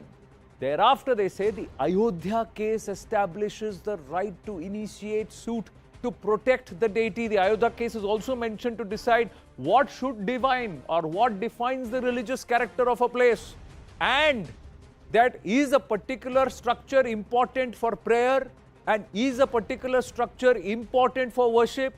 Even in the absence of the deity, does the religious character remain? All of that has been mentioned in this judgment. We'll talk about it. Ayodhya case also establishes a legal personality to idols. The destruction does not result in termination of the pious purpose. This is quoting the Ram Janmabhoomi verdict of the Honorable Supreme Court in this judgment too. Devotees were allowed to freely worship Ma Shringar Gauri till 1993. So whose right to pray has been restricted, right to worship has been restricted? Government of Uttar Pradesh in 1993, that's the claim being made, restricted the entry of devotees without a written order. It was just orally communicated. It was never challenged, this order. Plaintiffs are only demanding the right to worship Ma Shringar Gauri. They are not claiming title to that wall, nor saying call this a temple. They are saying this place we have come to worship, allow us to access. Don't bar our access. No suit has been filed for declaration of disputed property as a temple. And the right to worship is a civil right. And any interference will raise a civil dispute. That has also been established by the court, saying the court is well within the rights to not just decide on the maintainability but also hear the petition. Now, what are the legal ramifications? The big five. First, the Astha fight opens up. The right to pray gets a big boost. Right to worship gets a big boost. It paves the way to bypass 1991 Right to Worship Act or to understand, interpret legally the tenets of Right to Worship 1991 Act. And where does it work? Of course, the Right to Worship Act itself is on challenge. And the petitioner is joining us in a short while. Move towards ASI survey, Archaeological Survey of India, plus further survey of the mosque. So the Advocate Commissioner survey now comes into play. Those 9 to 12 pages, which had a lot of observations, those videotapes, they all come into play. Of course, it also opens the Pandora's box to similar disputes where people will turn around and say, I don't want title, just give me access. Court cognizance possible now of report on the Shivling too. Oh, that aspect comes through. But we will focus on Shringar Gauri and its various dynamics. So the plea upheld, can the Hindu Paksh prove the case is what we are asking. The Gyanvapi Shringar Gauri, that's the hashtag. Let's go across to our guests this evening. Vishnu Jain, Advocate Supreme Court and one of the petitioners in this matter. And of course the involved party, Rajat Sethi, political analyst, Dushyant Sridhar, Vedic speaker and writer. So we will go back to the historical concept. What do you understand? And this concept of Prana Pratishtha, perennial rights of the deity, where does it come? And of course, I have Ashwini Upadhyay, petitioner, joining us in the studio. Namaste. So he's got a angle between, like I asked you this question, prayer and worship, are they two different aspects? But first, let's go to Vishnu Jain. Vishnu ji, namaste. हर हर महादेव। देखिए, मेरे से पहले अश्विनी जी कह रहे हैं हर हर महादेव। आपके साथ जो याचिका करता है वो भी आपके साथ है। नमस्ते, हर हर महादेव। हर हर महादेव कह रहे हैं। हर हर Mahadev. So Vishnu, let me ask you, how do you see the judgment today? What does this imply? See, the important point is, Anandji, that so far as we were arguing on your channels and on your studios time and again, that in this particular set of facts, the Places of Worship Act is not attracted because before 15th August 1947 there was a pre-existing Hindu temple, and till November 1993 every day we used to worship Ma Shringar Gauri. It is only after November 1993 this worship has been stopped, and therefore we had filed this petition before the Honorable District Judge of Varanasi seeking a daily worship of the property in question. And today the Honorable Court has cleared the way for trial of the matter in issue. In future course of action we will be going to lead evidence. The evidence will be pertaining to the historical aspects of the matter. The evidence will be pertaining to the religious aspects and the spiritual books of the matter, which has evidentiary value within section 57 of the Indian Evidence Act. So I feel that there is a lot more work which has to be done. As far as the maintainability issue is concerned, definitely we have won. But so far as the oral and documentary evidence is concerned, we are going to do our preparations for that, and very professionally we are going to proceed further. And I also must tell you that this argument of Waqf Act 1995 has also been rejected by the Honorable Court because the Muslim side was not able to file any document to show that this is a Waqf property, and the document which was filed as Waqf number 100 was pertaining to Alamgir Masjid, not to Gyanvapi Masjid. And all my arguments which I made before the Honorable Court has been accepted. So I feel that this is the latest example and a grand example that how after legal research and after detailed research in a given set of facts of the case, the Places of Worship Act can be countered and it can be overcome. Definitely Places of Worship Act is a hurdle and will be a hurdle, but we have challenged the constitutional validity of Places of Worship Act. Correct. Ashwani ji has also challenged, Subramaniam Swami ji has also challenged. That's a separate issue. That's the dream situation when we get the Places of Worship Act. We will talk about that first. also. But despite Places of Worship Act, ji we will talk about. But despite Places of Worship Act being there, जी आप बोलिए हाँ complete. Sorry, I am just saying that despite Places of Worship Act being there, through our legal interpretation we have proved that in a given set of facts, the misnomer which has been created in the society, that Places of Worship Act gives a blanket ban that you cannot get your temples restored. It is not that simple an interpretation, and on pure legal interpretation, today's order has been passed. Ji I want to ask you Vishnu ji, the ladies behind you who are part of the petitioners, the 5 petitioners, मैं उनसे एक प्रश्न पूछना चाहूँगा कि अप्रैल 2021 में आप में से किसी ने जाकर वहाँ पूजा की थी? जब लास्ट ईयर उस आपको मेरी आवाज आ रही है? जी नवरात्रि के चौथे दिन वहाँ पे श्रृंगार Gauri Yes, they have worshipped Anand ji. वहीं पे हम लोग गए थे दर्शन करने। before COVID. हम लोग अप्रैल में गए थे दर्शन करने, बहुत सारे लोग गए थे दर्शन करने के लिए। आप अप्रैल में गई थी ना? चौखट का दर्शन होता है, विग्रह का नहीं होता है। हाँ, अप्रैल में हम लोग गए थे दर्शन करने। हम लोग चारों लोग गए थे दर्शन करने। तो एक बात बताइए, अगर आप एक साल में एक दिन आपको अगर अलाउ किया जा सकता है तो 365 दिन क्यों नहीं? आपके घर में अगर आप पूजा के लिए कहीं रखते हैं पूजा का रूम, तो ऐसा कोई नियम होता है क्या कि साल में एक ही बार वहां पर दर्शन होगा? इसी की तो लड़ाई हम लोग लड़ रहे हैं, इसी की लड़ाई लड़ रहे हैं ना कि चौखट का पूजा नहीं, हम लोग को विग्रह का पूजा, हम लोग को 300 साल में 365 दिन हमको मतलब पूजा हम लोग को दर्शन करने के लिए दिया जाए, न कि साल में एक दिन। इसी की तो लड़ाई हम लोग लड़ रहे हैं, श्रृंगार गौरी का। पर argument Vishnu ji, the argument now will be, हाँ जी बोलिए, आप बोलिए, फिर मैं विष्णु जी से पूछता हूँ। नहीं पूछिए भैया, पूछिए। ठीक है, तो भैया विष्णु भैया मैं आपसे पूछ रहा हूँ, I am going to ask you this, the argument is that you are going to first say कि allow us to worship, allow us to pray, then you will say arey we are only the larger number, and then you will try and take that place and saying this place belongs to us, so you will try and this is a backdoor entry. This was one of the arguments that was made. No Anandji, I'll explain it. I hope I'll be able to explain it. The point is this, that we have filed 6 cases in Varanasi civil court. This is one of those cases where only right to worship has been asked. So far as the title of the property is concerned, there is already a title suit pending before the court. So it is, everything will be clubbed together in future course of action, and then the title and right to worship, everything will go together. So the point in issue is this, that this suit has been filed that till November 1993 in the so-called mosque, there are objects of worship which are existing, and whatever we have claimed has been proved in the commission report where Shivlingam has been found, and therefore we are going in that direction, that whatever is the situation of Gyanvapi as existing in November 1993 after coming into force of the Places of Worship Act in 1991 must be restored. That's one limb of the submission in the petition filed by these ladies. But the point in issue is that there are larger questions. जी please complete, then I'll ask. थोड़ा delay है इसीलिए confusion I am saying the point in issue is that there are larger questions, and title and everything has been asked for, so which also will be decided and adjudicated. Yeah, because in this case you have said 4th day of the Chaitra Navratra Samvat 2078, 16th April 2021, that the devotees performed puja of Ma Shringar Gauri. But Vishnu ji, and I'll open it up to our other panelists with this, they are saying कि आप एक नई strategy लेकर आए हैं आपकी बार। तैयारी ये है कि हम तुम पर इतने केस कर देंगे, तुम कंफ्यूज हो जाओगे कि डेट कहां पर लें और लड़े कहां पर। And this is the reason why I am saying this. I am saying this because the advocate commissioner survey report which was done for one other case will now come into play in this case also. It will also come into play in some of the other cases. This, Anand ji, See, Anandji, I understand what you are trying to say, but the point is that the CPC gives me permission.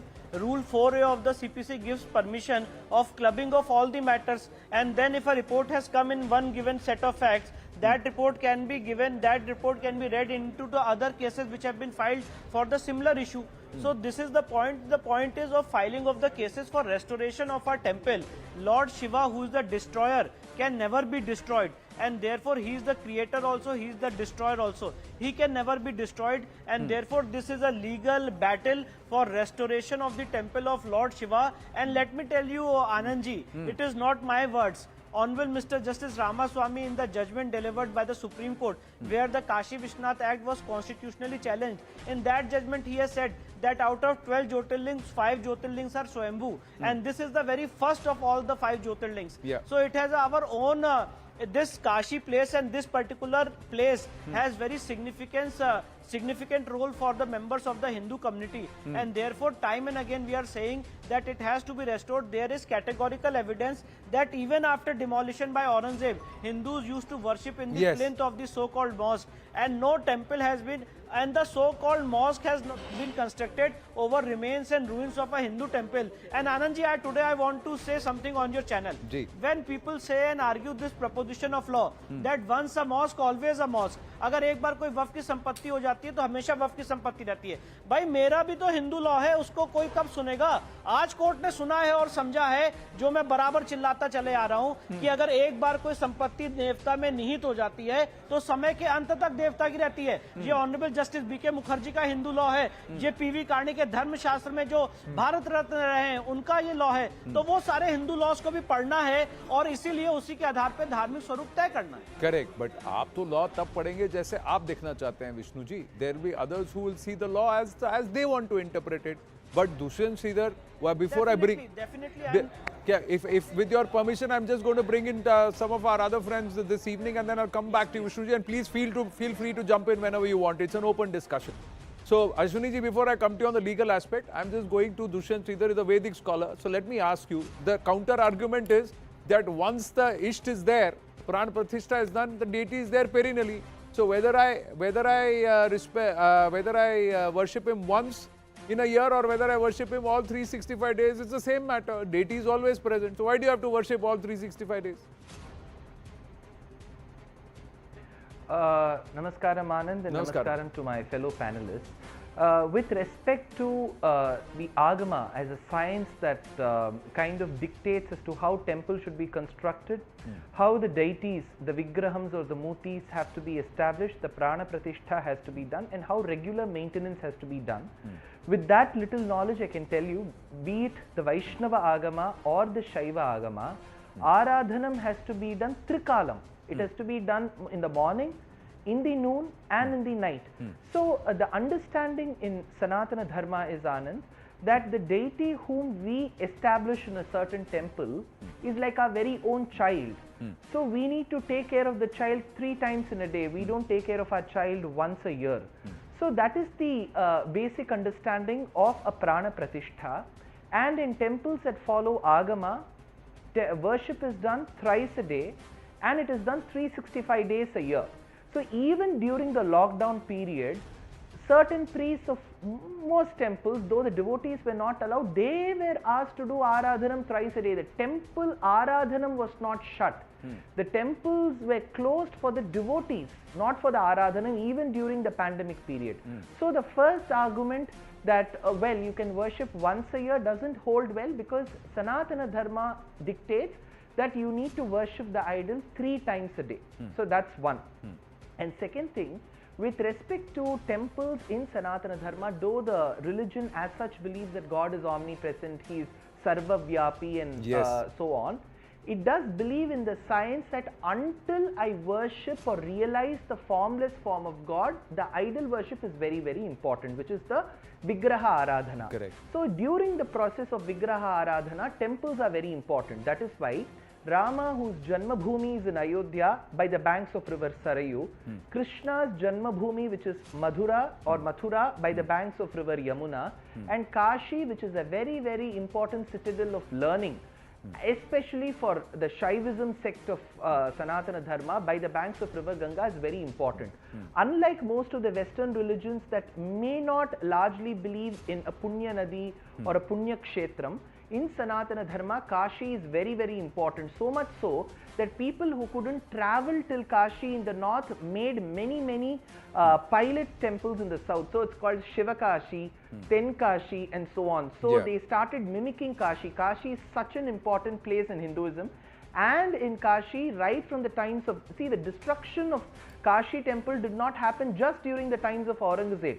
Right from the times of Muhammad Ghori, the 12th century, there's a beautiful mausoleum built by a scientist, Pakistani scientist, if I'm right, Abdul Qadir Khan in 1995 for Muhammad Ghori, the one who destroyed the Vimanam of Kashi temple. It has all been recorded in the inscriptions and the manuscripts.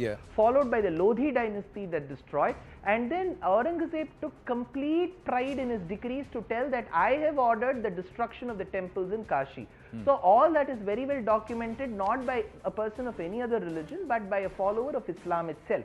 So the temple of Kashi has been destroyed, and on the remains in which the temple has been constructed, but there were certain idols that were left. There was another argument, Anand, just for the viewers' sake, that can Hindus worship a broken idol? There is a agamic science that tells that if the idol is broken, you can construct a similar idol and do the prana pratishtha in the same place. So if somebody shows broken forms of Nandi or Gauri or Shiva, that doesn't matter. New idols can be placed, but the place is very important in Sanatana Dharma. Right, very well said. Even in the judgment here, Ashwini ji, and before I bring in Rajat Sethi here, the Hindu Law of Religious and Charitable Trust, Tagore Law Lectures, B.K. Mukherjee 5th edition has been quoted in the judgment, where they say, Eastern Law House, in which at page 150 it has been mentioned that before the image can be used for worship, it has to be properly consecrated. Once consecrated, that is Pran Pratishtha is done, then what happens is the deity is believed to reside within the form of the Vigraha of the image, which is thus a symbolical reflection of the Pratima of the deity and becomes worshipful Archa. The image is now treated as a living being. And even after they say that the power of the god Shiva is believed to be ever hovering over the form of his consecrated linga. That means, like Dushyant Sridhar was saying, ki even if the idol breaks or whatever happens, you can reconsecrate because it is considered to be there all the time. But in this case, let me ask you this: they are not saying pray; they are saying worship. How is worship and pray different? You've challenged the suit on that, and you've also challenged this Places of Worship Act 1991. Yes.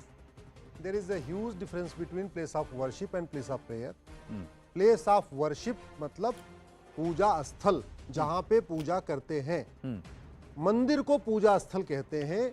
वहाँ पे पहले प्राण प्रतिष्ठा होती है, पहले भूमि पूजन होता है, विग्रह की पूजा बाद में होती है. पहले उस भूमि की पूजा होती है, उसके बाद वहाँ विग्रह बैठाया जाता है, शिवलिंग बैठाएंगे या देवी जी की मूर्ति बैठाएंगे, फिर उनकी पूजा होगी. और मंदिर के लिए, पूजा स्थल के लिए इवन मंदिर का होना जरूरी नहीं है.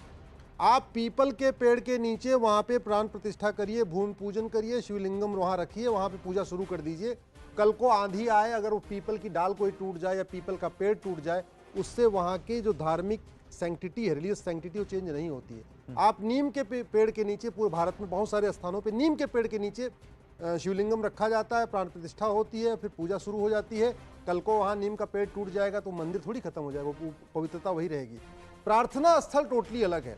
Mask is the place of prayer, not place of worship. क्योंकि प्रार्थना स्थल में केवल आदमी वहां बैठता है, वो उस स्थान की पूजा नहीं करता, वहां किसी देवता की नहीं पूजा करता, वो पूजा किसी और की करता है. मॉस्क में जो व्यक्ति बैठता है, वो मॉस्क में वहां किसी की पूजा नहीं करता. वो प्रॉफिट और मुंह उधर करके बैठेगा, पश्चिम की तरफ, जहां मक्का की तरफ करके बैठेगा. तो प्रार्थना स्थल परमानेंट नहीं होता, प्लेस ऑफ प्रेयर परमानेंट नहीं होता. आपके स्टूडियो में कहीं एक कोने पे हम बना दे प्लेस ऑफ प्रेयर, कि भाई ठीक है, यहाँ पे अगर कोई मुस्लिम को मानने वाले हैं तो यहाँ बैठ के पूजा कर सकते हैं. और कल को आपको जरूरत पड़ी, वहाँ को कैमरा लगाना पड़ेगा, तो आप कह दोगे ये प्रेयर, ये प्लेस ऑफ प्रेयर नहीं, प्लेस ऑफ प्रेयर इधर हो गया. कल को आपको वहाँ स्टोर रूम बनाना पड़ेगा या कोई और कुछ करना पड़ेगा, तो कहोगे प्लेस ऑफ प्रेयर यहाँ हो गया. जैसे एयरपोर्ट के ऊपर प्लेस ऑफ वर्शिप नहीं होता, प्लेस ऑफ प्रेयर होता है. और वहाँ कोई भी बैठ सकता है, वहाँ कोई बैठ सकता है. आपके रेलवे स्टेशन पर प्लेस ऑफ वर्शिप नहीं होता, प्लेस ऑफ प्रेयर होता है. तो और वो जब जरूरत पड़ती है वहाँ प्लेस ऑफ प्रेयर होता है. कल को वहाँ जरूरत पड़ती है स्टोर रूम बना देते हैं, कल को जरूरत पड़ती है वो जीएम का ऑफिस बना देते हैं, कल को कुछ और जरूरत है वेटिंग रूम बना देते हैं, उसको शिफ्ट कर देते हैं। अगर जगह है तो प्लेस ऑफ प्रेयर रखते हैं, नहीं तो उसको भी शिफ्ट कर देते हैं। इसलिए मैं कह रहा हूं कि once a mosque always a mosque, ऐसा आज तक कोई प्रिंसिपल नहीं हुआ है। लेकिन once a temple always a temple, ये हमेशा का है। क्यों? क्योंकि वहां पे जब एक बार उस जमीन की पूजा हो गई और वहां पे मूर्ति की पूजा हो गई, उसके बाद उस स्थान का जो मालिक है ना, उसका जो मालिकाना हक वो डीटी को चला जाता है। शिव, अगर भगवान शिव है उनको जाएगा, कृष्ण की मूर्ति उनको जाएगा, जो भी होगा उसको मालिक। और एक बार उस जमीन का मालिकाना हक जब भगवान को चला गया तो इवन किंग, राजा भी उस जमीन को नहीं बेच सकता, उस राजा भी उस जमीन को किसी को नहीं दे सकता। मैं दूसरा एग्जांपल देता हूं। हमारे घर में मंदिर है, एक बार हमने मंदिर की प्राण प्रतिष्ठा कर दिया, पूजा कर दिया। अब मैं मान लीजिए इस्लाम कबूल कर लूं या क्रिश्चियन बन जाऊं, तो मुझे तो क्रिश्चियन बनने का अधिकार है, मुझे इस्लाम कबूल करने का अधिकार है, लेकिन वो जो मंदिर है ना मेरा, उस मंदिर को तोड़ के वहां मस्जिद बनाने का अधिकार नहीं। वो भले ही मेरे घर में हो, मेरे दरवाजे में और मेरी जमीन से हो, मेरे पैसे से बनाया गया हो।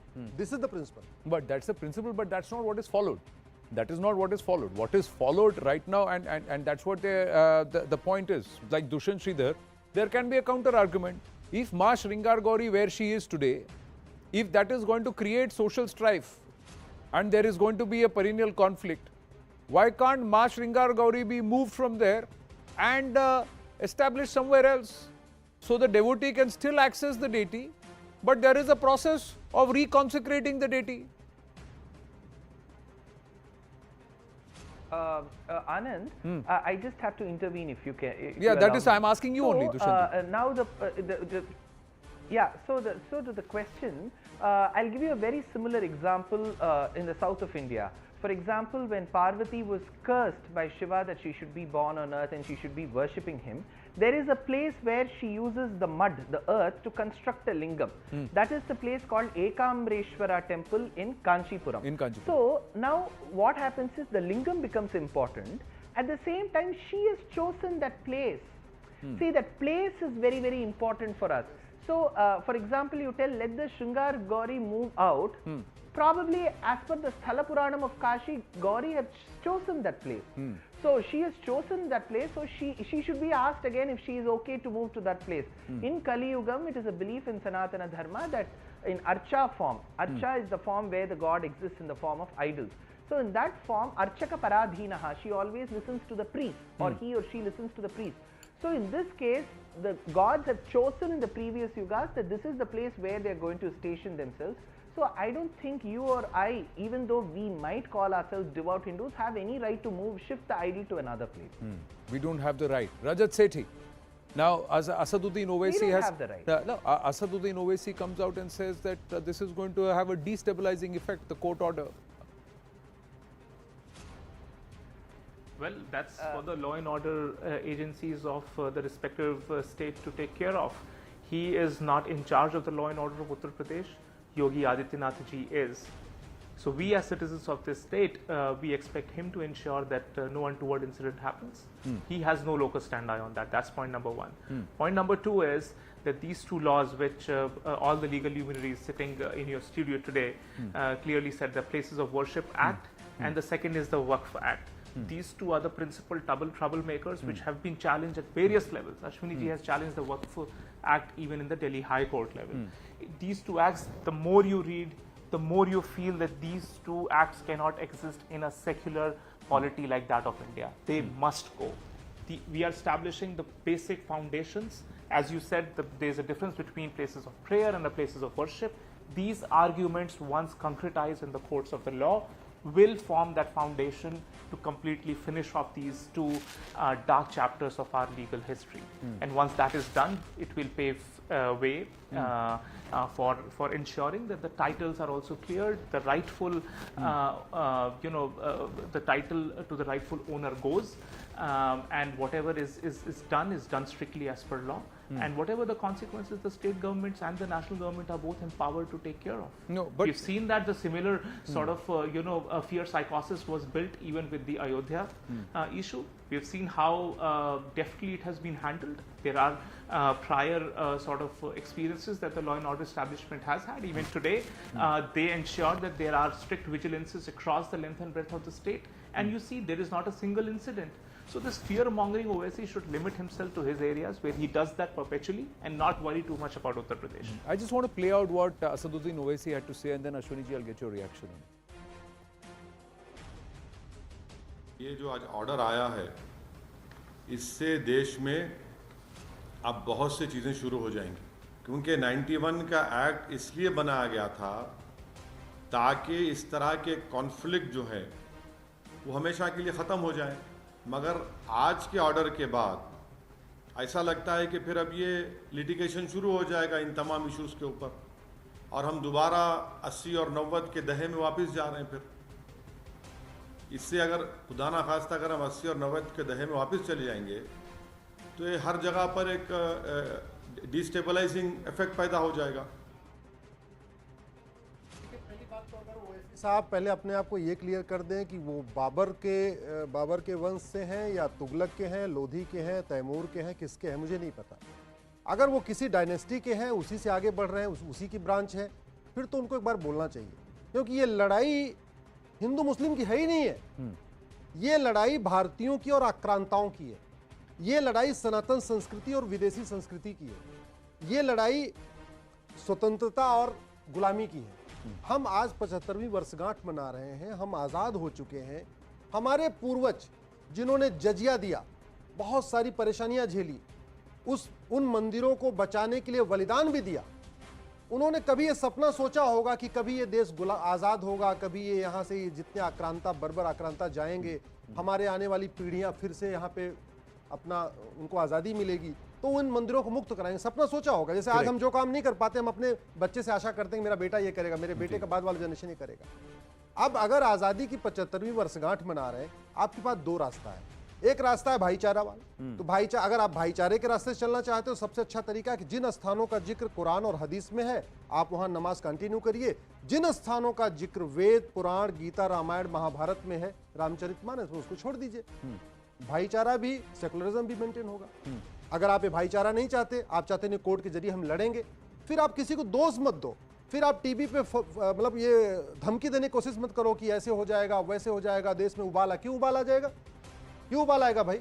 हिंदू तो नहीं उबल रहे हैं जिनके मंदिरों पे कब्जा किया हुआ है, और तुमने गोरी गजनी का अवैध कब्जे को लेके बैठे हुए हो, तुम हमको धमकी दे रहे हो। तो मैं इसलिए कह रहा हूं, दो रास्ते हैं। अगर भाईचारा वाला है तो वो तरीका मैंने आपको बताया। अगर आप कॉन्स्टिट्यूशन को मानते हो तो ठीक है, एविडेंस आने दो, गवाहों के बयान होने दो, एएसआई का सर्वे होने दो, कार्बन डेटिंग होने दो, बहुत सारी नई टेक्नोलॉजी आ गई है, सोनोग्राफी होती है, उससे सब पता चल जाए कि अयोध्या, ये काशी का मंदिर कितना पुराना है, काशी की नींव कितनी पुरानी है, मथुरा की नींव कितनी पुरानी है, जौनपुर का अटाला क्या है, भद्रकाली क्या है, भोजशाला क्या है, वो सब क्लियर हो जाएगा। पर इसमें आप इतना तो समझिए, Vishnu Jain should also join us in a bit. Vishnu Jain is with us. Vishnu ji, thank you for coming back. Now, Asaduddin Owaisi says this order will have a destabilizing effect. There will be a slew of other litigations.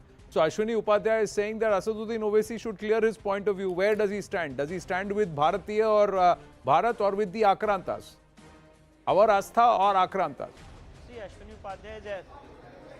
Ashwini Upadhyay is absolutely right, and what Mr. Owaisi is saying precisely, that is what he tried to do in the petition filed by by us and Ashwini Upadhyay ji, because we said that the Places of Worship Act is unconstitutional. And let me tell you, Anand ji, Jamiat Ulama Hind filed an application before the Supreme Court saying that even if notice is issued in this matter, भय का वातावरण पूरे देश में फैल जाएगा। भय का वातावरण आनंद जी हम इस देश में नहीं क्रिएट कर रहे हैं, भय का वातावरण ओवैसी साहब क्रिएट कर रहे हैं, क्योंकि उनको पता है कि उनके पास फैक्ट्स नहीं। और मैं एक बात कहना चाहता हूं, अगर कोई बात लीगल माध्यम से हो रही है, कोर्ट के माध्यम से हो रही है, through the process of law हो रही है, then what difficulty he has? He is a barrister, he has all the rights to come and represent the Anjuman Intizamiya and make his point and make his arguments good, because ultimately the decision will not be given by Vishnu Shankar Jain or Hari Shankar Jain or these petitioners. The decision will be given by the Honorable Court, and Honorable Court will give the decision after hearing both the parties. और मैं एक बात और कहना चाहता हूँ आनंद जी, ये कैसा सेकुलरिज्म है कि आप हमारे मंदिर में आप उसको मस्जिद में कन्वर्ट कर दो, आप मेरे शिवलिंग को वजू खाने में कन्वर्ट कर दो, और अगर आज इस इंडिपेंडेंट इंडिया में मैं उस पर क्वेश्चन रेस करना चाहूँ, ये मांग करूँ कि उसकी जांच हो जाए, तो आपकी ये आपकी डेमोक्रेसी है, ऐसी डेमोक्रेसी है कि you are going to say that नहीं, इसकी जांच भी होनी चाहिए। हमने कह दिया कि ये फाउंटेन है तो फाउंटेन है, बस बात खत्म, ये केस यहीं पे क्लोज हो जाना चाहिए। तो इस तरह के आर्गुमेंट्स एक डेमोक्रेटिक सेटअप में कैसे हो सकते हैं, that's the point in issue. और इसलिए भय का वातावरण हम नहीं क्रिएट कर रहे हैं, ना ये देश 80 के दशक में जा रहा है, ये देश अपने बाबा के रेस्टोरेशन के लिए, स्पिरिचुअल और कल्चरल सक्सेस के लिए आगे बढ़ रहा है। देखिए, एक बात अगर कहें तो अकबरुद्दीन ओवैसी साहब, दैट इज असदुद्दीन ओवैसी साहब brother, not so long ago went ahead and Aurangzeb की मजार पर उन्होंने चादर चढ़ाई, तो उनका पोजीशन तो कहीं ना कहीं क्लियर होता दिख रहा है। But my point, Vishnu Shankar Jain, is how are you going to turn around and prove? The point, the choice, the challenge is to prove, because they are going to move a higher court. Again, they will take you into maintainability. Even on 22nd, when the whole proceeding starts, you will have to first go ahead and say prove. Right now it is Shringar Gauri. Before you get to Adi Vishweshwar or the Shivling, you have to first prove Shringar Gauri. See, first of all, the Muslim side has to file their written statement before 22nd of September. So I am waiting for the written reply filed by the Anjuman Intizamiya, because till today you have asked us thousands of questions and we have replied to all the questions as to what our case is. But we all don't know that what is the case set up by the Muslim community. When is the date when they came into the possession of the property? Who created this so-called mosque? Whether it is Aurangzeb or it's by Waqf by user, because sometimes some of their lawyers come and argue in the court that it is Waqf by user. Some of the lawyers argue that no, it is created by Aurangzeb. So the court has asked them to file a written statement, which is an affidavit, to our application, to our petition, and then we'll move further. And so far as we are concerned, we have ample evidence, historical records, spiritual records, legal records, which we will file in the matter in issue, which will be exhibited in this case and in future course of action through detailed evidence, documentary as well as oral. We'll prove to the hilt that in this property in question there was a pre-existing temple, and the character of the property as existing today also, as well as after coming into place of the Places of Worship Act, was of a Hindu temple. Ji, Ashwini ji wants to say something. देखिए, ये बार-बार संविधान की दुहाई दे रहे हैं। Actual में ओवैसी संविधान को हम नहीं मानते, ना ओवैसी की जो समर्थक वो मानते हैं। संविधान में क्या क्या लिखा है? संविधान में तो लिखा है आर्टिकल 351 कि इस देश के सभी नागरिकों को संस्कृत भी आनी चाहिए। कभी मदरसे में अपने संस्कृत पढ़ाएंगे? नहीं पढ़ाएंगे। संविधान कहता है कि आर्टिकल 44 इस देश में समान नागरिक संहिता होनी चाहिए, लेकिन ये कहते हैं मैं तो पर्सनल लॉ चलाऊंगा। संविधान कहता है समान शिक्षा होनी चाहिए, ये कह रहे मैं मदरसा चलाऊंगा। संविधान कहता है गौहत्या पे प्रतिबंध होना चाहिए, ये कह रहे मैं तो गाय को खाऊंगा। तो इनके खाने के दांत अलग हैं, दिखाने के दांत अलग हैं।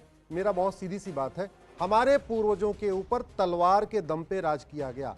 आज हम स्वतंत्र हैं। अगर स्वतंत्र भारत में हम अपने पूर्वजों का सपना साकार नहीं कर पाएंगे तो हमारे लिए स्वतंत्रता का कोई मतलब नहीं रह गया। किस बात की आज़ादी कि अगर हम अपने राइट टू कल्चर, जो हमारा जो संस्कृति है, अगर हम उसको रिस्टोर न कर सके, हमारा जो राइट टू रिलीजन है वो हो ही नहीं सकता जब तक हमारा काशी मथुरा जो हमारे प्रमुख मंदिर हैं उनको मैनेज करने का, उनको मेंटेन करने का, उनको ओन करने का, उनको एक्वायर करने का, उनको कंस्ट्रक्ट करने का, उनको रिकंस्ट्रक्ट हमें अधिकार नहीं मिलेगा। तो किस बात की आजादी, किस बात? बिल्कुल, मेरे पास समय कम है, but Vishnu ji, I want to get your response on these two aspects which Asaduddin Owaisi spoke about. He said that when the Kashi Vishwanath corridor was being built, land was exchanged with Muslim parties. So that means there is confirmation of ownership. That's what he said. But he didn't mention that whether it was part of the Gyanvapi Parisar or not. That he didn't say. The other thing, he cited the Deen Mohammed case, saying the judgment there says that this mosque belongs to Muslims. Or this area belongs to Muslims. I'll reply to both the questions. First, I'll reply to both the questions. First, the question of Deen Mohammed. In Deen Mohammed's case, Hindu society was not a party, so Deen Mohammed case is not applicable to us. In fact, the Hindu society made an application to become a party and it was rejected. And it was not a proceeding like Order 1 Rule 8, which was a proceeding in Ram Mandir case.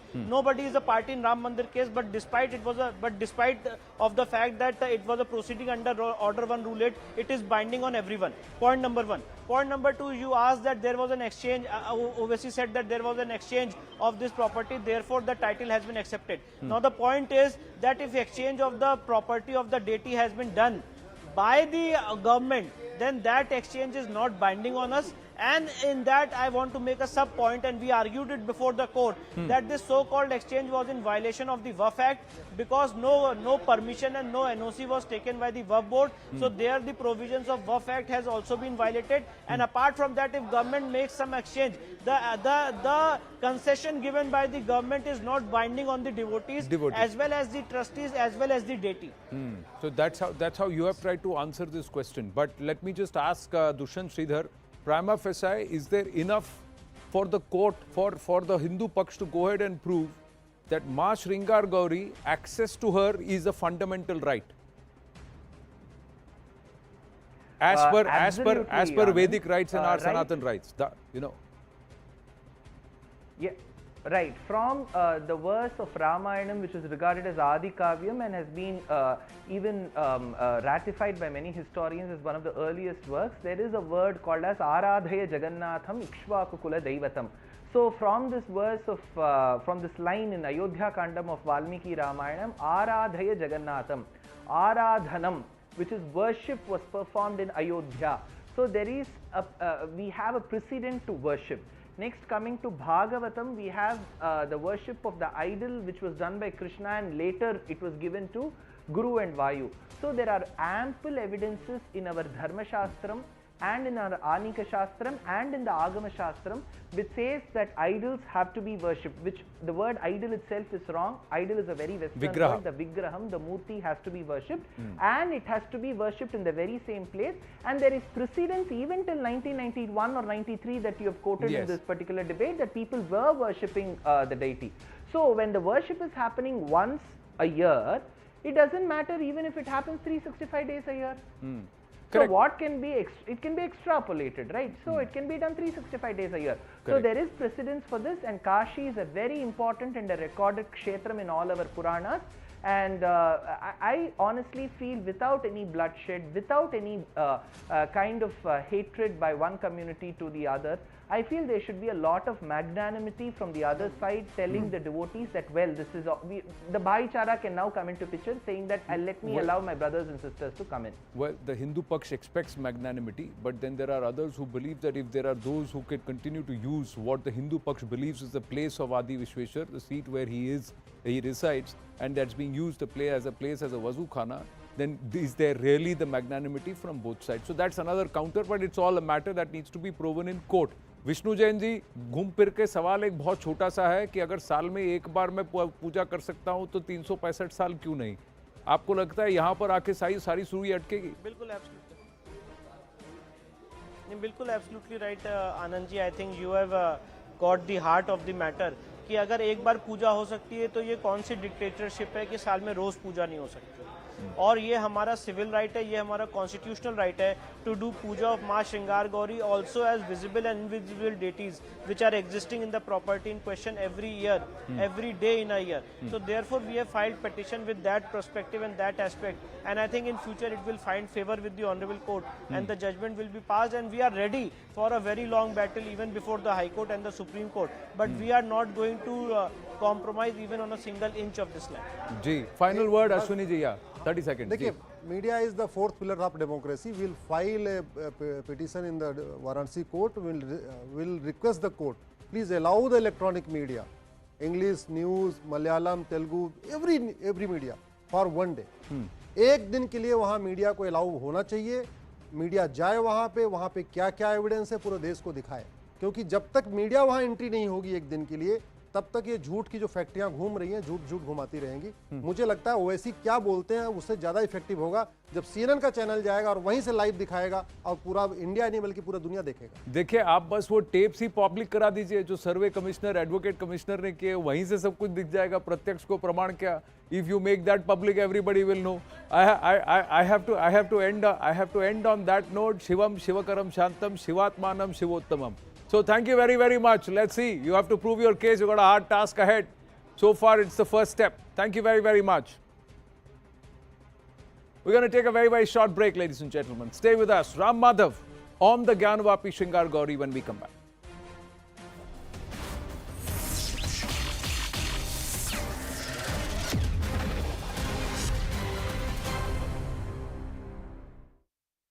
क्योंकि उनके तो चुन कर आए थे 56 हमारे चुनकर आए थे 105, हम जितनी सीटें लड़े उसमें हमारे 70% चुनकर आए, वो जितनी सीटें लड़े उसमें 42% चुनकर आए। तो इसका सीधा मतलब ये था कि हमारे कारण उनको मैंडेट मिला था, मोदी जी के चेहरे के कारण उनको मैंडेट मिला था। लेकिन उस मैंडेट को नकार कर मुख्यमंत्री बनने की एस्पिरेशन के कारण उन्होंने कांग्रेस और एनसीपी के साथ जाना ठीक माना, तो युति टूट गई। देवेंद्र जी, मैं आपसे ये जानना चाहूंगा, 5 ट्रिलियन का ख्वाब है, दैट जाका ऑल्सो मेंशन। एक स्टेट ने तो कह दिया 1 ट्रिलियन, महाराष्ट्र कितना कर सकता है? 1 ट्रिलियन कहने वाला पहला स्टेट महाराष्ट्र था और 1 ट्रिलियन पहुंचने वाला भी पहला स्टेट महाराष्ट्र होगा। अब इसी से जुड़ा दूसरा सवाल, 5 साल के आपके कार्यकाल में आपने बहुत कुछ किया, वाटर कंजर्वेशन को लेकर किया, क्राइसिस मैनेजमेंट किया, डेवलपमेंट के लिए किया, मेट्रो का काम, कोस्टल रोड मुंबई में काम। उसके बाद जो हुआ तो उसमें महाराष्ट्र आगे बढ़ा है कि पीछे आ गया है? आपका रिपोर्ट कार्ड क्या कहता है पिछले 2.5 साल का? देखिए, ऐसा है कि पिछले 2.5 साल के बारे में आपने पूछा, तो मैं इतना ही कहूँगा कि 2.5 साल में क्या हुआ, ऐसा अगर किसी भी आम नागरिक को हम पूछे तो उसको पता ही नहीं है क्या हुआ। क्योंकि जो प्रोजेक्ट्स हमने महाराष्ट्र में शुरू किए थे उनमें से कुछ को बंद कर दिया गया, बाकी कुछ चल रहे हैं। एक भी नया प्रोजेक्ट शुरू नहीं हुआ महाराष्ट्र में। हाँ, एक बात ज़रूर हुई और मैं बड़े दुख के साथ कहता हूँ कि महाराष्ट्र का एडमिनिस्ट्रेशन ये बहुत सटीक माना जाता था, और विशेष रूप से महाराष्ट्र की जो पुलिस है और मुंबई की पुलिस है, इसका देश और दुनिया में बोलबाला था। किंतु जिस प्रकार से घटनाएं महाराष्ट्र की पुलिस में घटी और होम मिनिस्टर को जेल जाना पड़ा, और जिस प्रकार से ट्रांसफ़र पोस्टिंग का स्कैम हुआ, इससे निश्चित महाराष्ट्र के पुलिस की प्रतिमा पर एक दाग लगा है। और मैं ऐसा मानता हूं कि देखिए, दाग लगाने को तो 1 साल लगता है, पर दाग मिटाने को कई साल लगते हैं। तो एडमिनिस्ट्रेटिवली हम लोग पीछे गए, न कोई नया निवेश आया, न कोई गति बढ़ी। तो कुल मिलाकर मैं ऐसा कहूँगा कि पिछले 2.5 साल में जो सरकार थी वो सरकार अपनी कोई अचीवमेंट बता नहीं सकती है। बोलने को तो 4 चीज़ें वो बोलेंगे, पर एक भी ऐसी चीज़ जो महाराष्ट्र को आगे ले जा पाए ऐसी उस सरकार में नहीं हुई। केवल भ्रष्टाचार और महिमा मंडन खुद का, इससे ज़्यादा वो सरकार कुछ नहीं कर पाई। मुंबई पुलिस कमिश्नर बैठे हैं, so the task is cut out for you sir. पर कल गणपति विसर्जन में आपने कहा नो होल्ड्स बार्ड, और इतना बढ़िया विसर्जन हुआ है, तो उसके लिए तो कहीं ना कहीं आपको लगता है थोड़ा तो देखिए, our force is one of the best force in the country. और मैंने 5 साल में गृह मंत्री इससे पहले रहा हूं, और मुझे मेरे फोर्स पर फक्र है। इसलिए जब मैं वो परिस्थिति देखता था, और उसके लिए हम पुलिस को ब्लेम नहीं कर सकते। जो पॉलिटिकल लीडरशिप थी वो अगर पैसे ले लेके अनडिजर्विंग लोगों को पोस्टिंग देगी, सारे अनडिजर्विंग थे ऐसा नहीं कहता हूँ, पर कई की पोस्ट पर अनडिजर्विंग लोग जब लाए गए और जब वसूली के टारगेट दिए गए, 100 करोड़ रुपया वसूल करके लाना है, तो क्या होगा। और अब मैं मानता हूँ कि यही पुलिस है जो आने वाले दिनों में आपको बेहतर परफॉर्म करते हुए दिखेगी। अच्छा, लेकिन ये कहा जाता है कि मुंबई मॉडल कोविड मैनेजमेंट की पिछली सरकार में कोविड बहुत अच्छे से किया गया था, मैनेज किया गया था। Do you agree, disagree? Covid अच्छे से मैनेज हुआ कि नहीं पता नहीं, पर कुछ इंटरनेशनल अखबारों में न्यूज़ अच्छे से मैनेज हुई, वो मैंने देखा। और ये भी मैंने देखा कि जिसने कोविड के मैनेजमेंट पर प्रश्न पूछा उनको जेल भी जाना पड़ा। ऐसे कई मेरे जर्नलिस्ट पत्रकार मित्र हैं कि जो जेल में जाते हुए हमने देखे। देखिए, मेरा सवाल इतना ही है, you have a municipal corporation with 80,000 crore rupees deposit in the bank, जिसके पास मेडिकल कॉलेजेस है, जिसके पास बेस्ट ऑफ द सुविधाएं है, सारी हेल्थ की सारी सुविधाएं है।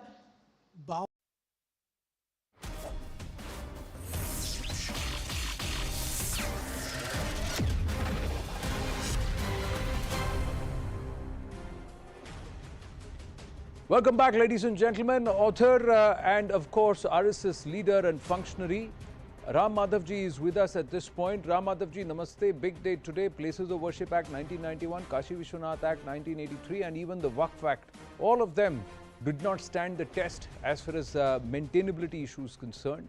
And the court saying that the devotees have the right to worship.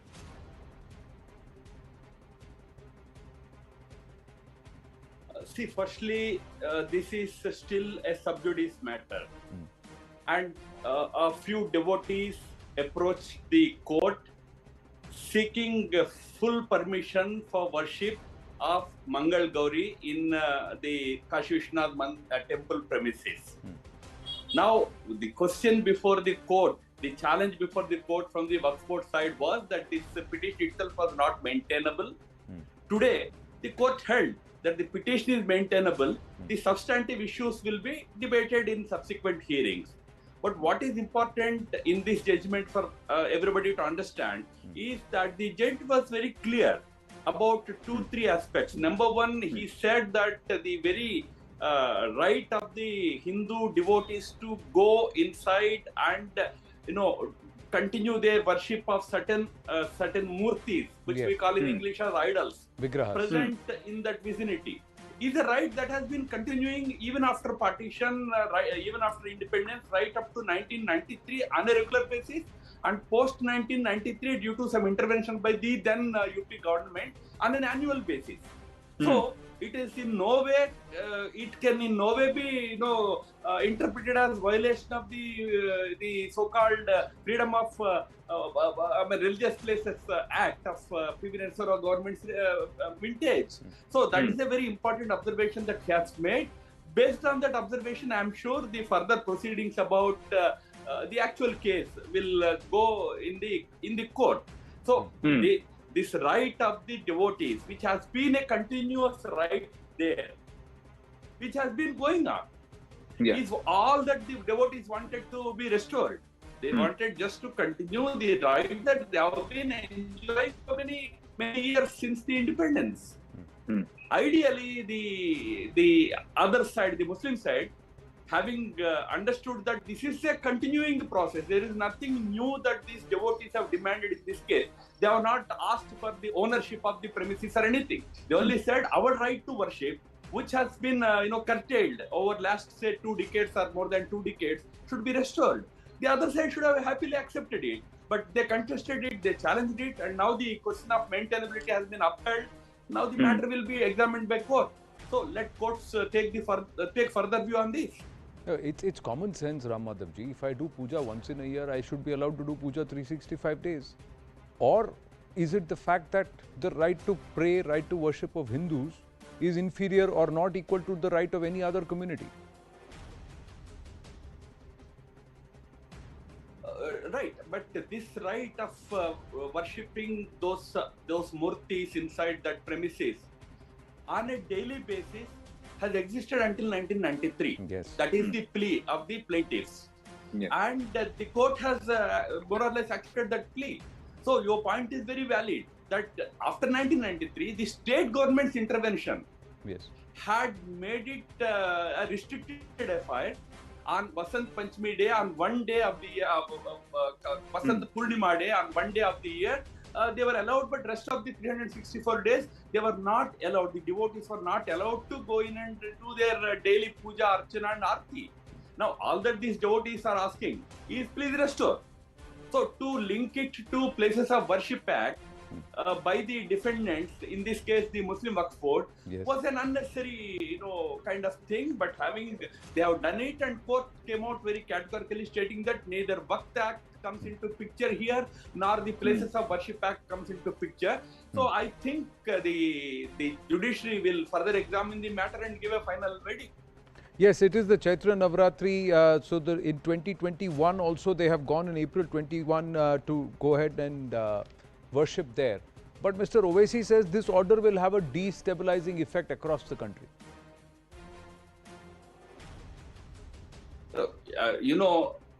Ideally, as I said, something which has been a normal practice there should have been welcomed by the Muslim leadership. It's okay it has been the practice there for 50 years, almost 40, 50 years after independence. Some government order has restricted it. Now let the government order go, let us allow it.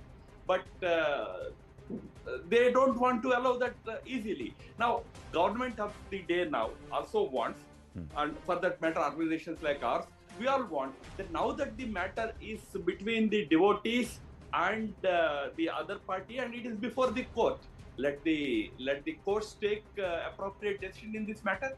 His point of view is that everybody will start placing pleas or moving courts. It'll open a Pandora's box. Asaduddin Owaisi, like many of his colleagues, is again trying to mislead people about the actual arguments or merits of this case. In this case, that very question that Asaduddin Owaisi was raising about places of worship act and its applicability to this particular matter has been examined by the judge, and the judge said that no, that act doesn't apply in this case. So Mr. Owaisi need not worry that it happens in every other city and in every other town. And if it happens in any other place, again one has to take legal recourse through the courts only. Here it's a matter that the courts are examining. Mr. Owaisi should have faith in the legal system, and the courts are saying that it doesn't violate in any manner. This particular case doesn't violate in any manner the Places of Worship Act and the regulations in that. Well, let me ask you this. Do you believe there is a difference between prayer and worship? So prayer, you can pray anywhere. Worship, you need is intrinsic to the aspect of a vigraha, the presence of a deity, and the invocation. Anand, it's a very deep philosophical question. In Hinduism, there is no prayer. In Hinduism, there is only invocation. Yes. When you go before a murti, you invoke him. That means you have to be in front of that murti. A prayer, in other words, can happen anywhere. Sitting in this room, I can pray. But in Hindu religious system, we are not prayer-centric people, we are invocation-centric people. But I am saying this is a deep philosophical issue, not advisable to get into it in this debate. Well, we'll leave it there and we'll discuss this philosophical issue because it's also being challenged in court, where there is a difference that is being drawn between what is a prayer and also worship. But we leave it at that. Have run out of time. Ram Madhavji, always a pleasure speaking with you. With that, we call it a wrap on this edition of The Right Stand. Zakir Jacob, ready with brass tacks.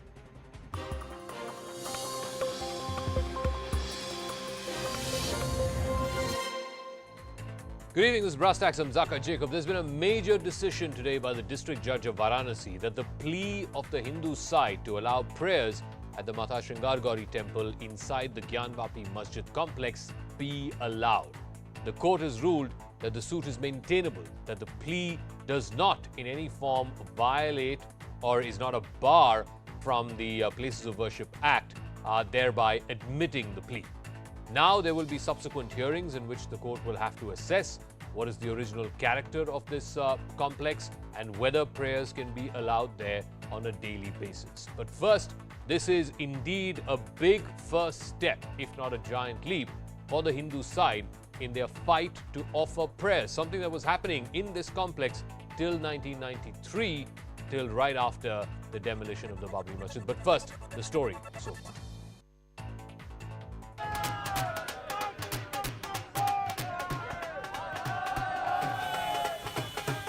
Celebrations outside the Varanasi court after the verdict on the Gyanvapi dispute.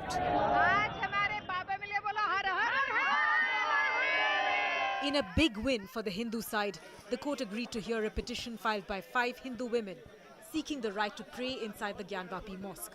सभी देशवासियों से मेरी appeal है हाथ जोड़ करके कि आज दिए जलाए, शंख नगाड़े बजाए और हर हर महादेव का नारा लगाए.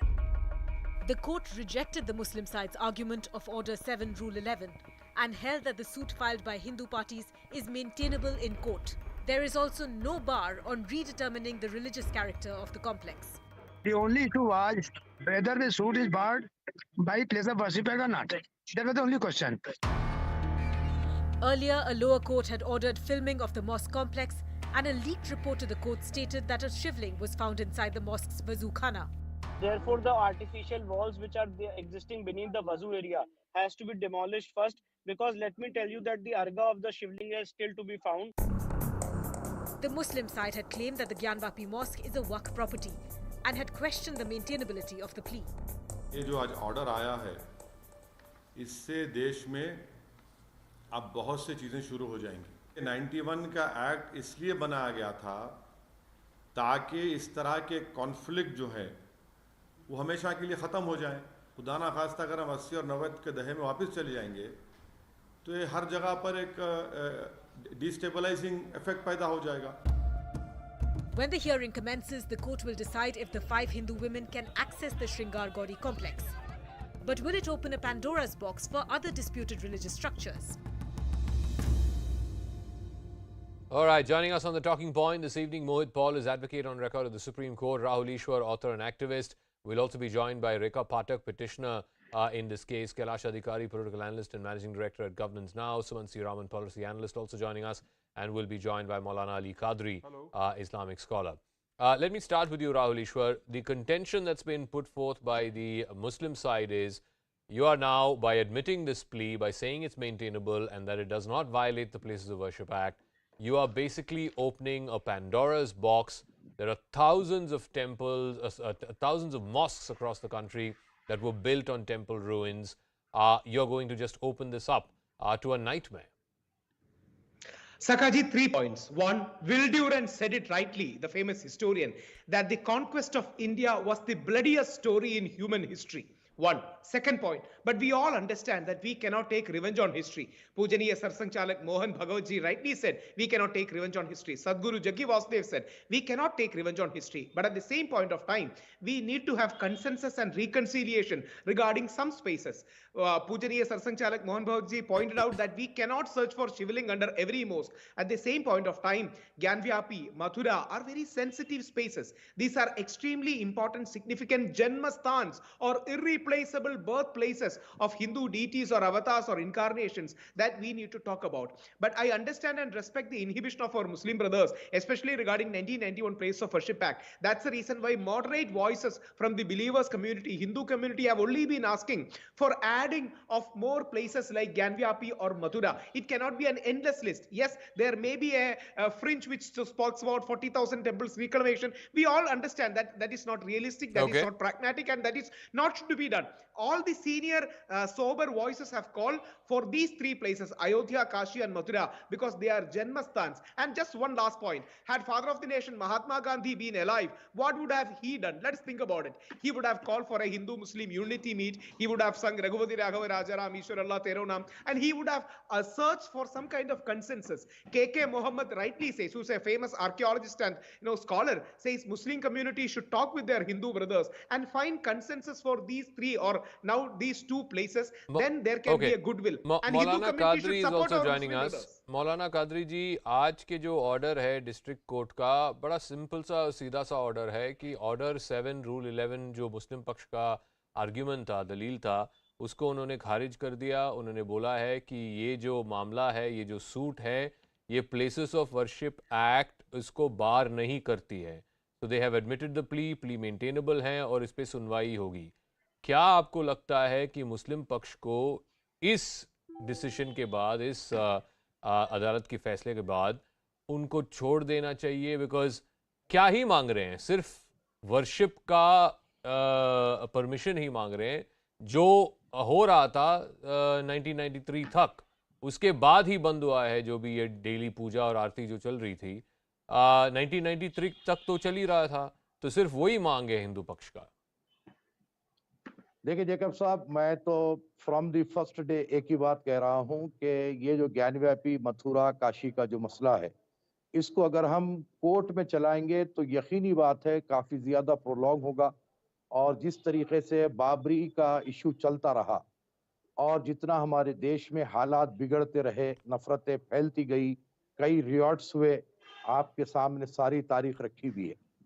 जब से ये ज्ञानव्यापी का इशू रेज हुआ, मैंने यही कहा कि हिंदू धर्मगुरु और मुस्लिम धर्मगुरु आपस में बैठे संवाद करें और अपने देश के सौहार्द को बरकरार रखें, भाईचारगी को बरकरार रखें। जिस वक्त ज्ञानव्यापी का वीडियो और विजुअल्स वायरल हुए थे, उस वक्त भी मैंने ये कहा था कि इसको अब मजीद कोर्ट में ले जाने की बजाय हमें चाहिए कि हम आपस में संवाद करें। देखिए सर, हिंदू मुस्लिम इस देश में ऐसे है जैसे कि जो है गंगा जमुनी तहजीब। ये सिर्फ जबानी जमा खर्च से कुछ होने वाला नहीं है। आज का जो कोर्ट का ऑर्डर है और जिस तरीके से जश्न मनाया गया, ठीक है, उन्होंने अपनी अपील दाखिल की थी और आज उनको सुनवाई के लिए अपने एक्सेप्ट किया गया और अंजुमन की जो है बिल को जो है रिजेक्ट किया गया। लेकिन इसके बाद भी कितने विकल्प है, हाई कोर्ट है, सुप्रीम कोर्ट है, तो ये जो मामला चलता जाएगा। तो मेरा अपना सोचना और समझना ये है कि इस पर सिर्फ और सिर्फ राजनीति की रोटियां सेकी जाएगी और देश का जो है घाटा होगा, देशवासियों का घाटा लेकिन होगा। मौलाना साहब, तो ये आप दोनों चीजें बता रहे हैं। आप ये एक तरफ आप ये कह रहे हैं कि जो मुस्लिम पक्ष है, ठीक है, अभी वो परमिशन मांग रहे हैं, हिंदू पक्ष की प्रार्थना हो जाए, पूजा हो जाए, ठीक है, भाईचारा होना चाहिए, संवाद होना चाहिए और उससे मामले का सुलझ निकल सकता है। लेकिन दूसरी तरफ आप ये भी कह रहे हैं कि हमारा बाकी विकल्प है, हम सुप्रीम कोर्ट जा सकते हैं, हाई कोर्ट जा सकते हैं, राजनीतिक रोटियां सेक रहे हैं लोग इस पे। मतलब दोनों सही नहीं हो सकता ना। आप एक पोजीशन लीजिए डिबेट पर। या तो आप मानते हैं कि आज का फैसला गलत है, या आप मानते हैं कि आज का फैसला ठीक है, और अगर सही है तो सब लोगों को बैठ के कुल मिला के नतीजे का हल निकालना चाहिए। नहीं जेकब साहब, मैं कोर्ट के फैसले को सही या गलत नहीं बतला सकता। मैं ये कह रहा हूं कि अंजुमन के पास यह विकल्प है, लेकिन मैं उसकी तायद में नहीं हूं। ना हिंदू पक्ष जो कोर्ट को गया है मैं उसकी तायद में हूं। मैं ये चाहता हूं कि हिंदू धर्मगुरु, मुस्लिम धर्मगुरु बैठे, आपस में विचार विमर्श करे और इस मसले का सॉर्ट आउट करे, Let me ताकि ask हमारे Sumansi देश की Raman, Ganga this is Jamuni what the तहजीब court बाकी रहे। said in how it came to the understanding of the observation that according to the court, this is not barred by the Places of Worship Act 1991. The judge said that according to the plaintiffs, they were worshipping at this disputed place incessantly since a long time till 1993. After 1993, they were allowed to worship the above mentioned gods only once a year under the regulatory state of Uttar Pradesh. Therefore, the Places of Worship Act 1991 does not operate as a bar on this suit, and the suit is not barred by the act. So, if they were worshipping from 1947 till 1993, then what stops them from worshipping from 2022 till eternity? No, Zaka, the question is the status of the place as it existed in 1947. The place as it existed in 1947 was the Gyanvapi Mosque. So, therefore, the basic purpose of the Places of Worship Act is to prevent such situations and such issues from arising, which can alter the status. Now, let us now, by going further with this particular case, what are we trying to do? Are we trying to change the place, the status of the place of worship as it existed on 1947? If you are doing that, then you are flouting the law. The law is very clear. The act is crystal clear. It says that the status of a religious place as it existed on 15th August 1947 shall not be changed, and it made an exception for the Babri Masjid in the, the Ram Janmabhoomi. Suman, in this case, the petitioner's contention was not that the religious character of this place be determined or that it be changed. All that the petitioner has contended for was there was a certain practice of offering arti or puja, which was continuing from 1947 until 1993, right after the demolition of the Babri Masjid. So what is the plea? All that the petitioner is asking for is restoration of that practice. That's it. Zaka, just 1 second. If the plea is limited to going back to the status quo as it existed before 1993, but after 1947, and there is a complete acceptance that the status of the place of worship is not attempted to be changed, then there may be a case.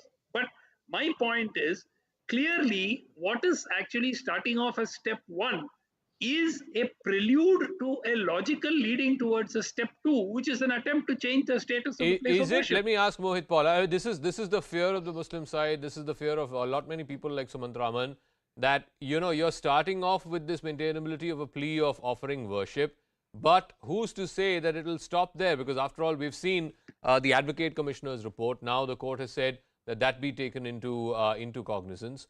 But ultimately, the fear is that all of this will be used to change the religious character of this place.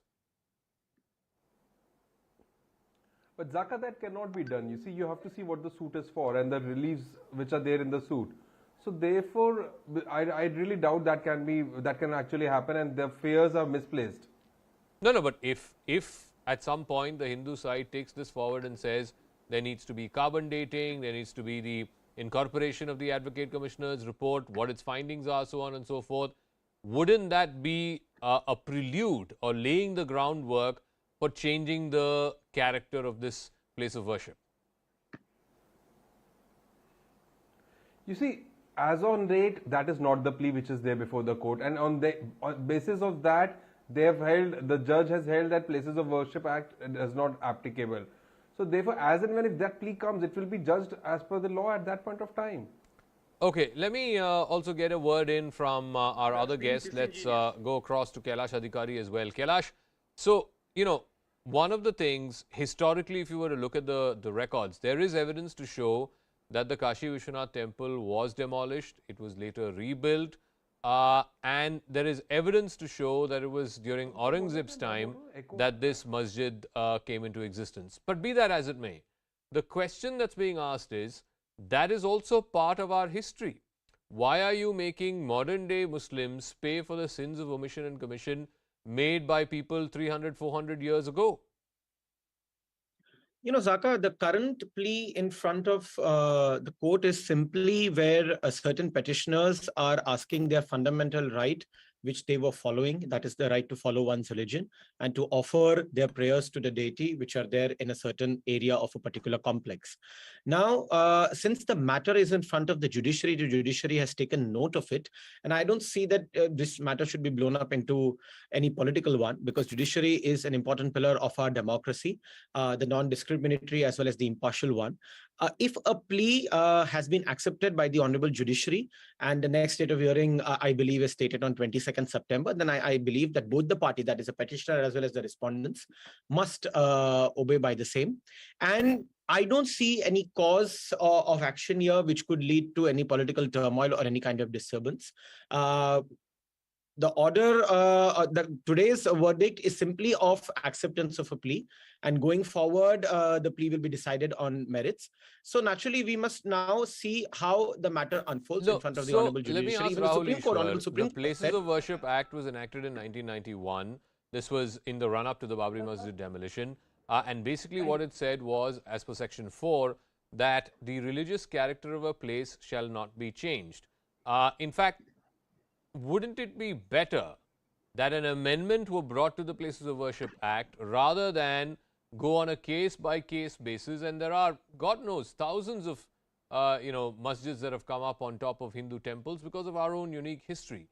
But if you're going to be challenging this act, wouldn't it be rather better off that the BJP, with the majority it has, brings in an amendment to change this act rather than, individual petitioners approach court, which will just be an endless and needless cycle? Saka, two quick submissions. What happened in Babri Masjid and the demolition was a scar in the soul of India. I think every person agrees. Advani ji went on to say that it was the saddest day of his life. And Atal Bihari Vajpayee, the Ajata Shatru of Indian politics, went on to say sorry twice on what happened. We are all apologetic regarding what happened. But yes, that's a very sensitive space for Hindus. At last, Supreme Court came up with a consensus formula where our Muslim brothers got almost twice the amount of land they had in Ayodhya in another place, and a holy mosque is also being built there. Yes, as you rightly said, there is an apprehension in the mind of Muslim brothers, because some of our community members have been saying about so-called 30,000, some people say 3,000, some people say 40,000 temples. But all the responsible voices, whether it be the most powerful Hindu organization head, Sarsang Chalak Mohan Bhagawatji, categorically said, we cannot dig deep into every mosque and say a Shivling is there. And he said, we are not going to be party for any more agitation. And there was a particular unique time in history that we had to be a part of it. So understand that sense of moderation from Hindu organizations too. See, there was, as I pointed out earlier, Will Durant said it's the bloodiest chapter of human history. Thousands and thousands of temples were destroyed. But we all, as mature adults, realize that we cannot take revenge on history. At the same point of Maulana time, some Qadri साहब, modifications. जो राहुल ईश्वर भी दोहरा रहे हैं कि ये सिर्फ 3 मंदिरों की बात हो रही है और पिछले 20-30 सालों से अयोध्या, काशी और मथुरा, ऐसा नहीं है कि हजारों मस्जिद जो हैं उनको तोड़ा जाएगा, उनके ऊपर टेम्पल्स आएंगे, ऐसा नहीं है। सिर्फ 3 की बात हो रही है और 3 की बात ही चल रही है पिछले 20-25 सालों में से। देखिए ज़का साहब, यही हालात को देखते हुए ही 1991 वर्शिप एक्ट जो है लाया गया था। अब रहा सवाल कि ये 3 मसलों को भी अगर हम कानून के हिसाब से अगर देखना चाहेंगे तो फर्स्ट ऑफ ऑल हमको जो है वो 1991 वर्शिप एक्ट को ख़त्म करना होगा।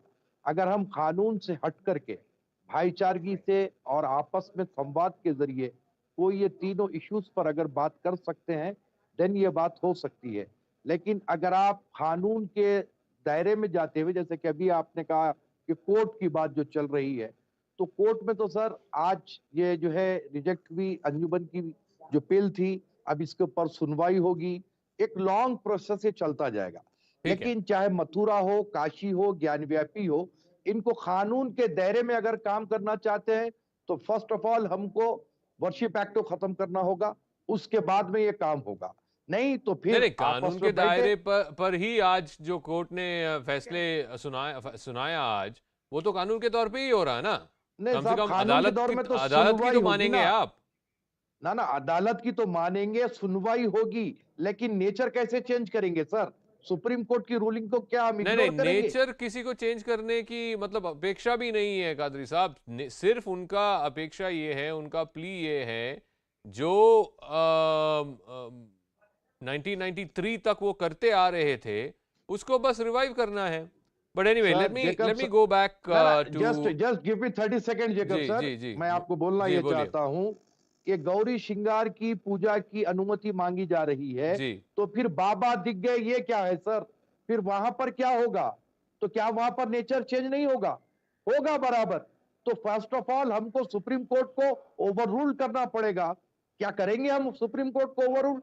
नहीं, एक सेकेंड। बाबा मिल गए, वो जो शिवलिंग जैसे वो एक प्रतिमा मिला था, उसके ऊपर अभी सर्वे होगी, उसके ऊपर कार्बन डेटिंग अगर कोर्ट ने अनुमति दी तो वो होगी। ये तो पता करना होगा ना कि वो क्या है। ये तो साइंटिफिकली पता करना पड़ेगा कि ये क्या है, कितने दिनों से वो वहाँ है, क्या ये वजू खाना का कुछ स्ट्रक्चर है या क्या ये वाकई शिवलिंग है। ये तो मैटर ऑफ कोर्ट का जो ट्रायल चलेगा, ये सब चीजें उसके अंदर प्रूव होना पड़ेगा। But anyway, Sumant Raman wanted to respond to that.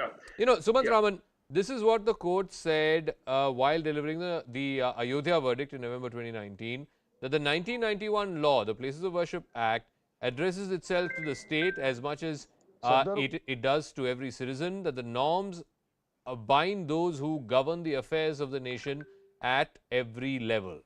Now, the Varanasi court has come to a different conclusion, that in no way is this suit, whose mere remit is asking for permission to pray, violates the Places of Worship Act. It is in no way attempting to change the character of the place.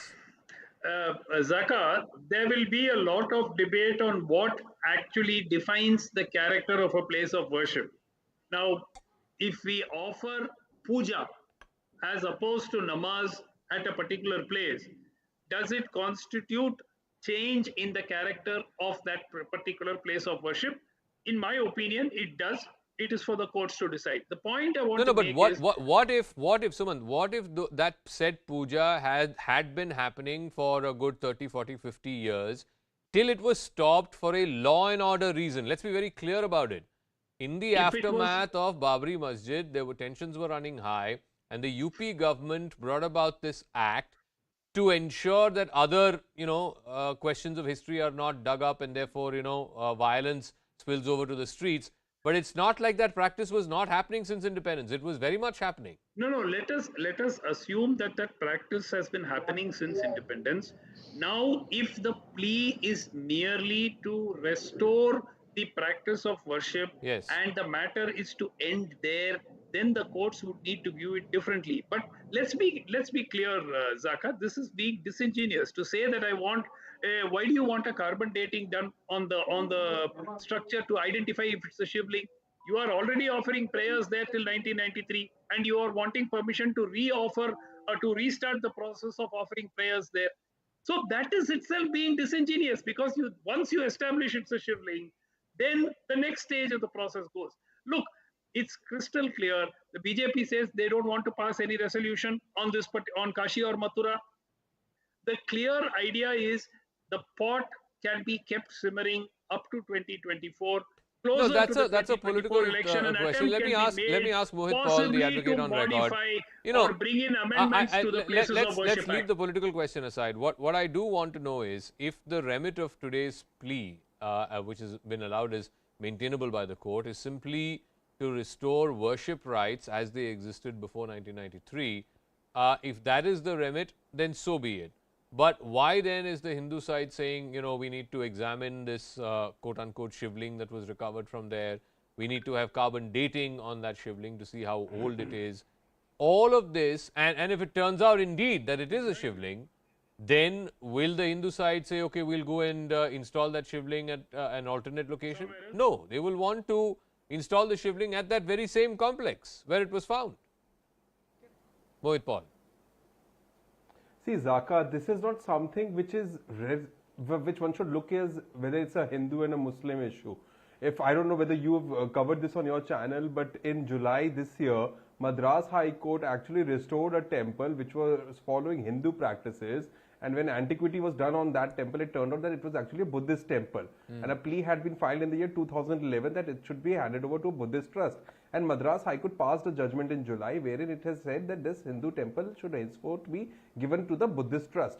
So as far as this particular Kashi issue is also concerned, the antiquity, if it comes out, then the Hindus may have an option of either going ahead with the asking for the temple to be there itself, or they may ask for the shivling to be excavated in such a fashion where they can have it at an alternate site. End of the day, each person has his right to practice their own religion. Okay. And if they find that there is something which is a fundamental practice with regard to their religion. Vyas, who is one of the original petitioners in this case. Manju ji, यहाँ जो सारे लोगों का जो apprehension है, जो उनका संकट ये है कि वो लोग कह रहे हैं कि ठीक है, आज का जो पिटिशन जिसके लिए अनुमति दी गई है, जिसको मेंटेनेबल कहा है अदालत ने, वो सिर्फ पूजा देने या अर्चना करने का वो जो पिटिशन है आपके, उसको उन्होंने एडमिट किया. लेकिन कल को क्या पता, मुस्लिम पक्ष का मानना ये है कि जो कैरेक्टर है इस जगह की, इस मस्जिद की, वो कैरेक्टर को बदलना चाह रहे हैं आप, इसीलिए उसका एक पहला कदम है ये. जी नहीं, देखिए, पहली बात तो वो मंदिर है, इन्होंने ज़बरदस्ती उस पर मस्जिद बना ली है. औरंगजेब आते थे, खाली लूटने आते थे, यहाँ का खजाना लूटते थे, यहाँ मंदिरों को नष्ट करते थे.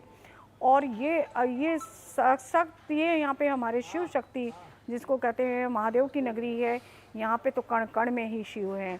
तो वो हमारे महादेव जो 12 ज्योतिर्लिंग में एक जो आदि विशेषण महादेव जी हैं, वो हमारे वहाँ साक्ष्य. हम लोग तो शिव शक्ति ढूंढने गए थे, शिव प्रकट हो गए. माता श्रृंगार गौरी की हम लोग पूजा करते हैं और सभी सुहागन औरतें उनका सौभाग्य आशीर्वाद लेती हैं. तो हम लोग कभी मंदिर के अंदर जाके कभी मूर्ति को नहीं देखा. हम लोग ने कभी मूर्ति को हम लोगों को देखने को मिला ही नहीं, क्योंकि ये लोग ने अपने परिषद में उनको घेर रखा था. और हम लोग चाहते थे चौखट के दर्शन की पूजा करते आते. ये जो निकाला गया जो शिवलिंग जैसा एक प्रतिमा है, अगर ये वाकई ये निश्चित हो गया कि ये शिवलिंग ही है, तो अगला आपका क्या डिमांड होगा कि वहीं पे आप पूजा आरती करने का अनुमति दें, वहीं पे रखेंगे, इंस्टॉल करेंगे शिवलिंग को, या क्या करेंगे? आपका अगला कदम क्या होगा? हाँ, अगला कदम यही होगा. हम लोग तो पूरे कह रहे हैं कि आप शिवलिंग के नीचे, आप लोग कहते फुआरा, हम कहते शिवलिंग, तो उसकी जांच करवा लीजिए जाए. मीडिया के माध्यम से सभी मीडियम चैनल्स को अंदर जाके देखने का हक बनता है. सभी लोग जाएं और दूध का दूध, पानी का पानी क्लियर हो जाएगा.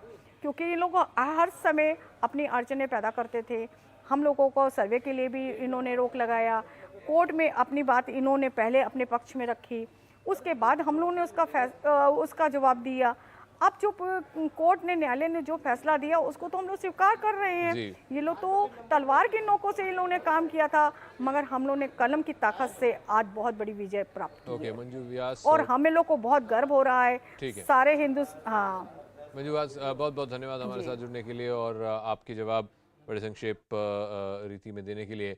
But let me go back to Rahul Ishwar. I think the point that Sumant Raman was also trying to raise, and after that I'll go to Kailash Adhikari, Rahul, is this, that, you know, if it is just about allowing prayers once a week or twice a week or even every day, as it used to happen before 1991-92, then that is not something that the Muslim side has a problem with. But they're all saying that this is just a precursor to A, claiming that structure that was recovered as a shivling, B, installing that shivling, and eventually saying that a temple existed there and that temple needs to be revived.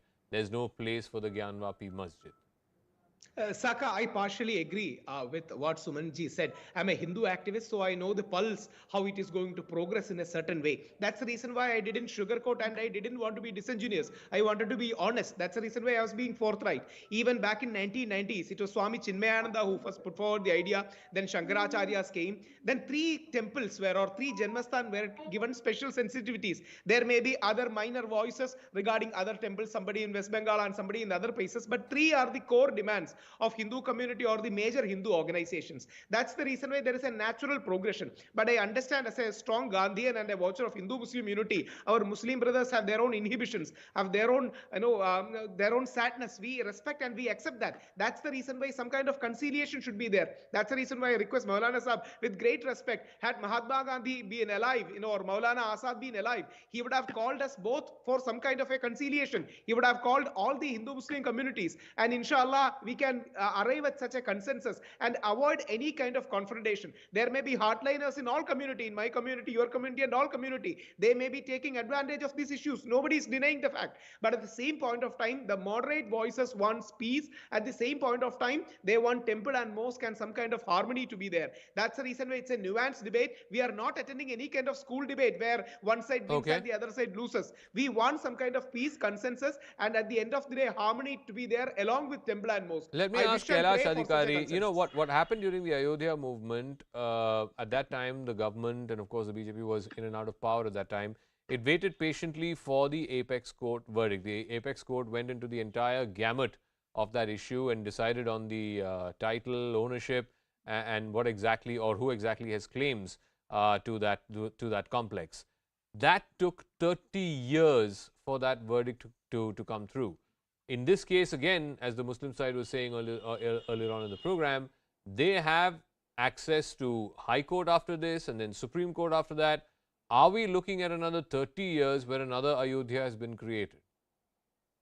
No, Saka, that only a time will say. We are not soothsayers. But we have a judiciary in our country and the law will follow its own course. The Supreme Court has also taken cognizance of this particular matter, but it has left that till the time the decision by the lower court does not, that is procedure, the Supreme Court, the apex will not interfere into it. Now, whether it will take a decade, 2 decades, or 3 decades, that only time will tell. But yes, I can only say that the law will follow its own course, and if the courts find merit in the petition filed by the petitioners, then naturally it will go in their favor. So, Sumant C. Raman, final word. Ultimately, if this restricts itself to the right to worship, which is a fundamental right under Article 25, then are liberal Hindus like you okay with that? Because I'm not sure where this fear of change of the nature of place of worship is coming from. Yeah, I think, Zaka, the fundamental concern that everybody has is that the law will follow its own course. When anybody says the law will follow its own course, it has an ominous kind of meaning in India. What people want to see is justice to be done, not necessarily that the law follows its own slow, meandering course. The point is, there are 2 simple things. The petitioner, who was there a few moments ago, very clearly said that they would lay claim to the shivling. So they are not talking in terms of shifting to another location, assuming it to be a shivling. They are not talking in terms of saying we only want rights of worship as existed before 1993 to be restored. They are clearly saying that this place needs to be converted into a temple. Now, they haven't said it explicitly in so many words today, but the petitioner was very categorical. She did not say, no, no, we will take the Shivling to another place and build a temple there. That will solve the issue completely. I don't think the Muslim side will have any problem with the Shivling being taken to another place and a temple being built there. So Okay, this let me ask Let's not Maulana even kid Qadri. ourselves, Zaka. This is a political issue, Yeah. and the idea is to keep it simmering and up the ante closer to 2024 Lok Sabha Maulana election. Qadri, there is evidence to show कि 1639 में औरंगजेब ने ये मंदिर को तोड़ा, उसके बाद अहिल्याबाई होलकर ने उसको रीबिल्ड किया, और ये जो ज्ञानवापी मस्जिद जो है वो टेम्पल के ऊपर आया था. ये तो हिस्टोरिकल फैक्ट है. कोई ये नहीं कह रहा कि हमें 300 साल पहले जाके हिस्ट्री को रिवाइज करना है या 500 साल पहले जाके हिस्ट्री को रिवाइज करना है. लेकिन क्या ये सच्चाई नहीं है कि some sections, by glorifying people like Tipu Sultan and Aurangzeb and others of the Mughal Empire, the section of society is actually not doing itself any favors. कि आपके लिए सबसे बड़ा डिसर्विस यही है कि आप टिपू सुल्तान को मनाना चाह रहे हैं या औरंगजेब को कुछ लोग मनाना चाह रहे हैं. Let's be very clear, some of them were invaders, they were plunderers. उनको ऐसे ही रिमेंबर करना चाहिए. देखिए सर, जहां तक के औरंगजेब का सवाल है, तो आप औरंगजेब की जहां हिस्ट्री बयान कर रहे हैं कि वो मंदिरों को डेमोलिश किए, तो कई ऐसे भी मंदिर है जहां पर उन्होंने दान भी किया था. टीपू सुल्तान की जहां तक के बात है, तो टीपू सुल्तान तो हमारे अपने सबसे पहले फ्रीडम फाइटर है. उन्होंने अंग्रेजों के खिलाफ जंग की थी. ये भी चीजों को हमको रखना चाहिए, ये फैक्ट्स को भी हमको बयान करना है. रहा सवाल ज्ञान व्यापी की जो हिस्ट्री बोल रही है, तो मैं ये हिस्ट्री के बारे में ये कहना चाहता हूं कि हिस्ट्री के अगर फैसला करना है तो वो तो कोर्ट में होगा. हर पक्ष अपना अपना एविडेंस रखेगा, लेकिन जो एविडेंस होगा जिसको कोर्ट अप्रूव करेगा उसके हक में फैसला होगा. लेकिन वहां फिर बात यही आएगी कि वर्शिप एक्ट का आप क्या करेंगे, तो पहले तो उसको सॉल्व करना होगा. वर्शिप एक्ट का आज बहुत क्लियरली कोर्ट ने बोल दिया कि वर्शिप एक्ट को किसी भी तरह वो उल्लंघन नहीं कर रहा है, ये जो सूट जो फाइल किया गया है. नहीं सर, आप मुझे ये बतलाइए कि जहां पर पूजा होगी, जहां पर जो है जो भी हवन होगा, तो क्या वो ऑटोमेटिकली नेचर चेंज नहीं होगा क्या? नहीं, क्या ये बेसिस पे अगर फिर आप चेंज अगर करेंगे? आप बनारस गए हो और ये स्ट्रक्चर जो है इसे देखें आपने, तो आपको साफ साफ पता चल जाएगा कि काशी विश्वनाथ टेम्पल एक तरफ है और ये जो मस्जिद जो है उसके पीछे की तरफ है और बीच में दीवार भी है. तो ऐसा नहीं है कि जो मस्जिद है उसके अंदर जाके प्लेस ऑफ वर्शिप या नेचर ऑफ वर्शिप चेंज करने की कोशिश हो रही है. बट एनीवे, ओके कादरी साहब. हाँ जी कादरी साहब. Okay, we've lost that link. So we'll leave it at that. I want to wrap up this part of the discussion because it's fascinating, the legal premise on which the court has said that the plea is admissible and that the suit is maintainable and that Order 7, Rule 11, which the Muslim side lawyers were arguing, is being dismissed. Meanwhile, we're getting a piece of breaking news, and this is a very interesting one because former Karnataka Chief Minister H.D. Kumaraswamy has written a letter to Chief Minister Basuraj Bommai urging him not to observe Hindi Divas in the state by using taxpayers' money. He says it would be a grave injustice to the people of the state of Karnataka. He says India is a land of thousands of languages and dialects, and it's a union of 560 princely states and territories. It's injustice to celebrate just one language. All right, so this is again a familiar ground of language politics, once again rearing its head, this time in Karnataka. This is, of course, on the back of the Hindi Divas celebrations, which Kumaraswamy, the former Chief Minister, has written to the current Chief Minister saying it should not be at taxpayer expense. Let me go across to Ritu, who is joining us with more on this. Ritu, so what is the politics behind why H.D. Kumaraswamy has taken such a stand? Yes, So as we talk about this language war, we have seen how in the south, especially in a state like Tamil Nadu and Karnataka, who has been very specific about the language, and they have never stepped back from raising their voice. So this is now that we're getting to see how a former CM H.D. Kumaraswamy has written a letter to CM Basavaraj Bommai urging him not to celebrate Hindi Divas in the state, because he says that it's the taxpayers' amount, and thus because mostly in the Karnataka as well, it has never been observed in such a big manner. So thus it should not be celebrated. One, and then later point, you see, he also goes on mentioning, saying India is a land of thousands of languages, and and the diversity is what upheld in the state. And with all that, this is unlikely that the Karnataka people will celebrate Hindi Divas in such a big manner. So thus he is urging the state government to not celebrate and observe Hindi Divas. But previously too, we saw how the language law broke between the Sandalwood and Bollywood, and then we also saw the reactions coming in from the politicians, and H.D. Kumaraswamy was also one among them who had also raised voice and in a way indirectly backing But Ritu, what is the politics that the JDS is trying to play here? Because ultimately, all of this is in keeping with keeping an eye on the elections that are happening next year. What is the politics? Because it's not like the JDS, Mr. Kumaraswamy's party, is some kind of a regional hegemon or a regional chauvinist party. It's a party which, of course, is a caste-based party. But then, why are they taking on this wider plank of anti-Hindi and promoting the local language, if you will?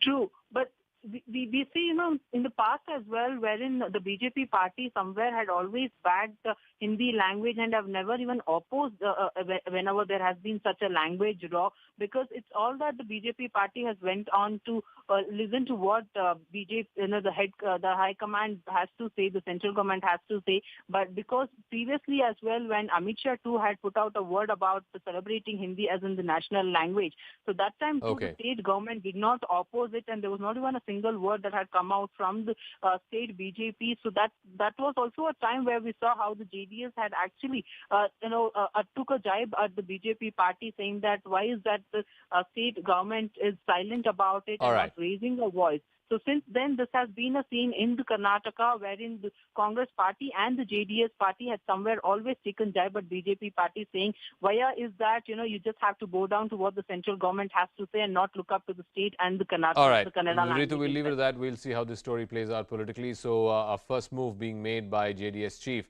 and former Chief Minister H.D. Kumaraswamy. Meanwhile, more breaking news. This is the inflation numbers that are out for the month of August. It's accelerated to 7%, much above what street expectations were. Now, on the back of this heightened inflation, Finance Minister Nirmala Sitharaman has put out a series of tweets. She says that this increase is attributable both to an adverse base effect as well as an increase in food and fuel prices. Despite erratic monsoons and negative seasonality in vegetable prices, food inflation in July is still lower than the April peak of 2022. Pallavi has more details on this. Pallavi, so 7% inflation, and that too, bulk of it coming from food and fuel. How worried is the Finance Ministry? Well, the government has certainly been worried, and she makes a reference to that in her statement, Zaka. But we have been seeing the developments. For example, the DGFT, which is the Director General of Foreign Trade, which streamlines the imports and exports, has been putting a ban on exports on several items. The latest being on broken rice. It's also been on wheat, for example.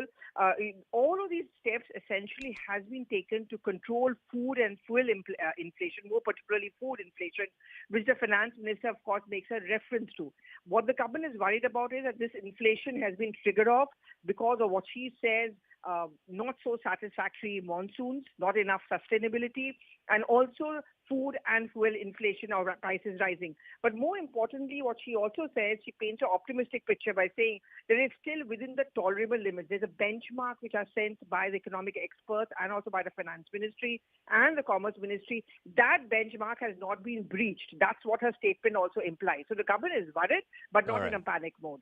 Okay, we'll see how the story plays out. I want to thank Pallavi Ghosh for joining us. So the first reaction from the finance minister after inflation clocked 7% in the month of August. We're going to take a break. When we come back, there were dramatic scenes that were witnessed during a police raid that happened in the city of Chandigarh. That and more right on the other side.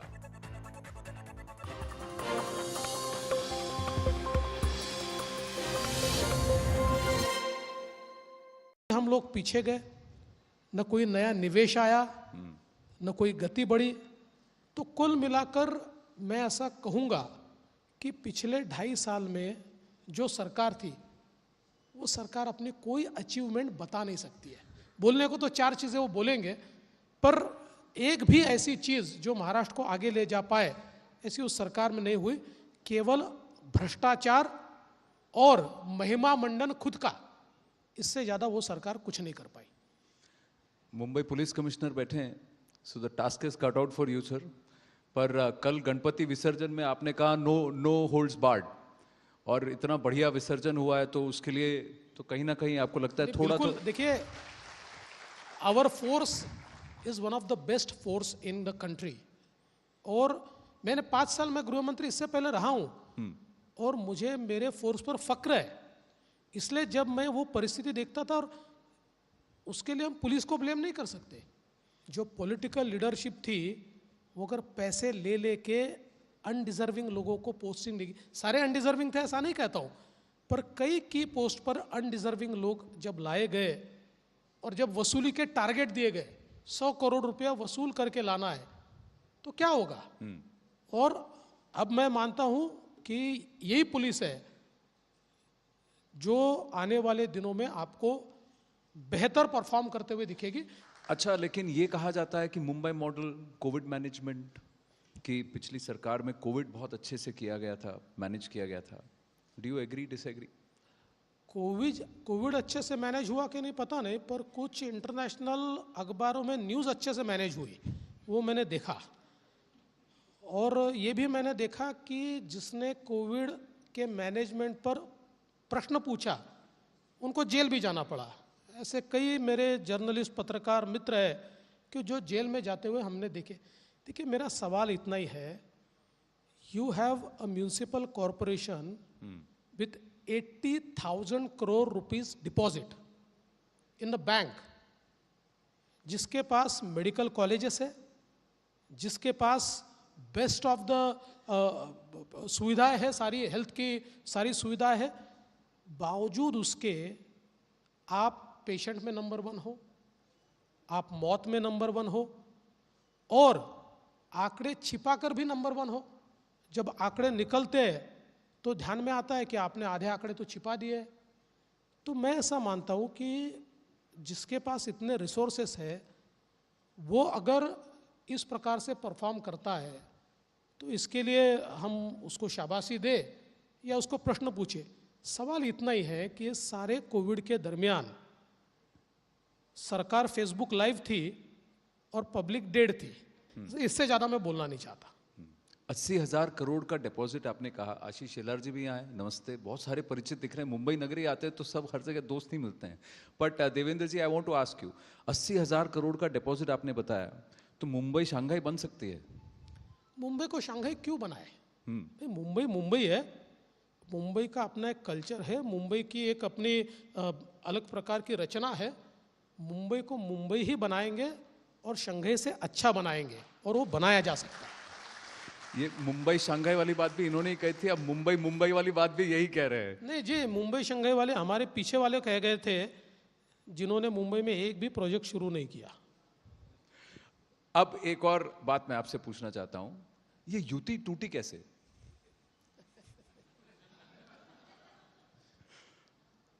ऐसा है कि जब aspirations एक क्षमता के बाहर निकल जाते हैं, देखिए हर व्यक्ति की एक क्षमता होती है, लेकिन अपनी क्षमता से ज़्यादा कई बार उसके एस्पिरेशंस हो जाते हैं। तो ऐसे समय आदमी फैसले करता है। तो हम तो अलायंस में लड़े, और जिस समय अलायंस में लड़े, हर सभा में, चाहे वो प्रधानमंत्री जी हो या गृह मंत्री जी हो, हमारे अध्यक्ष जी हो, सबने ये कहा कि देवेंद्र फडणवीस के नेतृत्व में लड़ रहे, बीजेपी का मुख्यमंत्री बनेगा। तब स्टेज पर उद्धव जी थे, वो भी।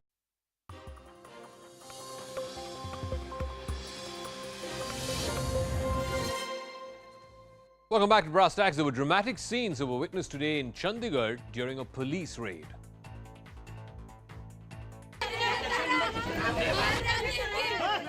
A team of police officers were trying to search this house, but before they could enter, a group of women blocked their way.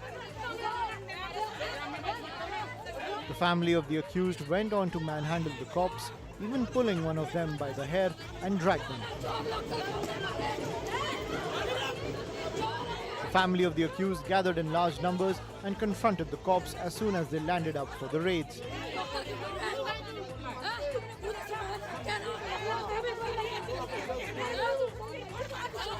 Even though they stopped the police from performing their task, no action has been taken against the unruly residents.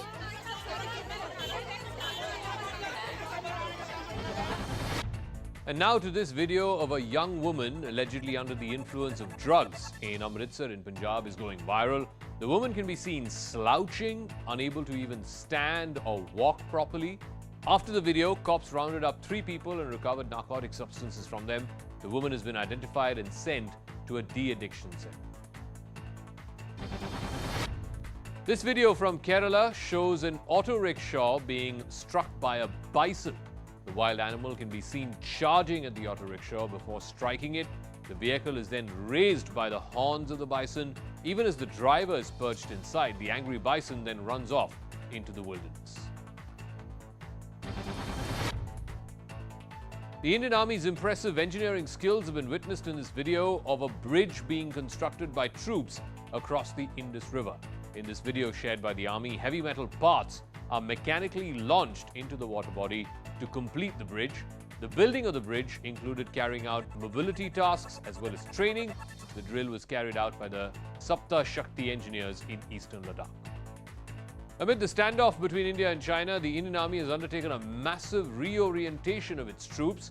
It's being carried out in Arunachal Pradesh with the help of enhancing overall combat readiness of the Indian Army. Military infrastructure is also being amped up in a big way to try and boost the Army's surveillance apparatus. It will also ensure a quicker mobilization of troops. A rickshaw puller had a rather narrow escape in Aligarh. Here's how. The rickshaw puller was carelessly crossing a railway track even though the gate was closed. Then suddenly, the train zoomed past, but the rickshaw puller stepped back at the very last second and fell to the ground. His rickshaw, though, was crushed by the high-speed train. The rickshaw puller and several others had crossed the track despite the gate being closed. But he was the only one who had a closed shape. The train was coming down the track at an extremely high speed, and if he hadn't stepped back at the nick of time, he wouldn't have made it alive. The Congress, which is in the middle of its Bharat Jodo Yatra, today tweeted a pair of shots resembling the RSS's khaki knickers on fire with the caption, 145 days more to go. The BJP hit back by saying that this was the Congress that was instigating violence, hurting nationalists and lighting fires, and the post exposes the lies behind the yatra. The National Investigation Agency conducted raids at 60 locations across Delhi, NCR, Punjab and Haryana to try and crack down on gangs as well as crime syndicates. The raids come after the Delhi Police Special Cell registered 2 FIRs under the UAPA against 10 gangsters who belong to the Lawrence Bishnoi gang, the Bambiha gang and the Neeraj Bhavana gang.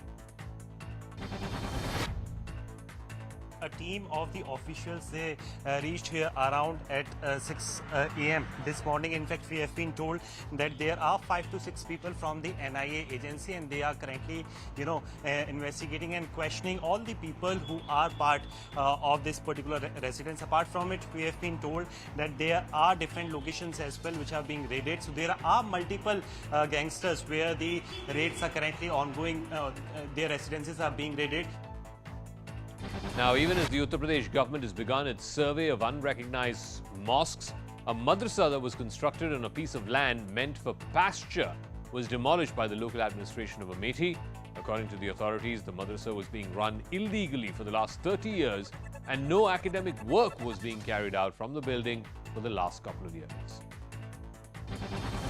Is yet another incident of a slapgate which has been reported in a housing complex in the National Capital Region.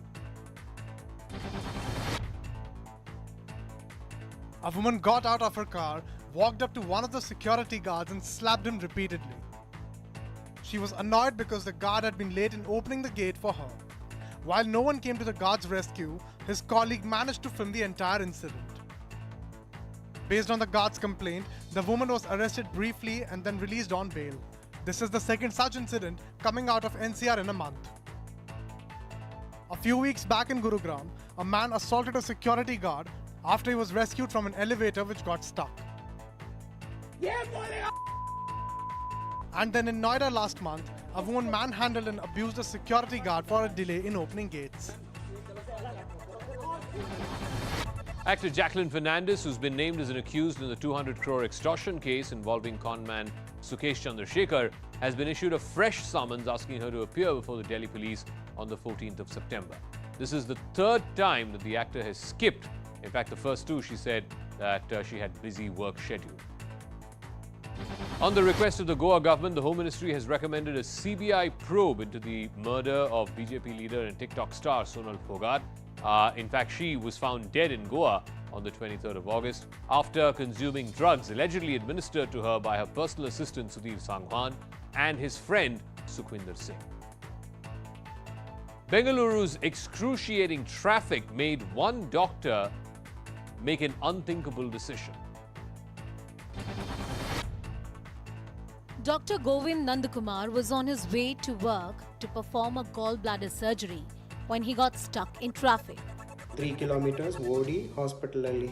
Realizing that a delay could put his patient in harm's way, the doctor ditched his car and ran for 3 kilometers to perform the crucial surgery. When Dr. Nandakumar reached the hospital, his team was entirely on standby, ready to induce the anesthesia on the patient. Dr. Nandakumar quickly changed into scrubs and performed the surgery.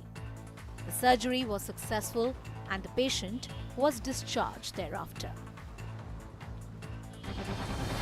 India has announced their 15-member squad for the upcoming ICC Men's T20 World Cup in Australia. Ace pacers Jasprit Bumrah and Harshal Patel will be making their return from injury. The squad, though, will miss all-rounder Ravindra Jadeja, who sustained an injury during the Asia Cup. The squad will be led by Rohit Sharma. KL Rahul will continue to be the vice-captain. Britain's new king, Charles III, has gone to Scotland today to lead his mother's funeral procession.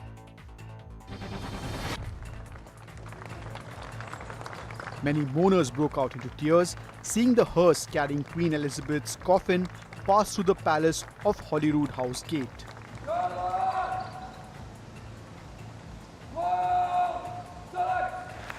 King Charles III led a royal procession transporting his mother's coffin to St. Giles Cathedral in Edinburgh. It will lie in rest at the cathedral till Tuesday, when it will be moved to London. Earlier in the day, King Charles and Queen Consort Camilla visited Westminster Hall in London, where both Houses of Parliament offered their condolences. Charles addressed members of the House of Commons and the House of Lords. The new monarch's address to the British Parliament was very significant because it was the first to happen in a televised era. A massive earthquake struck Papua New Guinea, leaving large cracks on the roads. The 7.6 magnitude quake, which made the earth literally open up, also damaged several buildings and cars. At least 5 people were killed in the quake. Papua New Guinea is vulnerable to earthquakes because it lies along the Ring of Fire in the Pacific Ocean. Russia says it conducted air raids on Kharkiv even as it was retaken by Ukraine's troops during a lightning-fast counter-offensive. Dozens of towns and villages have reportedly been liberated from Russian forces, who fled eastwards and offered little or no resistance. But Ukraine has warned that the recaptured territory will need to be secured in event of a possible Russian pushback. Taiwan claims that at least 17 Chinese aircraft crossed the median line of the Taiwan Strait, which normally serves as an unofficial boundary between both sides. Beijing has been continuing its military activities near the island in response to America's alleged interference. It started with House Speaker Nancy Pelosi's visit to Taiwan back in August. Meanwhile, Taiwan's president claims that China is using cognitive warfare against the island.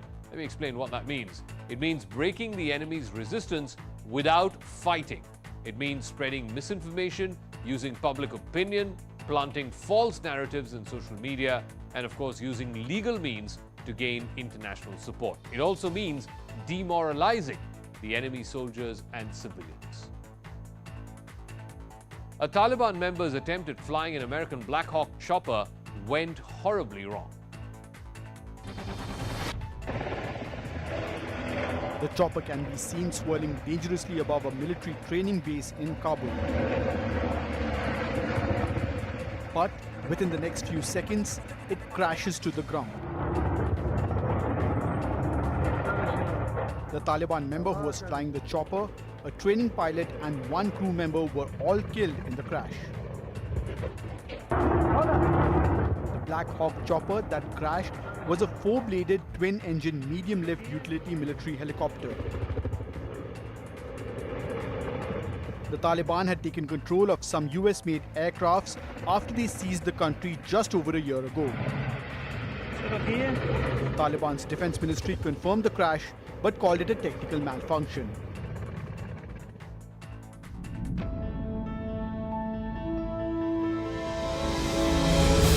Congress leadership issues is not something that is the figment of my imagination. These are real issues facing the Congress party. Just because somebody talks about it doesn't mean that you'll start hurting their personal and professional credibility. This is the problem in our system. In our system, you can catch the individual, you can't get the money back. And that's what individuals and entities, political parties, etc. are making use of. Can you today with a degree of certainty say that Mr. Gandhi is going to contest to be the next president of the Congress party? Because if he is not, then all that he is doing is taking away attention from whoever the next president of the Congress party is going to be. The easier solution that the BBMP has taken so far is destroy the slums, but the builders, they have been given a free run. The political class is appearing to be subservient to the money power of the builder mafia.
Everyone, you're watching News Epicenter with me, Maria Shakil. It is a big boost to the Hindu side in the Gyanvapi legal tussle.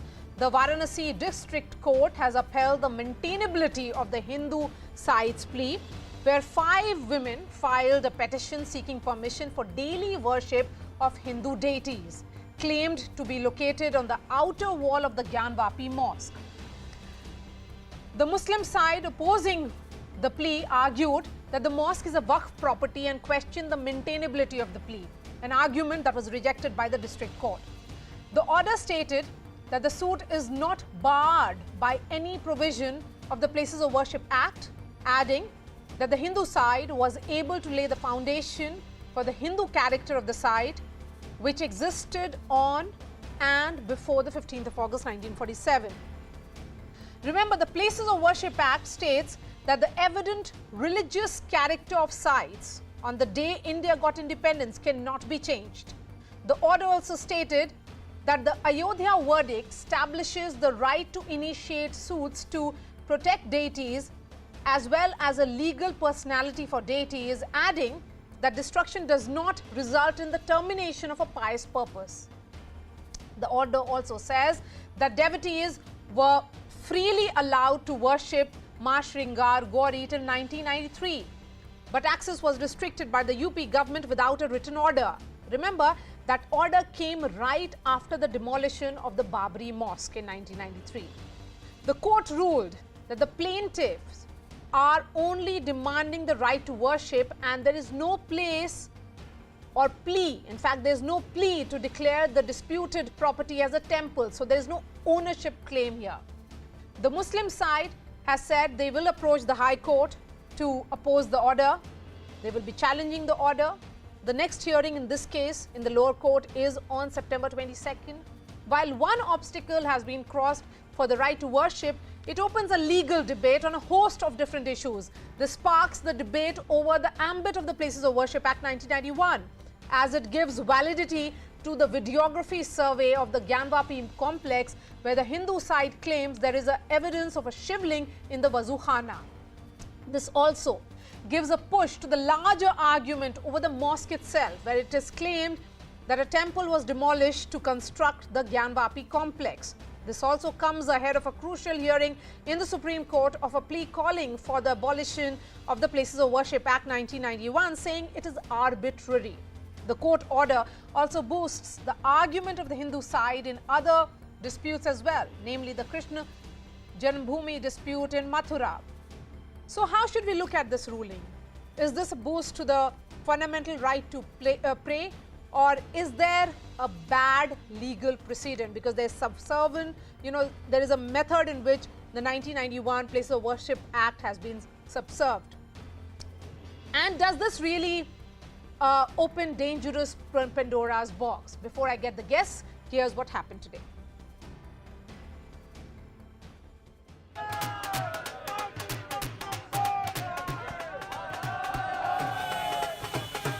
Celebrations outside the Varanasi court after the verdict on the Gyanvapi dispute.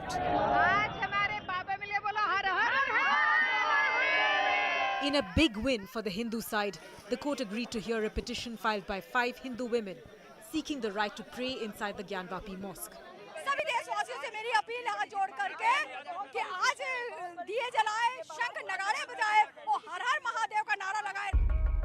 The court rejected the Muslim side's argument of Order 7, Rule 11 and held that the suit filed by Hindu parties is maintainable in court. There is also no bar on redetermining the religious character of the complex. The only issue was whether the suit is barred by Place of Worship or not. That was the only question. Earlier, a lower court had ordered filming of the mosque complex, and a leaked report to the court stated that a shivling was found inside the mosque's Wazukhana. Therefore, the artificial walls which are existing beneath the Wazu area has to be demolished first, because let me tell you that the arga of the shivling is still to be found. The Muslim side had claimed that the Gyanvapi mosque is a waqf property and had questioned the maintainability of the plea. ये जो आज order आया है, इससे देश में अब बहुत से चीजें शुरू हो जाएंगी। 91 का एक्ट इसलिए बनाया गया था ताकि इस तरह के कॉन्फ्लिक्ट जो है वो हमेशा के लिए ख़त्म हो जाए।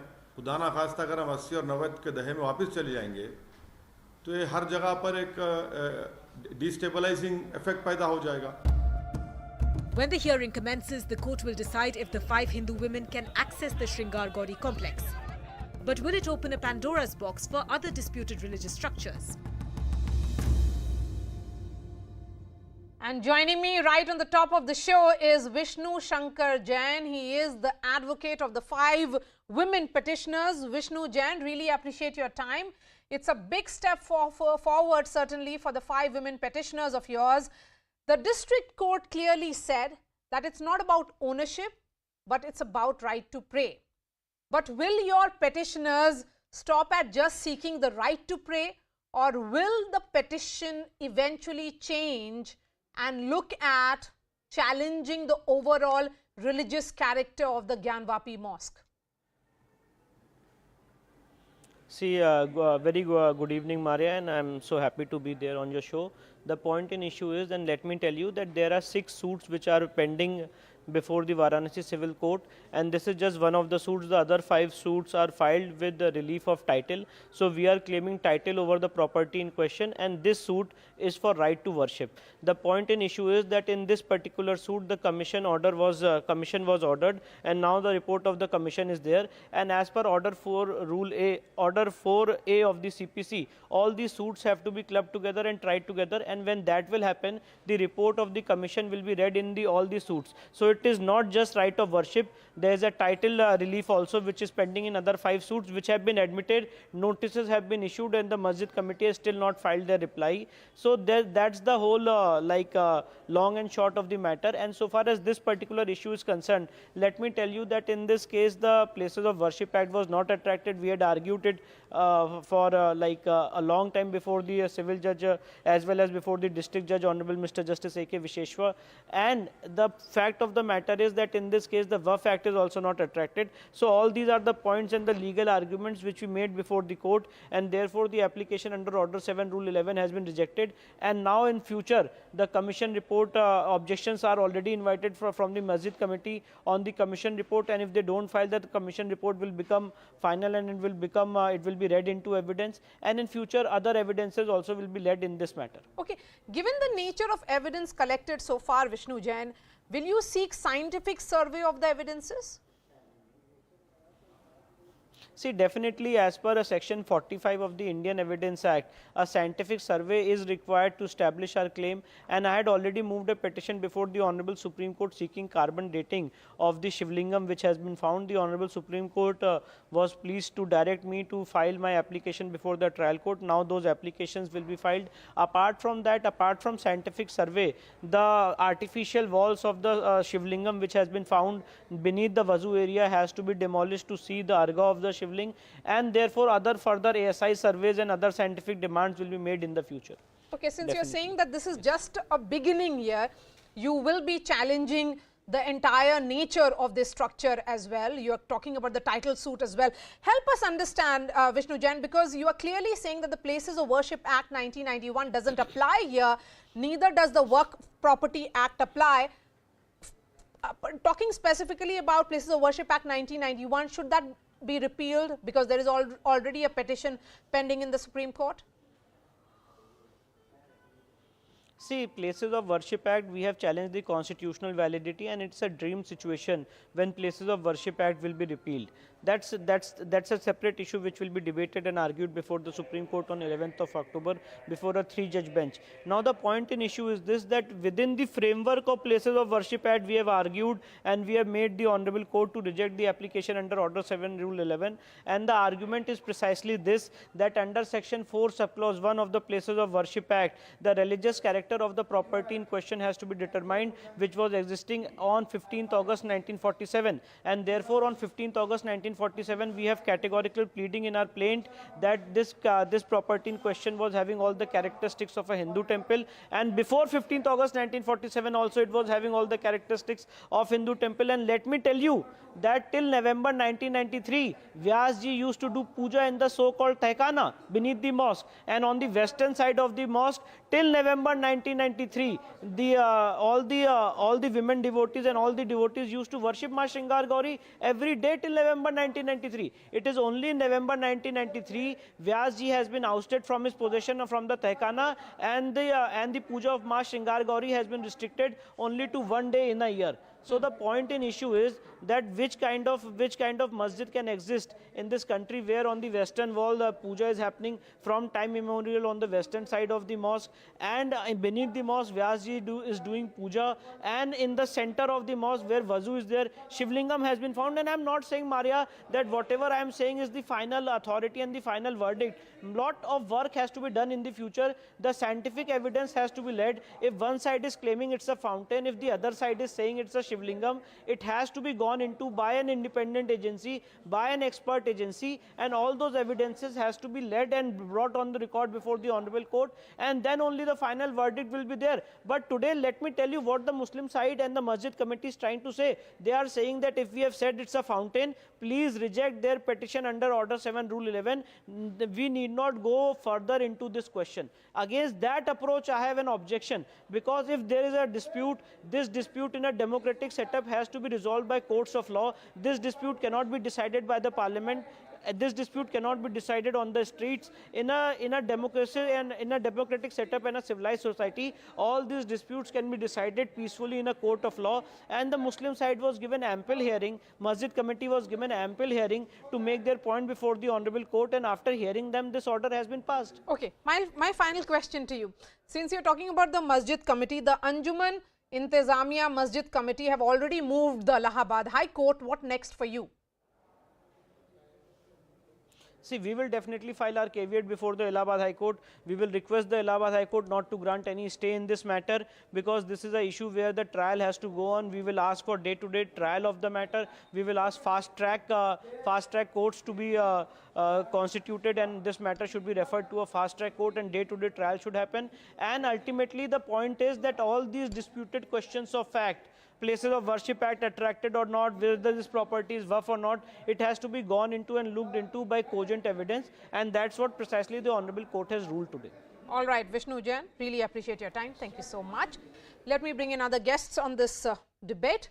Parul Khera is a Gyanvapi petitioner. We also have Talha Rashidi. He is a lawyer. Talha, I'm going to come to you first. You heard from Vishnu Jain. He has talked about the entire timeline, that it doesn't stop at just the right to pray. It is about title suit. They are claiming that this Gyanvapi mosque was essentially a temple. There should be scientific survey, and that's where this entire case is heading. A very good evening, Maria, to you and your viewers. That's exactly is the question here. That exactly is the question. You know, this order will open a Pandora's box. You know, this order will have severe repercussions, and it will start a new trend, as it has been already said on your show by the lawyer of the ladies who have filed the petition. You know, this order will open a Pandora's box, and there will be all sort of petitions and new suits and new petitions being filed throughout the country in different matters, and this will create a havoc-like situation. And that's exactly why the places of worship came into existence in 1991, to prevent such things. This case should have been nipped in the bud itself by the honorable. Do you think the entire the manner in which the Anjuman Intizamiya handled this case in the district court in itself was problematic? To bring in the entire Waqf Property Act and say that this is Waqf property, that is the reason why it should not be done. The fact is that they were asking for right to pray, and there is already once a year these 5 women petitioners go there and exercise their right to pray. Could efforts have been made for out of court settlement in this case? You know, that has to be decided by the custodians, you know, the Masjid committee, the Anjuman Masjid committee, that has to be decided by them. Consensus could have been created if the both parties would have agreed upon. But Maria, if you go on the ground, if you visit the place, the Gyanvapi corridor and the campus, the situation was so, there was no calm as such, and the situation, these people belonging to the Masjid committee, they are very common people, and they were under undue pressure from the administration, from the media, from the every corner of the place. So there could have been some mistakes on their part, if we can say, in proceedings, but that's a different thing altogether. Okay, Parul, there are, you know, cases where in some Parul, it looks like that this is going to be a full blown legal battle. कोई बीच का रास्ता नहीं है।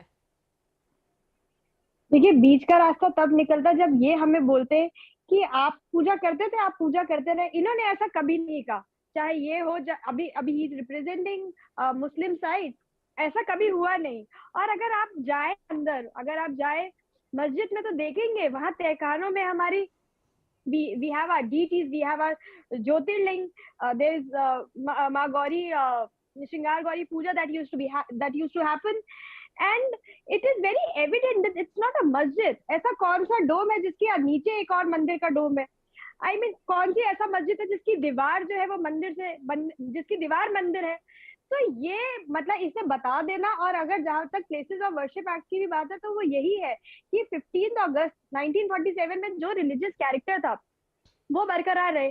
शिवलिंग तब भी था और आज भी है, और पता नहीं कितने सालों से है। वो तो जैसे अभी विष्णु शंकर जैन जी भी बोल रहे थे कि आर्कियोलॉजिकल सर्वे होगा, कार्बन डेटिंग होगी, उसके माध्यम से हम बता देंगे, क्योंकि ये जो है ये हमारे शिवलिंग को कभी फुआरा बता देते हैं, कभी बता देते हैं कुछ take some observed is the Muslim side fighting a losing battle? That's where it's all heading, clearly. No, it's if it's very evident. It's very evident, Maria. That no, it's not. It's not. Namaz is being offered there since last 600 years.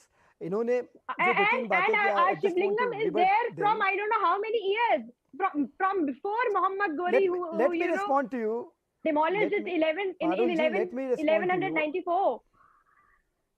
So our religion sentiments are also there, and it is there from way before your existence. देखिए, पहली बात, नमाज ऐसी जगह पे हो ही नहीं सकती, नमाज जायज ही नहीं होगी जहाँ पे कोई मंदिर हो या किसी अन्य धर्म के मानने का कोई भी धार्मिक स्थल हो, तो नमाज तो जायज ही नहीं होगी।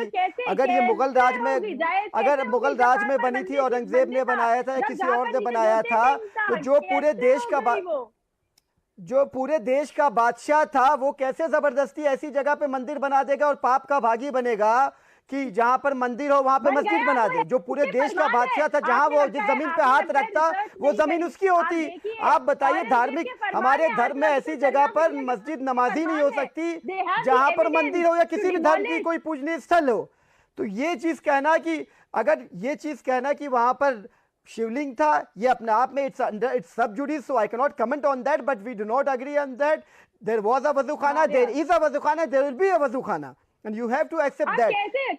और ये मैं आपको बहुत स्पष्ट तौर पे कह रहा हूँ कि ऐसी आप हमारे शिवलिंगम के ऊपर वजू करते थे, आप Because आपको बताइए, आप अपने बताइए ना व्यूअर्स को, वजू पे क्या करते हैं? मैं आपको साफ हमारे शिवलिंगम के नीचे आप समझिए, इट हर्ट। मैं आपको ये कर ही नहीं सकते। हमारे धर्म में किसी के धर्म का अपमान करना जायज ही नहीं है, और किसी के धर्म के स्थल पर आप मस्जिद बना ही सकते। नमाज जायज नहीं होगी। मैं खुद नमाज पढ़ा हूँ, मैंने ज्ञानवापी में नमाज पढ़ा है, मेरी नमाज जायज नहीं होगी। मैंने अपनी आंख से देखा है, अंदर का वजूखाना भी देखा, उसी वजूखाने में वजू किया है। मैंने ज्ञानवापी में नमाज पढ़ा है। ज्ञानवापी के चारों तरफ आपके मंदिर है, पूजा करती हैं आप। एक छोटी सी मस्जिद है, आप उसे भी बर्दाश्त करने को नहीं तैयार है। आप बात कर रहे हैं आर्बिट्रेशन की, आप बात कर रहे हैं आउट ऑफ द कोर्ट सुलह समझौता की। आप पूरा वाराणसी, पूरा ज्ञानवापी कॉरिडोर इतना बड़ा है, चारों तरफ पूजा पाठ होता है, चारों तरफ पूजा होती है।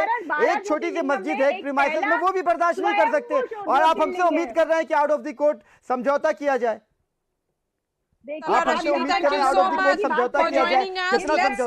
Let's understand and decode this verdict, its ramifications, and does it really open Pandora's box? With three legals. Vikas Singh is former Additional Solicitor General of India. Arima Sundaram is senior advocate. We also have Faizan Mustafa, former Vice Chancellor of Nalsar University of Law. Thank you so much for your time. Vikas Singh, let me get straight into the verdict. And it is being seen as a victory for the Hindu side, for those 5 women petitioners, and a setback for the Muslim petitioners. What made the Muslim argument weak?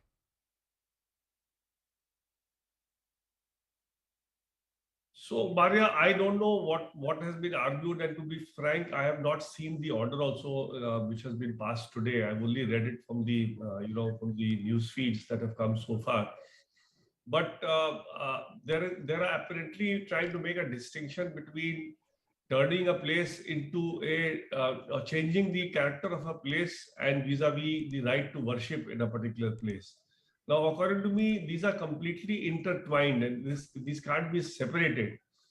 Until the challenge to the Places of Worship Act, which is pending in Supreme Court, till some interim order is not passed in that matter, or till such time the act is not set aside, if you ask me, I don't see how this suit should be continuing and any adjudication being happening in this matter.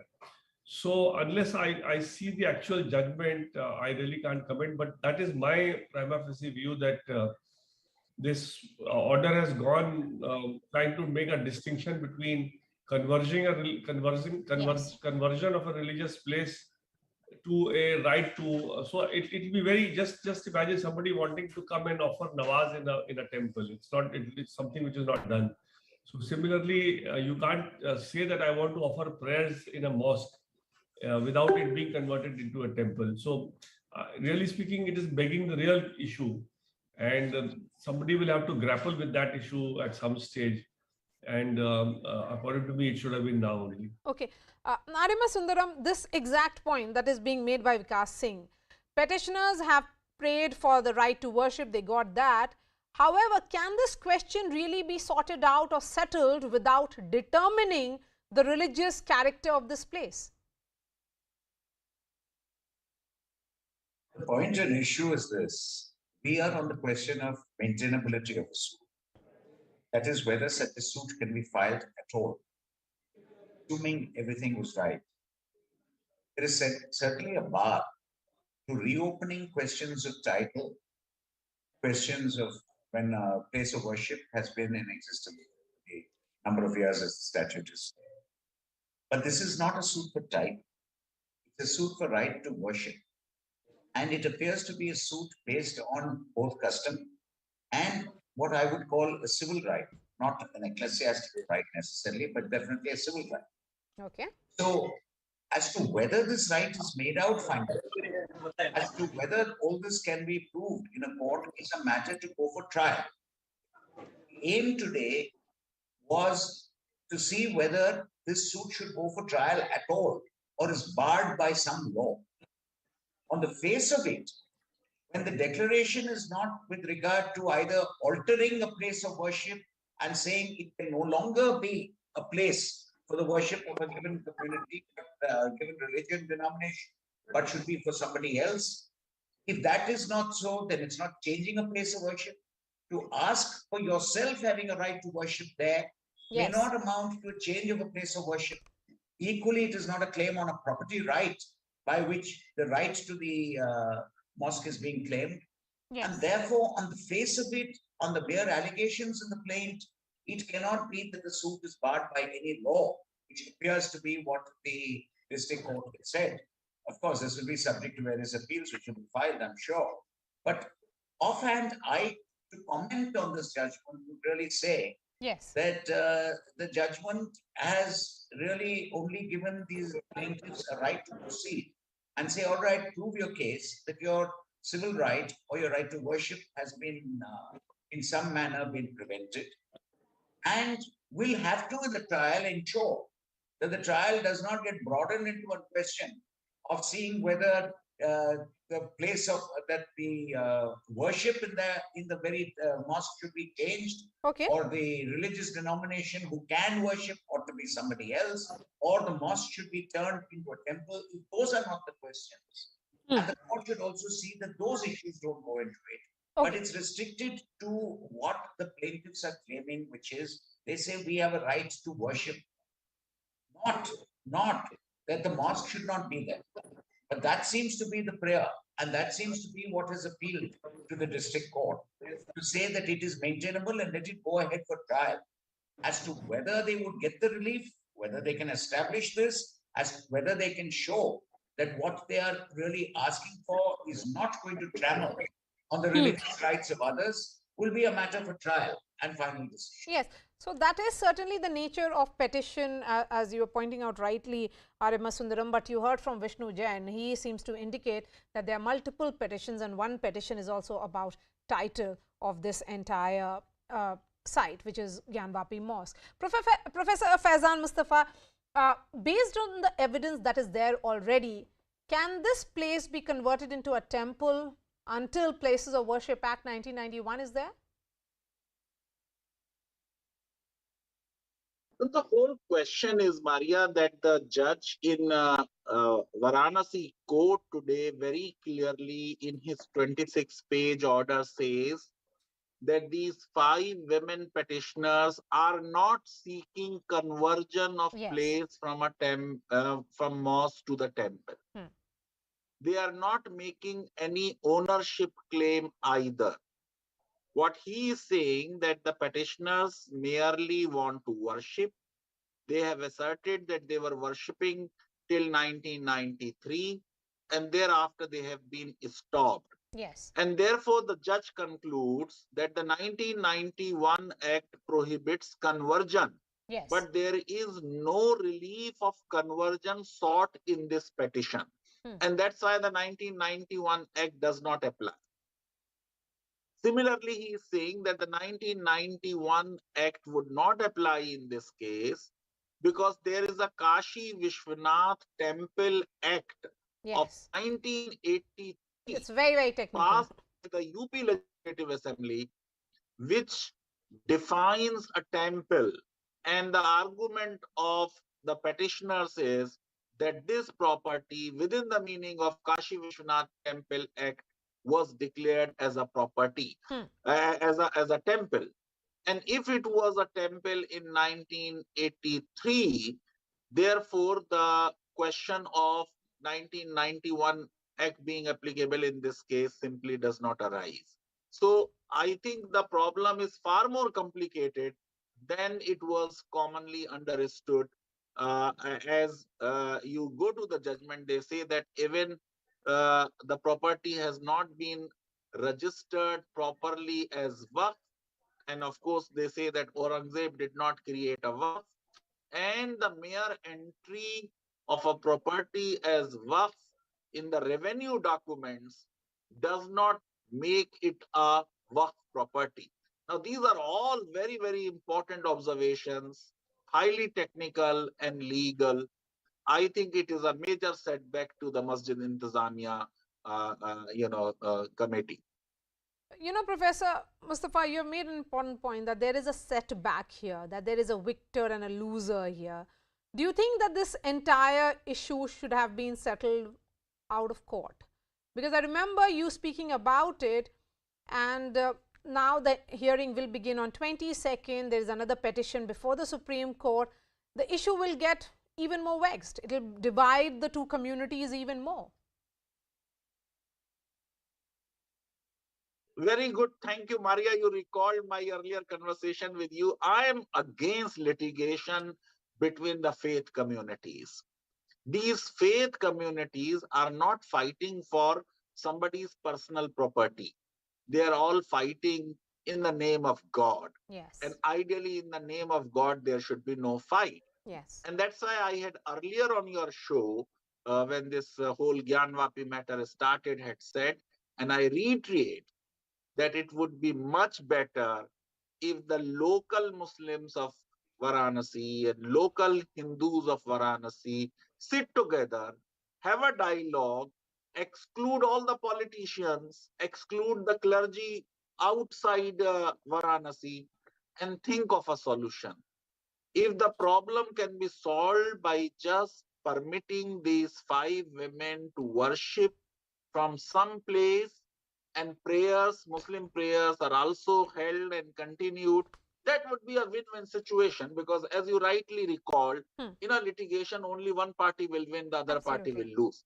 In mediation and in arbitration, in an out of settlement, both parties will win. It will be a win-win situation, both. Both will lose something, both will get something. And that's why I believe that between the religious communities, we should not think in terms of that it would amount to a surrender to majoritarianism.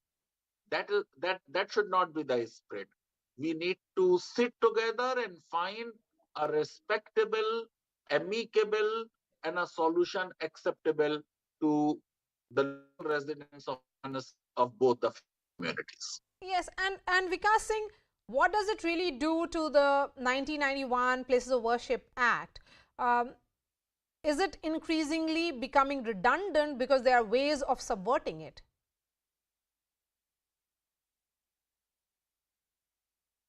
So there is a challenge to that act which is pending in Supreme Court.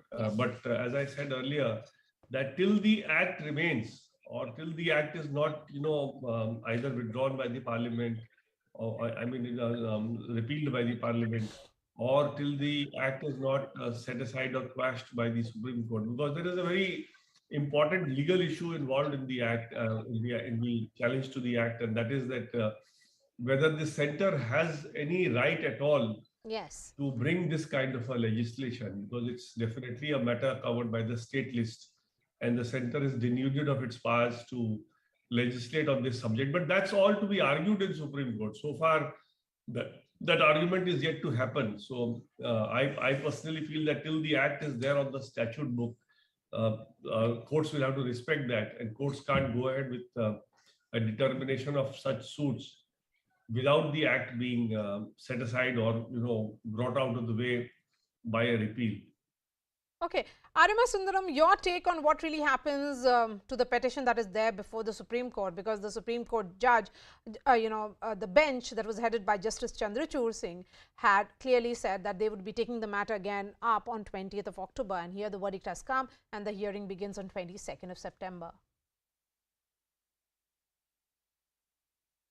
So the case before the Supreme Court will take into account, this case before the Supreme Court recognized that there was going to be by which the maintainability was being questioned. The Supreme Court recognized that there would be an order 711. The Supreme Court also recognized that that would be taken up first and said that there can be a status quo till that was decided. Now that has been decided, this will be brought to the notice of the Supreme Court, who will decide on it. But if they want to challenge the order which has been passed under 711, then that order has to be challenged in accordance with the school procedure. As to whether they challenge it in the High Court, challenge it directly before the Supreme Court, it's a matter that they will decide, the party will decide. So that is a matter for each party to decide. Whether the parties who has today got the right to proceed with the trial is naturally very happy with that and wants to proceed with the trial.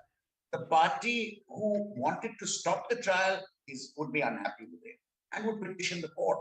But the earlier Supreme Court order very clearly recognized that there would be an application for the purpose of determining the maintainability of the case, or whether it should be disposed of, dismissed under 711, and left it to the trial court to decide.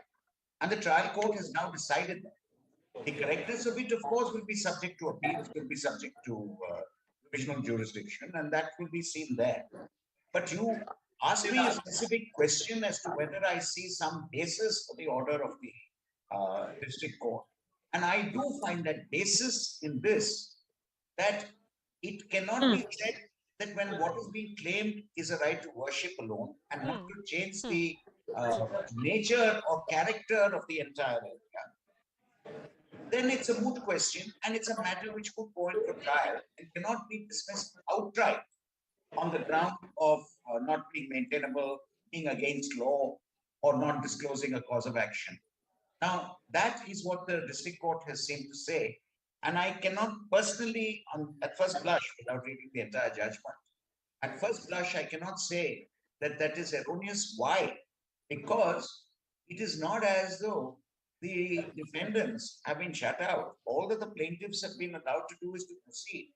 The refusal to dismiss on the ground of reject the plaintiff at this juncture, not a decision on the case itself.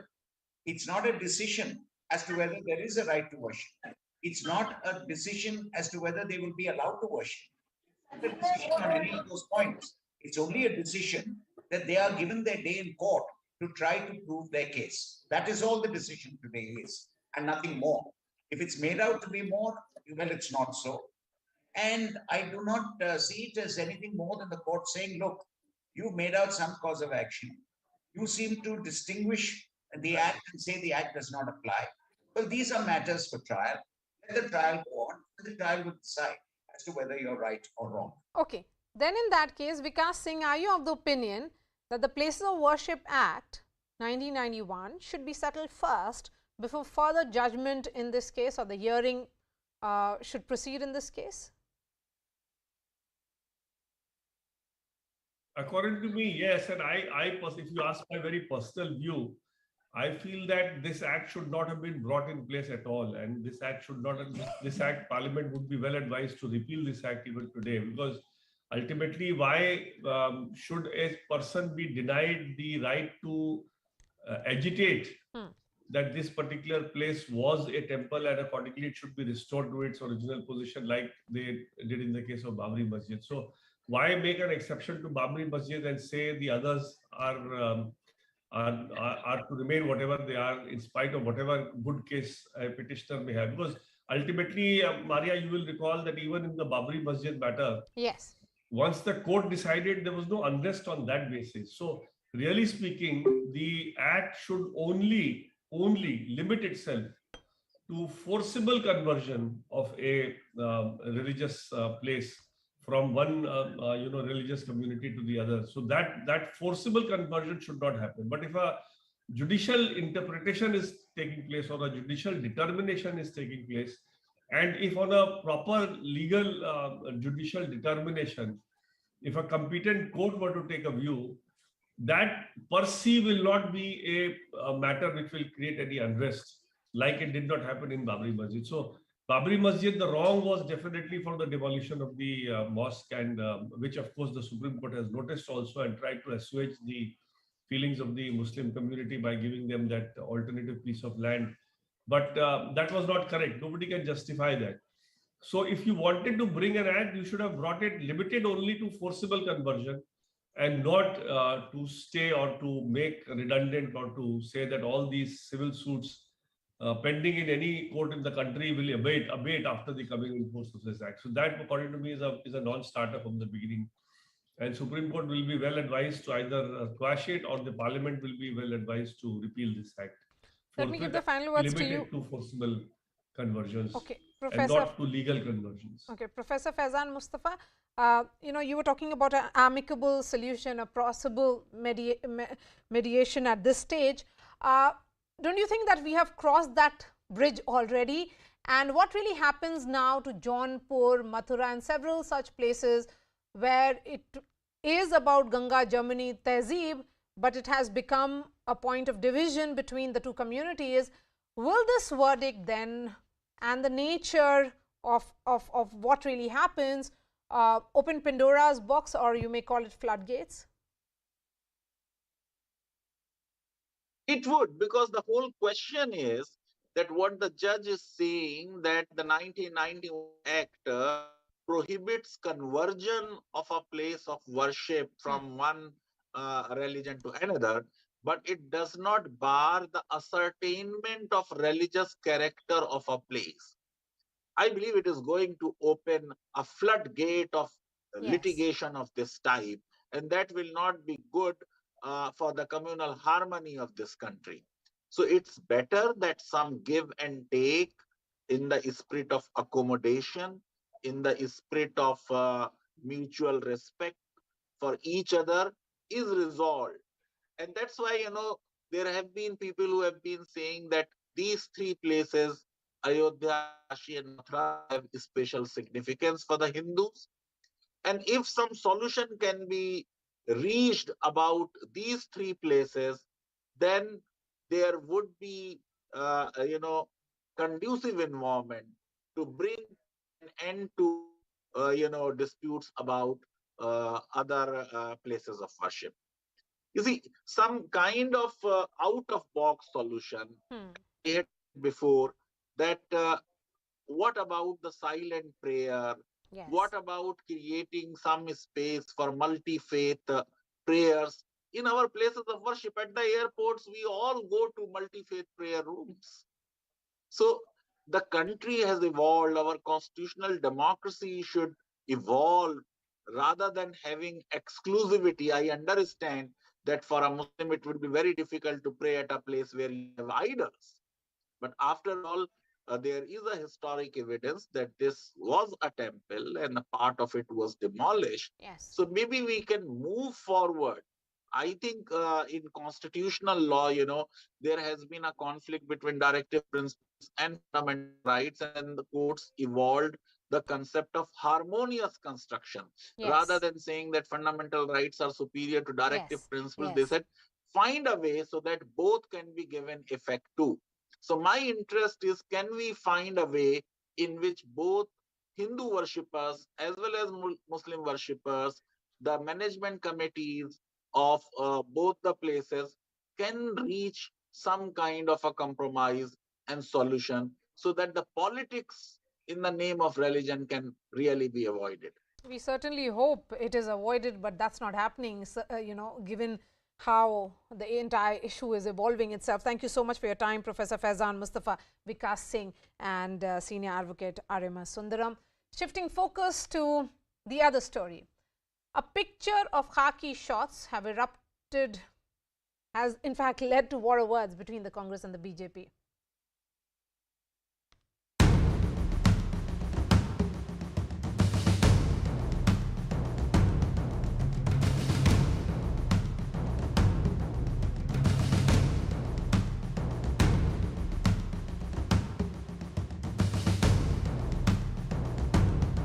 Those who are associated with a particular ideology, they should be killed, they should be eliminated, they have no place in the politics of Kerala. This is blatant instigation of violence, Mr. Rahul Gandhi. Hatred से आप जोड़ना चाहते हैं क्या?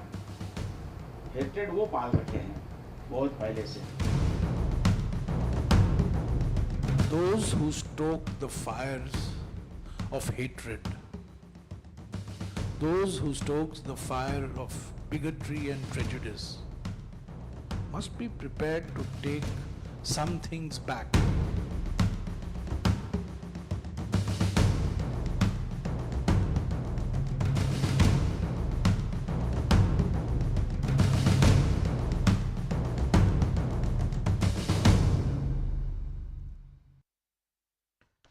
A mega war of words has erupted between the Congress and the BJP after the official Twitter handle of the Congress party posted a picture of khaki shots of the RSS on fire with a caption, "Free the country from the shackles of hate and undo the damage done by the BJP RSS." Responding to the Congress party's tweet, the BJP said the picture is clearly a call for open violence and against people of a particular ideology. The Saffron Party demanded the Congress take down the picture immediately, and called the Bharat Jodo Yatra led by Rahul Gandhi the Bharat Todo and Aag Lagao Yatra. The Congress has stood by the tweet, saying it is a message against the divisive politics of the BJP. While the Congress has accused the BJP of playing diversionary politics, is the Congress losing control over the narrative surrounding its own political campaign by posting pictures of this nature? Charu Pragya, spokesperson of the BJP, is joining me. We also have Meeta Chakravarti, spokesperson of the Congress. Meeta Chakravarti, coming to you, Bharat Jodo was about uniting India. It was also about inflation and rising prices. But what does a picture of this nature really mean? Okay, so in any democracy, there should be space for symbolic protest. The tweet clearly talks about to free the country from the shackles of hate and to undo some of the damage that the BJP and RSS's divisive politics has done to our great nation. So when we actually, in form of protest, when we actually go and burn an effigy, it's just symbolic protest. We do not mean to harm the person who we are protesting against. Okay. There has been a place for symbolic protest in democratic setup. Okay. What is the symbolic protest with khaki shots? And if you remember, RSS has already opted for full pans. So what does these? So what do these shots really mean? Even bigger reason. So when we are talking about a symbolic protest against RSS and BJP's politics of hatred and divisiveness, then it should be taken in that context. Okay. But it clearly shows how rattled the BJP is with the success and with the response we are getting. For the longest time, the BJP has been saying Rahul Gandhi is inconsequential, he doesn't matter, that he's a failed leader. Then why is this Bharat Jodo Yatra and all the memes or whatever the Congress party is putting out rattling you? Maria, first of all, if the Congress spokesperson has to explain why the tweet is symbolic and explain the meaning of a symbolic tweet, And obviously, it was not as symbolic as that. I don't think anybody has to go around explaining burning the effigy and its meaning and how that is not equivalent to burning a real person.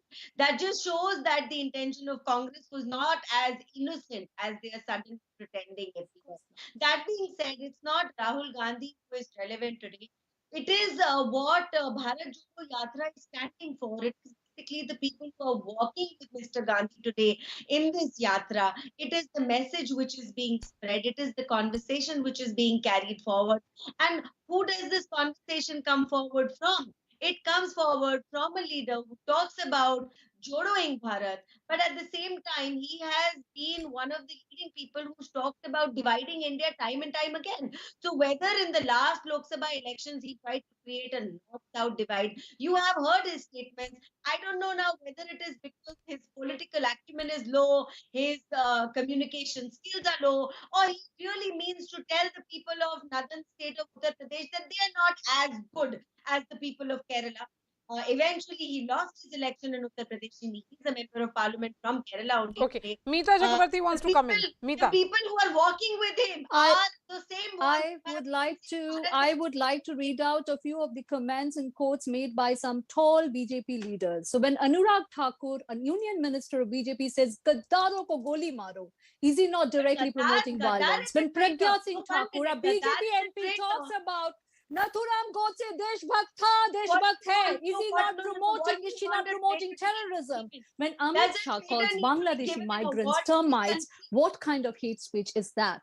Now, when we have exposed this divisive nature of politics and hate speech time and again, we have done that time and again. And this is what Bharat Jodo Yatra is about. Bharat Jodo Yatra is about economic inequality, it is about political equality, it is about social disharmony, the amount of hate politics that BJP and RSS is indulging in. So we have spelled out the objective of Bharat Jodo Yatra. But I'm trying to understand from you.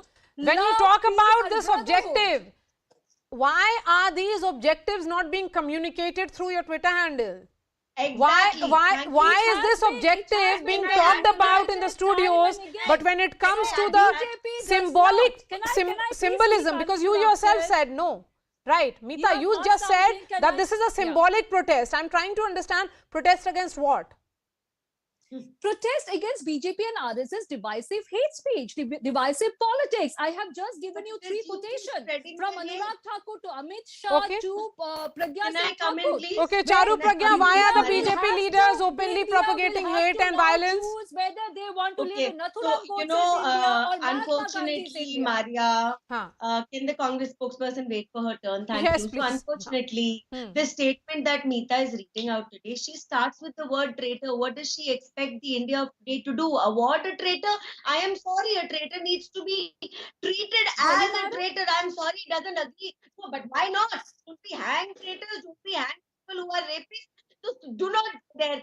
Why don't you discuss the kind of conversation Mr. Gandhi is indulging in this yatra?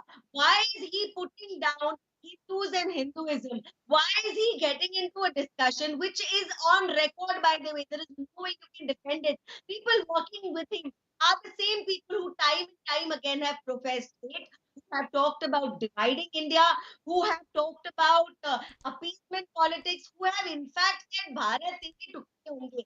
These are the people who are walking with Mr. Gandhi. I am sorry, from the ground there, I have not heard of those things that you are mentioning today.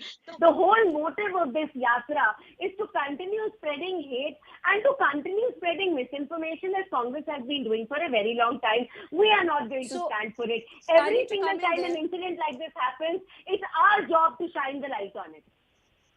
I need to come in there. So when we talk about very high rate of inflation, when we talk about very high rate of unemployment, 42% of India. But you're not talking about it. You are discussing how Shakti does not matter. I did not interrupt No, but that's not the conversation. You are not only interrupt saying me. Shakti is not I cannot important. talk There like is this. one real You God, have and to that give me is Jesus and uninterrupted time. his When father. you have a food But inflation of Maria, see, 7.7%, everything that when she's you have saying right now, unemployment rate of everything that 8.3%, she's saying right you do now not is want to nothing discuss has been unemployment. You do discussed not want in to this discuss Bharat Jodo inflation Yatra. rate. What You is do being not want to discussed? discuss people That Hindu issues. gods You don't only matter, want that to Shakti take the does not discussion exist. to That's the Hindu-Muslim discussion. polarization. We You didn't do only it. want to You discuss did it. communal No, but topics, we didn't do it. and You did it. hence you Mr. do not Gandhi have any did it. comeback. You're Mr. talking about a Gandhi did it. You T-shirt. You are indulged in talking it. about a tweet. You are the You one do who not made have. sure You a do not video want to was talk recorded about and people issues, circulated. For ma'am. what? BJP Whose party is votes are you completely hoping to exposed gather with a because video you do like not that? want Did to you talk even about real apologize for issues it? that matter.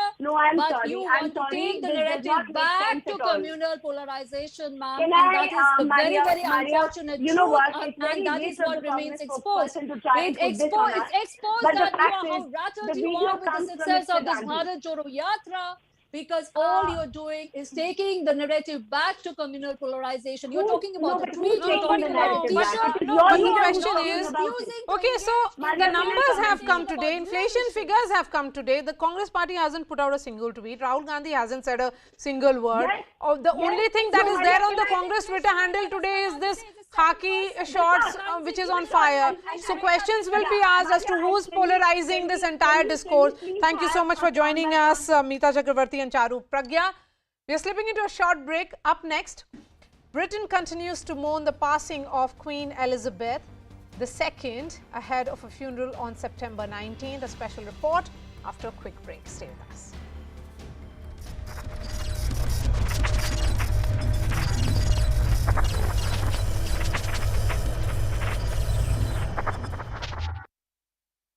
To perform a gallbladder surgery when he got stuck in traffic. 3 kilometers OD hospital. Realizing that a delay could put his patient in harm's way, the doctor ditched his car and ran for 3 kilometers to perform the crucial surgery. When Dr. Nandakumar reached the hospital, his team was entirely on standby, ready to induce the anesthesia on the patient. Dr. Nandakumar quickly changed into scrubs and performed the surgery. The surgery was successful and the patient was discharged thereafter. India has announced their 15-member squad for the upcoming ICC Men's T20 World Cup in Australia. Ace pacers Jasprit Bumrah and Harshal Patel will be making their return from injury. The squad, though, will miss all-rounder Ravindra Jadeja, who sustained an injury during the Asia Cup. The squad will be led by Rohit Sharma. KL Rahul will continue to be the vice-captain. Britain's new king, Charles III, has gone to Scotland today to lead his mother's funeral procession.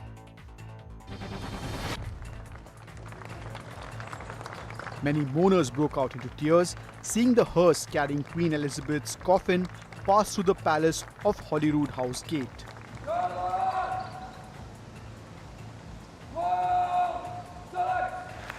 King Charles III led a royal procession transporting his mother's coffin to St. Giles Cathedral in Edinburgh.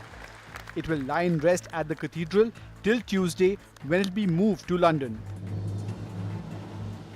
Earlier in the day, King Charles and Queen Consort Camilla visited Westminster Hall in London, where both Houses of Parliament offered their condolences. Charles addressed members of the House of Commons and the House of Lords. The new monarch's address to the British Parliament was very significant because it was the first to happen in a televised era. A massive earthquake struck Papua New Guinea, leaving large cracks on the roads. The 7.6 magnitude quake, which made the earth literally open up, also damaged several buildings and cars. At least 5 people were killed in the quake. Papua New Guinea is vulnerable to earthquakes because it lies along the Ring of Fire in the Pacific Ocean. Russia says it conducted air raids on Kharkiv even as it was retaken by Ukraine's troops during a lightning-fast counter-offensive. Dozens of towns and villages have reportedly been liberated from Russian forces, who fled eastwards and offered little or no resistance. But Ukraine has warned that the recaptured territory will need to be secured in event of a possible Russian pushback. Taiwan claims that at least 17 Chinese aircraft crossed the median line of the Taiwan Strait, which normally serves as an unofficial boundary between both sides. Beijing has been continuing its military activities near the island in response to America's alleged interference. It started with House Speaker Nancy Pelosi's visit to Taiwan back in August. Meanwhile, Taiwan's president claims that China is using cognitive warfare against the island. Let me explain what that means. It means breaking the enemy's resistance without fighting. It means spreading misinformation, using public opinion, planting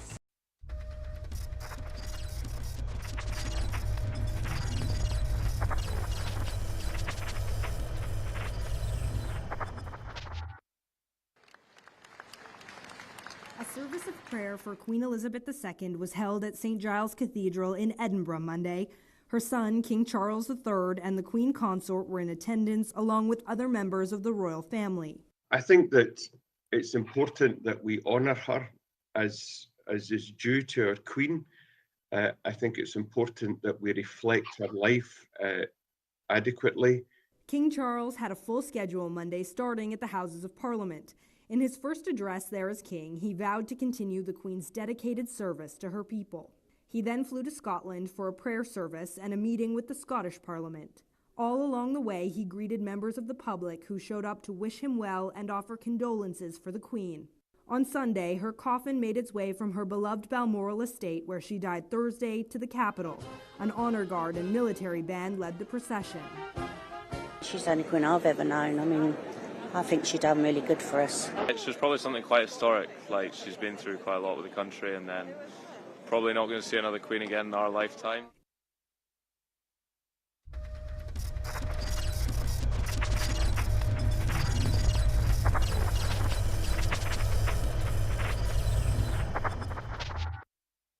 And handled the cops, even pulling one of them by the hair and dragged them.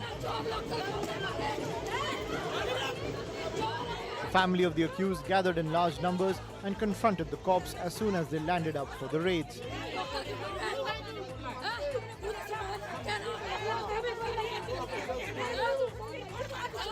Even though they stopped the police from performing their task, no action has been taken against the unruly residents.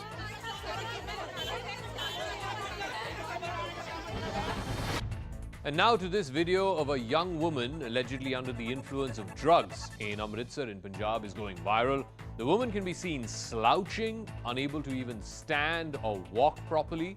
After the video, cops rounded up 3 people and recovered narcotic substances from them. The woman has been identified and sent to a de-addiction center. This video from Kerala shows an auto rickshaw being struck by a bison. The wild animal can be seen charging at the auto rickshaw before striking it.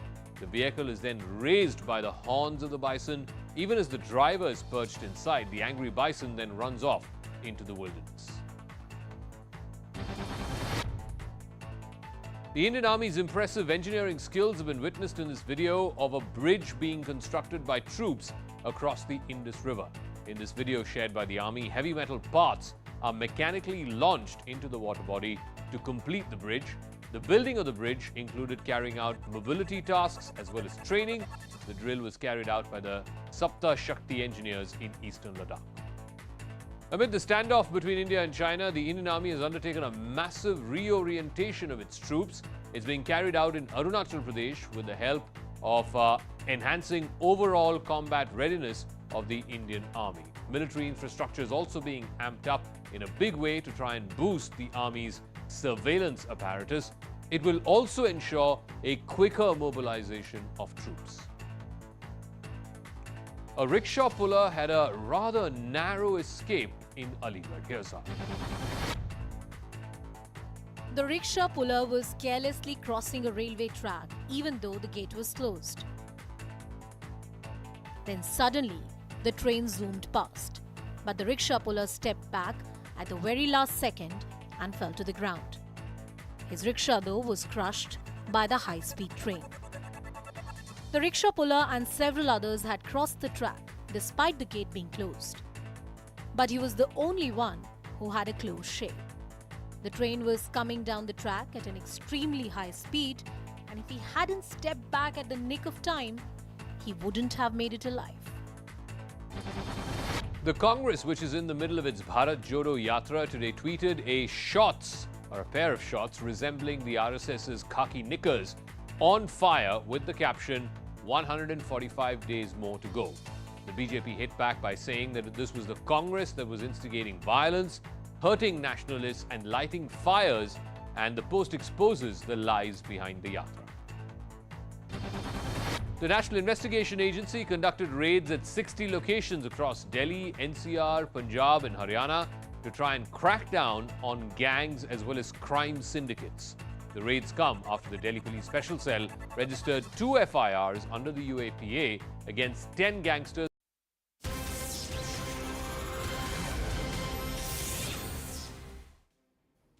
Hello and welcome to the late night edition with me, Ayushman Singh Jamwal. Our top story, the Varanasi District Court has upheld the maintainability of the Hindu side's plea where 5 women filed a petition seeking permission for daily worship of Hindu deities claimed to be located on the outer wall of the Gyanvapi Mosque. The Muslim side opposing the plea argued that the mosque is a Waqf property and questioned the maintainability of the plea, an argument that was rejected by the District Court. The order stated that the suit is not barred by any provision of the Places of Worship Act, adding that the Hindu side was able to lay the foundation for the Hindu character of the site, which existed on and before the 15th of August 1947. Remember, the Places of Worship Act states that the evident religious character of sites on the day India got independence cannot be changed. The order also stated that the Ayodhya verdict establishes the right to initiate suits to protect deities as well as legal personality for deities that is established by the Ayodhya order, adding that destruction does not result in the termination of a pious purpose. The order states devotees were freely allowed to worship Ma Shringar Gauri till 1993, but access was restricted by the Uttar Pradesh government without a written order. Remember, that order came right after the demolition of the Babri Mosque. The court ruled that the plaintiffs are only demanding the right to worship and there is no plea to declare the disputed property as a temple. Now, the Muslim side has said they will approach the High Court to oppose the order, while the next hearing will take place on the 22nd of September. While one obstacle has been crossed for the right to worship, it opens a legal debate on a host of different issues.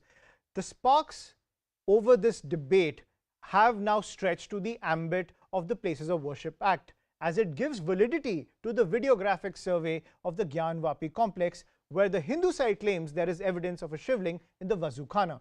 Now, this also gives a push to the larger argument over the mosque itself, where it is claimed that a temple was demolished to construct the Gyanvapi complex. Now, this also comes ahead of a crucial hearing in the Supreme Court of a plea calling for the abolition of the Places of Worship Act, calling it arbitrary. The court also the court order has boosted this argument of the Hindu side in many other disputes, namely the Krishna Janmabhoomi dispute, which is taking place in Mathura.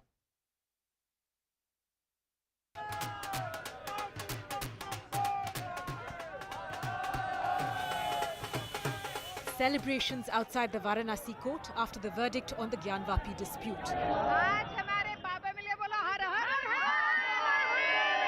In a big win for the Hindu side, the court agreed to hear a petition filed by 5 Hindu women seeking the right to pray inside the Gyanvapi mosque.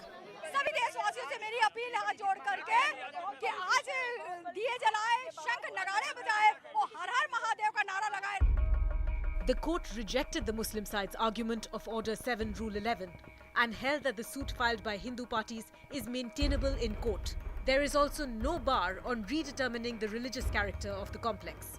The only issue was whether the suit is barred by place of worship or not. That was the only question. Earlier, a lower court had ordered filming of the mosque complex, and a leaked report to the court stated that a shivling was found inside the mosque's Vazukhana. Therefore, the artificial walls which are existing beneath the Vazu area has to be demolished first, because let me tell you that the arga of the shivling is still to be found. The Muslim side had claimed that the Gyanvapi mosque is a Waqf property and had questioned the maintainability of the plea. ये जो आज order आया है, इससे देश में अब बहुत सी चीजें शुरू हो जाएंगी। 91 का एक्ट इसलिए बनाया गया था ताकि इस तरह के कॉन्फ्लिक्ट जो है वो हमेशा के लिए ख़त्म हो जाए। खुदा ना खास्ता अगर हम 80 और 90 के दहे में वापस चले जाएंगे तो ये हर जगह पर एक डिस्टेबलाइजिंग इफेक्ट पैदा हो जाएगा। When the hearing commences, the court will decide if the 5 Hindu women can access the Shringar Gauri complex. But will it open a Pandora's box for other disputed religious structures? It's a big step forward, certainly, for the 5 women petitioners of yours. The district court clearly said that it's not about ownership, but it's about right to pray. But will your petitioners stop at just seeking the right to pray, or will the petition eventually change and look at challenging the overall religious character of the Gyanvapi mosque? The point in issue is, and let me tell you, that there are 6 suits which are pending before the Varanasi Civil Court, and this is just one of the suits. The other 5 suits are filed with the relief of title. So we are claiming title over the property in question, and this suit is for right to worship. The point in issue is that in this particular suit, the commission was ordered, and now the report of the commission is there. And as per Order 4 Rule A, Order 4A of the CPC, all these suits have to be clubbed together and tried together. And when that will happen, the report of the commission will be read in all the suits. So it is not just right of worship. There is a title relief also which is pending in other 5 suits which have been admitted. Notices have been issued, and the Masjid committee has still not filed their reply. So that's the whole long and short of the matter. And so far as this particular issue is concerned, let me tell you that in this case the Places of Worship Act was not attracted. We had argued it for a long time before the civil judge as well as before the district judge, Honorable Mr. Justice A.K. Visheshwar. And the fact of the matter is that in this case the Waqf Act is also not attracted. So all these are the points and the legal arguments which we made before the court, and therefore the application under Order 7 Rule 11 has been rejected. And now in future the commission report objections are already invited from the Masjid committee on the commission report, and if they don't file that, the commission report will become final and it will be read into evidence, and in future other evidences also will be led in this matter. And breaking news coming in, as dates for the MCD elections are yet to be announced, the delimitation committee has put out a draft of the new wards. Now Delhi will have 250 MCD wards and 42 will be reserved for SC members. That's the piece of breaking news that's coming in. I'm joined by my colleague Akash on the phone line. Akash, give us the details. So, Aishman, after the unifications of the MCD, it was a big question as to how many wards will be there in the MCD and in the national capital now. And for this purpose, on 8th of July, we know that this delimitation committee was set up by the Home Ministry.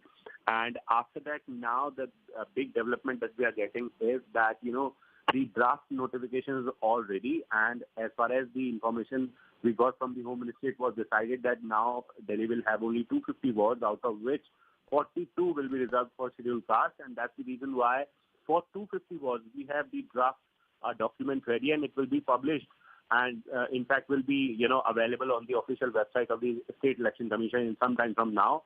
And we are given to understand that by 3rd of October, general public would be allowed to give suggestions, objection, and all other things onto this particular draft. And after that, some omissions will be there in this particular draft, and then it will be moving towards the final stage and it will be submitted to the Home Ministry. Right. Thank you, Akash, for joining us on the phone line with that piece of breaking news. Now, getting you a wrap of all the other news, the Congress, which is in the middle of its Bharat Jodo Yatra, today tweeted a picture of RSS khaki shorts on fire, sending a message to the Sangh. The BJP hit back, saying the Congress is trying to instigate violence, adding that the post exposes the lies behind its yatra. Nothing but instigating people for violence. Those who are associated with a particular ideology, they should be killed, they should be eliminated. They have no place in the politics of Kerala. This is blatant instigation of violence, Mr. Rahul Gandhi. Do you want people to burn the people who follow RSS or BJP's ideology? Is this what the message that you are trying to deliver? Is this what the message the Congress party is trying to deliver through this tweet?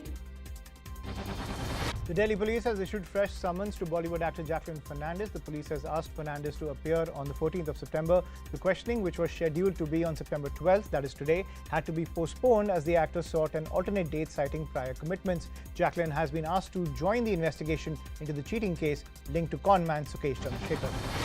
The National Investigation Agency carried out raids in different parts of North India, including Punjab, Haryana, Rajasthan and the Delhi NCR region in a crackdown on gangs with a pan-India nexus. As per sources, these gangs work under orders from Pakistan-based groups. A team of the officials reached here around at 6 a.m. this morning. In fact, we have been told that there are 5 to 6 people from the NIA agency, and they are currently, investigating and questioning all the people who are part of this particular residence. Apart from it, we have been told that there are different locations as well which are being raided. So there are multiple gangsters where the raids are currently ongoing. Their residences are being raided.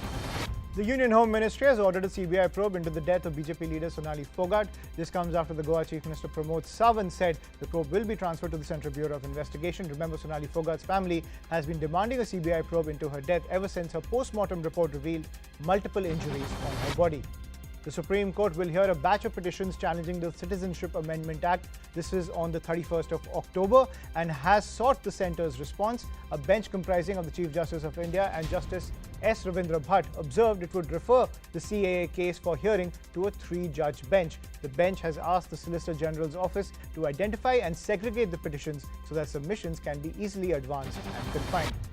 India has announced its 15-member squad for the upcoming ICC Men's T20 World Cup in Australia. Ace pacers Jasprit Bumrah and Harshal Patel will be making their return from injury. The squad will, however, miss all-rounder Ravindra Jadeja, who sustained an injury during the Asia Cup. The squad will be led by Rohit Sharma, and KL Rahul will continue as vice-captain. And Bengaluru's excruciating traffic took a toll on one doctor. Dr. Govind Nandakumar was on his way to work to perform a gallbladder surgery when he got stuck in traffic. 3 kilometers, Wodi, hospital. Realizing that a delay could put his patient in harm's way, the doctor ditched his car and ran for 3 kilometers to perform the crucial surgery. When Dr. Nandakumar reached the hospital, his team was entirely on standby, ready to induce the anesthesia on the patient. Dr. Nandakumar quickly changed into scrubs and performed the surgery. The surgery was successful and the patient was discharged thereafter. And a Taliban member's attempt at flying an American Black Hawk chopper went horribly wrong. The chopper can be seen swirling dangerously above a military training base in Kabul. But within the next few seconds, it crashes to the ground. The Taliban member who was flying the chopper, a training pilot and one crew member were all killed in the crash. The Black Hawk chopper that crashed was a 4-bladed twin-engine medium-lift utility military helicopter. The Taliban had taken control of some US-made aircrafts after they seized the country just over a year ago. Taliban's defense ministry confirmed the crash but called it a technical malfunction. Breaking news coming in. Union Home Minister Amit Shah met with a wide spectrum of Naga groups led by Chief Minister of Nagaland. This happened in New Delhi today. Now, as per reports, there is a demand to incorporate the Naga constitution into the Indian constitution and a civil and cultural flag for the community. The MHA says negotiations are currently underway. I'm joined by my colleague Arunima on the phone line. Arunima, give us the details. There were media reports to suggest that a few demands being made by Naga groups led by NSC and IM to incorporate their constitution, their flag, etc. Media reports suggested that Indian government was considering positively this demand. Government of India, led by Home Ministry, however, dismissed this, saying at this stage, saying anything would be speculative because, to quote the MHA statement, with this resolve, the efforts of Government of India has been to resolve many complicated issues so that there are all-round negotiations. Since negotiations are still ongoing, any report on possible solution will be speculative, unquote. So at this stage, MHA has called all such media reports speculative. Right. So that's the pitch coming in from the MHA, that all these reports of this particular deal with Naga groups, it's all speculative. Thank you, Arunima, for joining us on the phone line with that piece of breaking news. We'll take a short break. More news and updates on the other side.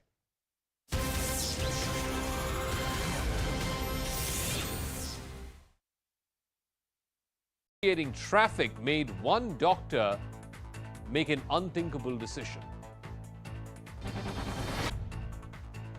Dr. Govind Nandakumar was on his way to work to perform a gallbladder surgery when he got stuck in traffic. 3 kilometers OD hospital. Realizing that the delay could put his patient in harm's way, the doctor ditched his car and ran for 3 kilometers to perform the crucial surgery. When Dr. Nandakumar reached the hospital, his team was entirely on standby, ready to induce the anesthesia on the patient. Dr. Nandakumar quickly changed into scrubs and performed the surgery. The surgery was successful and the patient was discharged thereafter. India has announced their 15-member squad for the upcoming ICC Men's T20 World Cup in Australia. Ace pacers Jasprit Bumrah and Harshal Patel will be making their return from injury. The squad, though, will miss all-rounder Ravindra Jadeja, who sustained an injury during the Asia Cup. The squad will be led by Rohit Sharma. KL Rahul will continue to be the vice-captain. Britain's new king, Charles III, has gone to Scotland today to lead his mother's funeral procession.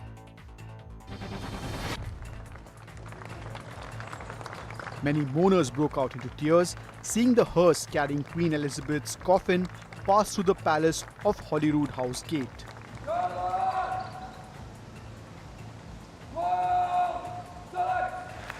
King Charles III led a royal procession transporting his mother's coffin to St. Giles Cathedral in Edinburgh. It will lie in rest at the cathedral till Tuesday, when it will be moved to London. Earlier in the day, King Charles and Queen Consort Camilla visited Westminster Hall in London, where both Houses of Parliament offered their condolences. Charles addressed members of the House of Commons and the House of Lords. The new monarch's address to the British Parliament was very significant because it was the first to happen in a televised era. A massive earthquake struck Papua New Guinea, leaving large cracks on the roads. The 7.6 magnitude quake, which made the earth literally open up, also damaged several buildings and cars. At least 5 people were killed in the quake. Papua New Guinea is vulnerable to earthquakes because it lies along the Ring of Fire in the Pacific Ocean. Russia says it conducted air raids on Kharkiv even as it was retaken by Ukraine's troops during a lightning-fast counter-offensive. Dozens of towns and villages have reportedly been liberated from Russian forces, who fled eastwards and offered little or no resistance. But Ukraine has warned that the recaptured territory will need to be secured in event of a possible Russian pushback. Taiwan claims that at least 17 Chinese aircraft crossed the median line of the Taiwan Strait, which normally serves as an unofficial boundary between both sides. Beijing has been continuing its military activities near the island in response to America's alleged interference. It started with House Speaker Nancy Pelosi's visit to Taiwan back in August. Meanwhile, Taiwan's president claims that China is using cognitive warfare against the island. Let me explain what that means. It means breaking the enemy's resistance without fighting.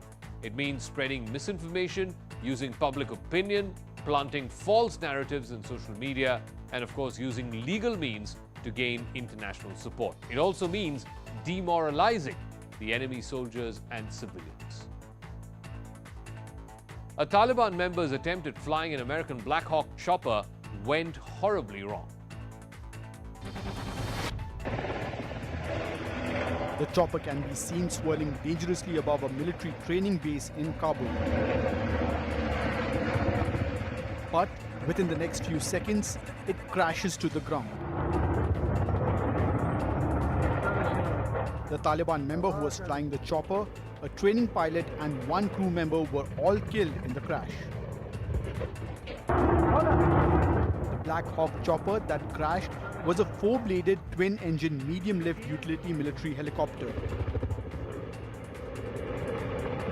The Taliban had taken control of some US-made aircrafts after they seized the country just over a year ago. The Taliban's defense ministry confirmed the crash but called it a technical malfunction. Dramatic scenes were witnessed today in Chandigarh during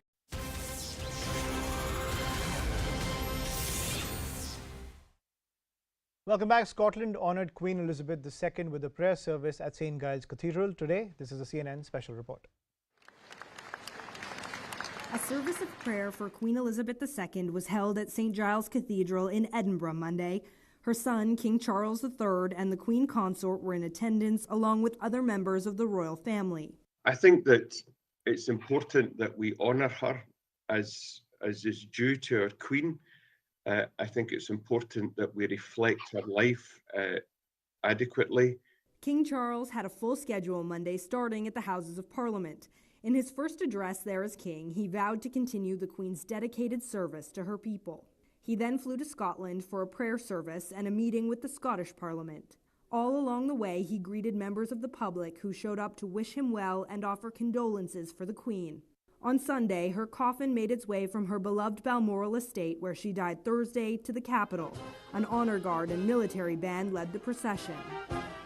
She's the only queen I've ever known. I mean, I think she done really good for us. It's just probably something quite historic, like she's been through quite a lot with the country, and then probably not going to see another queen again in our lifetime. And the latest coming in from war zone Ukraine, a stunning transformation on the battlefield with Ukrainian forces breaking through Russian lines near Kharkiv and retaking towns that have been under Russian control for months. CNN's Melissa Bell gets us this ground report. The tanks spoke to a hasty Russian retreat as Ukrainian forces swept eastwards over the weekend, triumphantly raising the flag over Kupiansk on Saturday. Local police forces providing CNN with exclusive access to a key town now meant to be under Ukrainian control. We still feel uneasy because we've been bombed for 4 days in a row, says Vasil, and nothing's certain yet. Which only became clearer as we headed further in to Kupiansk. Aircrafts, helicopters, shells, everything. A first artillery strike, too close for comfort, then a second, much closer. That was the sound of artillery landing just next to our car, our armored car. We had come into Kupiansk hoping to get to that flag, to see where it had been planted only yesterday, but as you can see, this Sunday afternoon it's still the scene of some pretty fierce fighting. We've been hearing the sound of outgoing artillery fire. That was the sound of incoming. 2 hits directly targeting our car, says the policeman. Time to go back to what we'd come to see, those parts of Kharkiv region fully under Ukrainian control. Like Zaleznice, where after 6 months of occupation, Ukrainian investigators know all too well what they'll find.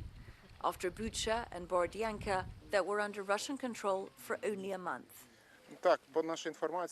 Yes, according to our information, we are recording war crimes in almost every village, he says. This, the body of one of 2 civilians killed in late February. An early victim of the invasion and evidence now of what 6 months of Russian occupation have cost. And that's all we have to pack it on the show. Good night and take care.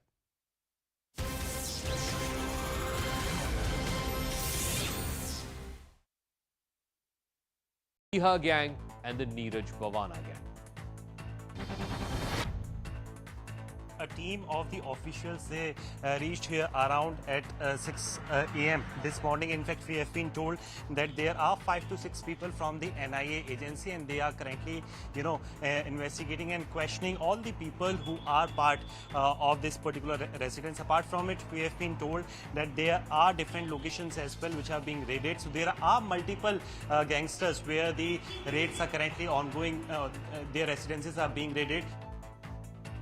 Now, even as the Uttar Pradesh government has begun its survey of unrecognized mosques, a madrasa that was constructed on a piece of land meant for pasture was demolished by the local administration of Amethi. According to the authorities, the madrasa was being run illegally for the last 30 years and no academic work was being carried out from the building for the last couple of years. Is yet another incident of a slapgate which has been reported in a housing complex in the National Capital Region. A woman got out of her car, walked up to one of the security guards and slapped him repeatedly. She was annoyed because the guard had been late in opening the gate for her. While no one came to the guard's rescue, his colleague managed to film the entire incident. Based on the guard's complaint, the woman was arrested briefly and then released on bail. This is the second such incident coming out of NCR in a month. A few weeks back in Gurugram, a man assaulted a security guard after he was rescued from an elevator which got stuck. And then in Noida last month, a woman manhandled and abused a security guard for a delay in opening gates.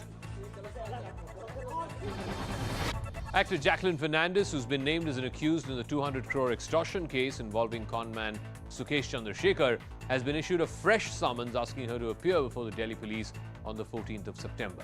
This is the third time that the actor has skipped. In fact, the first two, she said that she had busy work schedule. On the request of the Goa government, the Home Ministry has recommended a CBI probe into the murder of BJP leader and TikTok star Sonal Phogat. In fact, she was found dead in Goa on the 23rd of August after consuming drugs allegedly administered to her by her personal assistant Sudhir Sangwan and his friend Sukhwinder Singh. Bengaluru's excruciating traffic made one doctor make an unthinkable decision. Dr. Govind Nandakumar was on his way to work to perform a gallbladder surgery when he got stuck in traffic. 3 kilometers, Wodi, hospital. Realizing that the delay could put his patient in harm's way, the doctor ditched his car and ran for 3 kilometers to perform the crucial surgery. When Dr. Nandakumar reached the hospital, his team was entirely on standby, ready to induce the anesthesia on the patient. Dr. Nandakumar quickly changed into scrubs and performed the surgery. The surgery was successful and the patient was discharged thereafter. India has announced their 15-member squad for the upcoming ICC Men's T20 World Cup in Australia. Ace pacers Jasprit Bumrah and Harshal Patel will be making their return from injury. The squad, though, will miss all-rounder Ravindra Jadeja, who sustained an injury during the Asia Cup. The squad will be led by Rohit Sharma. KL Rahul will continue to be the vice-captain. Britain's new king, Charles III, has gone to Scotland today to lead his mother's funeral procession.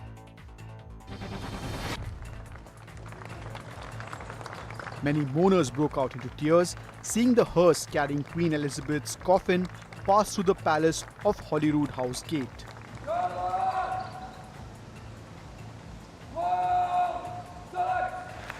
King Charles III led a royal procession transporting his mother's coffin to St. Giles Cathedral in Edinburgh.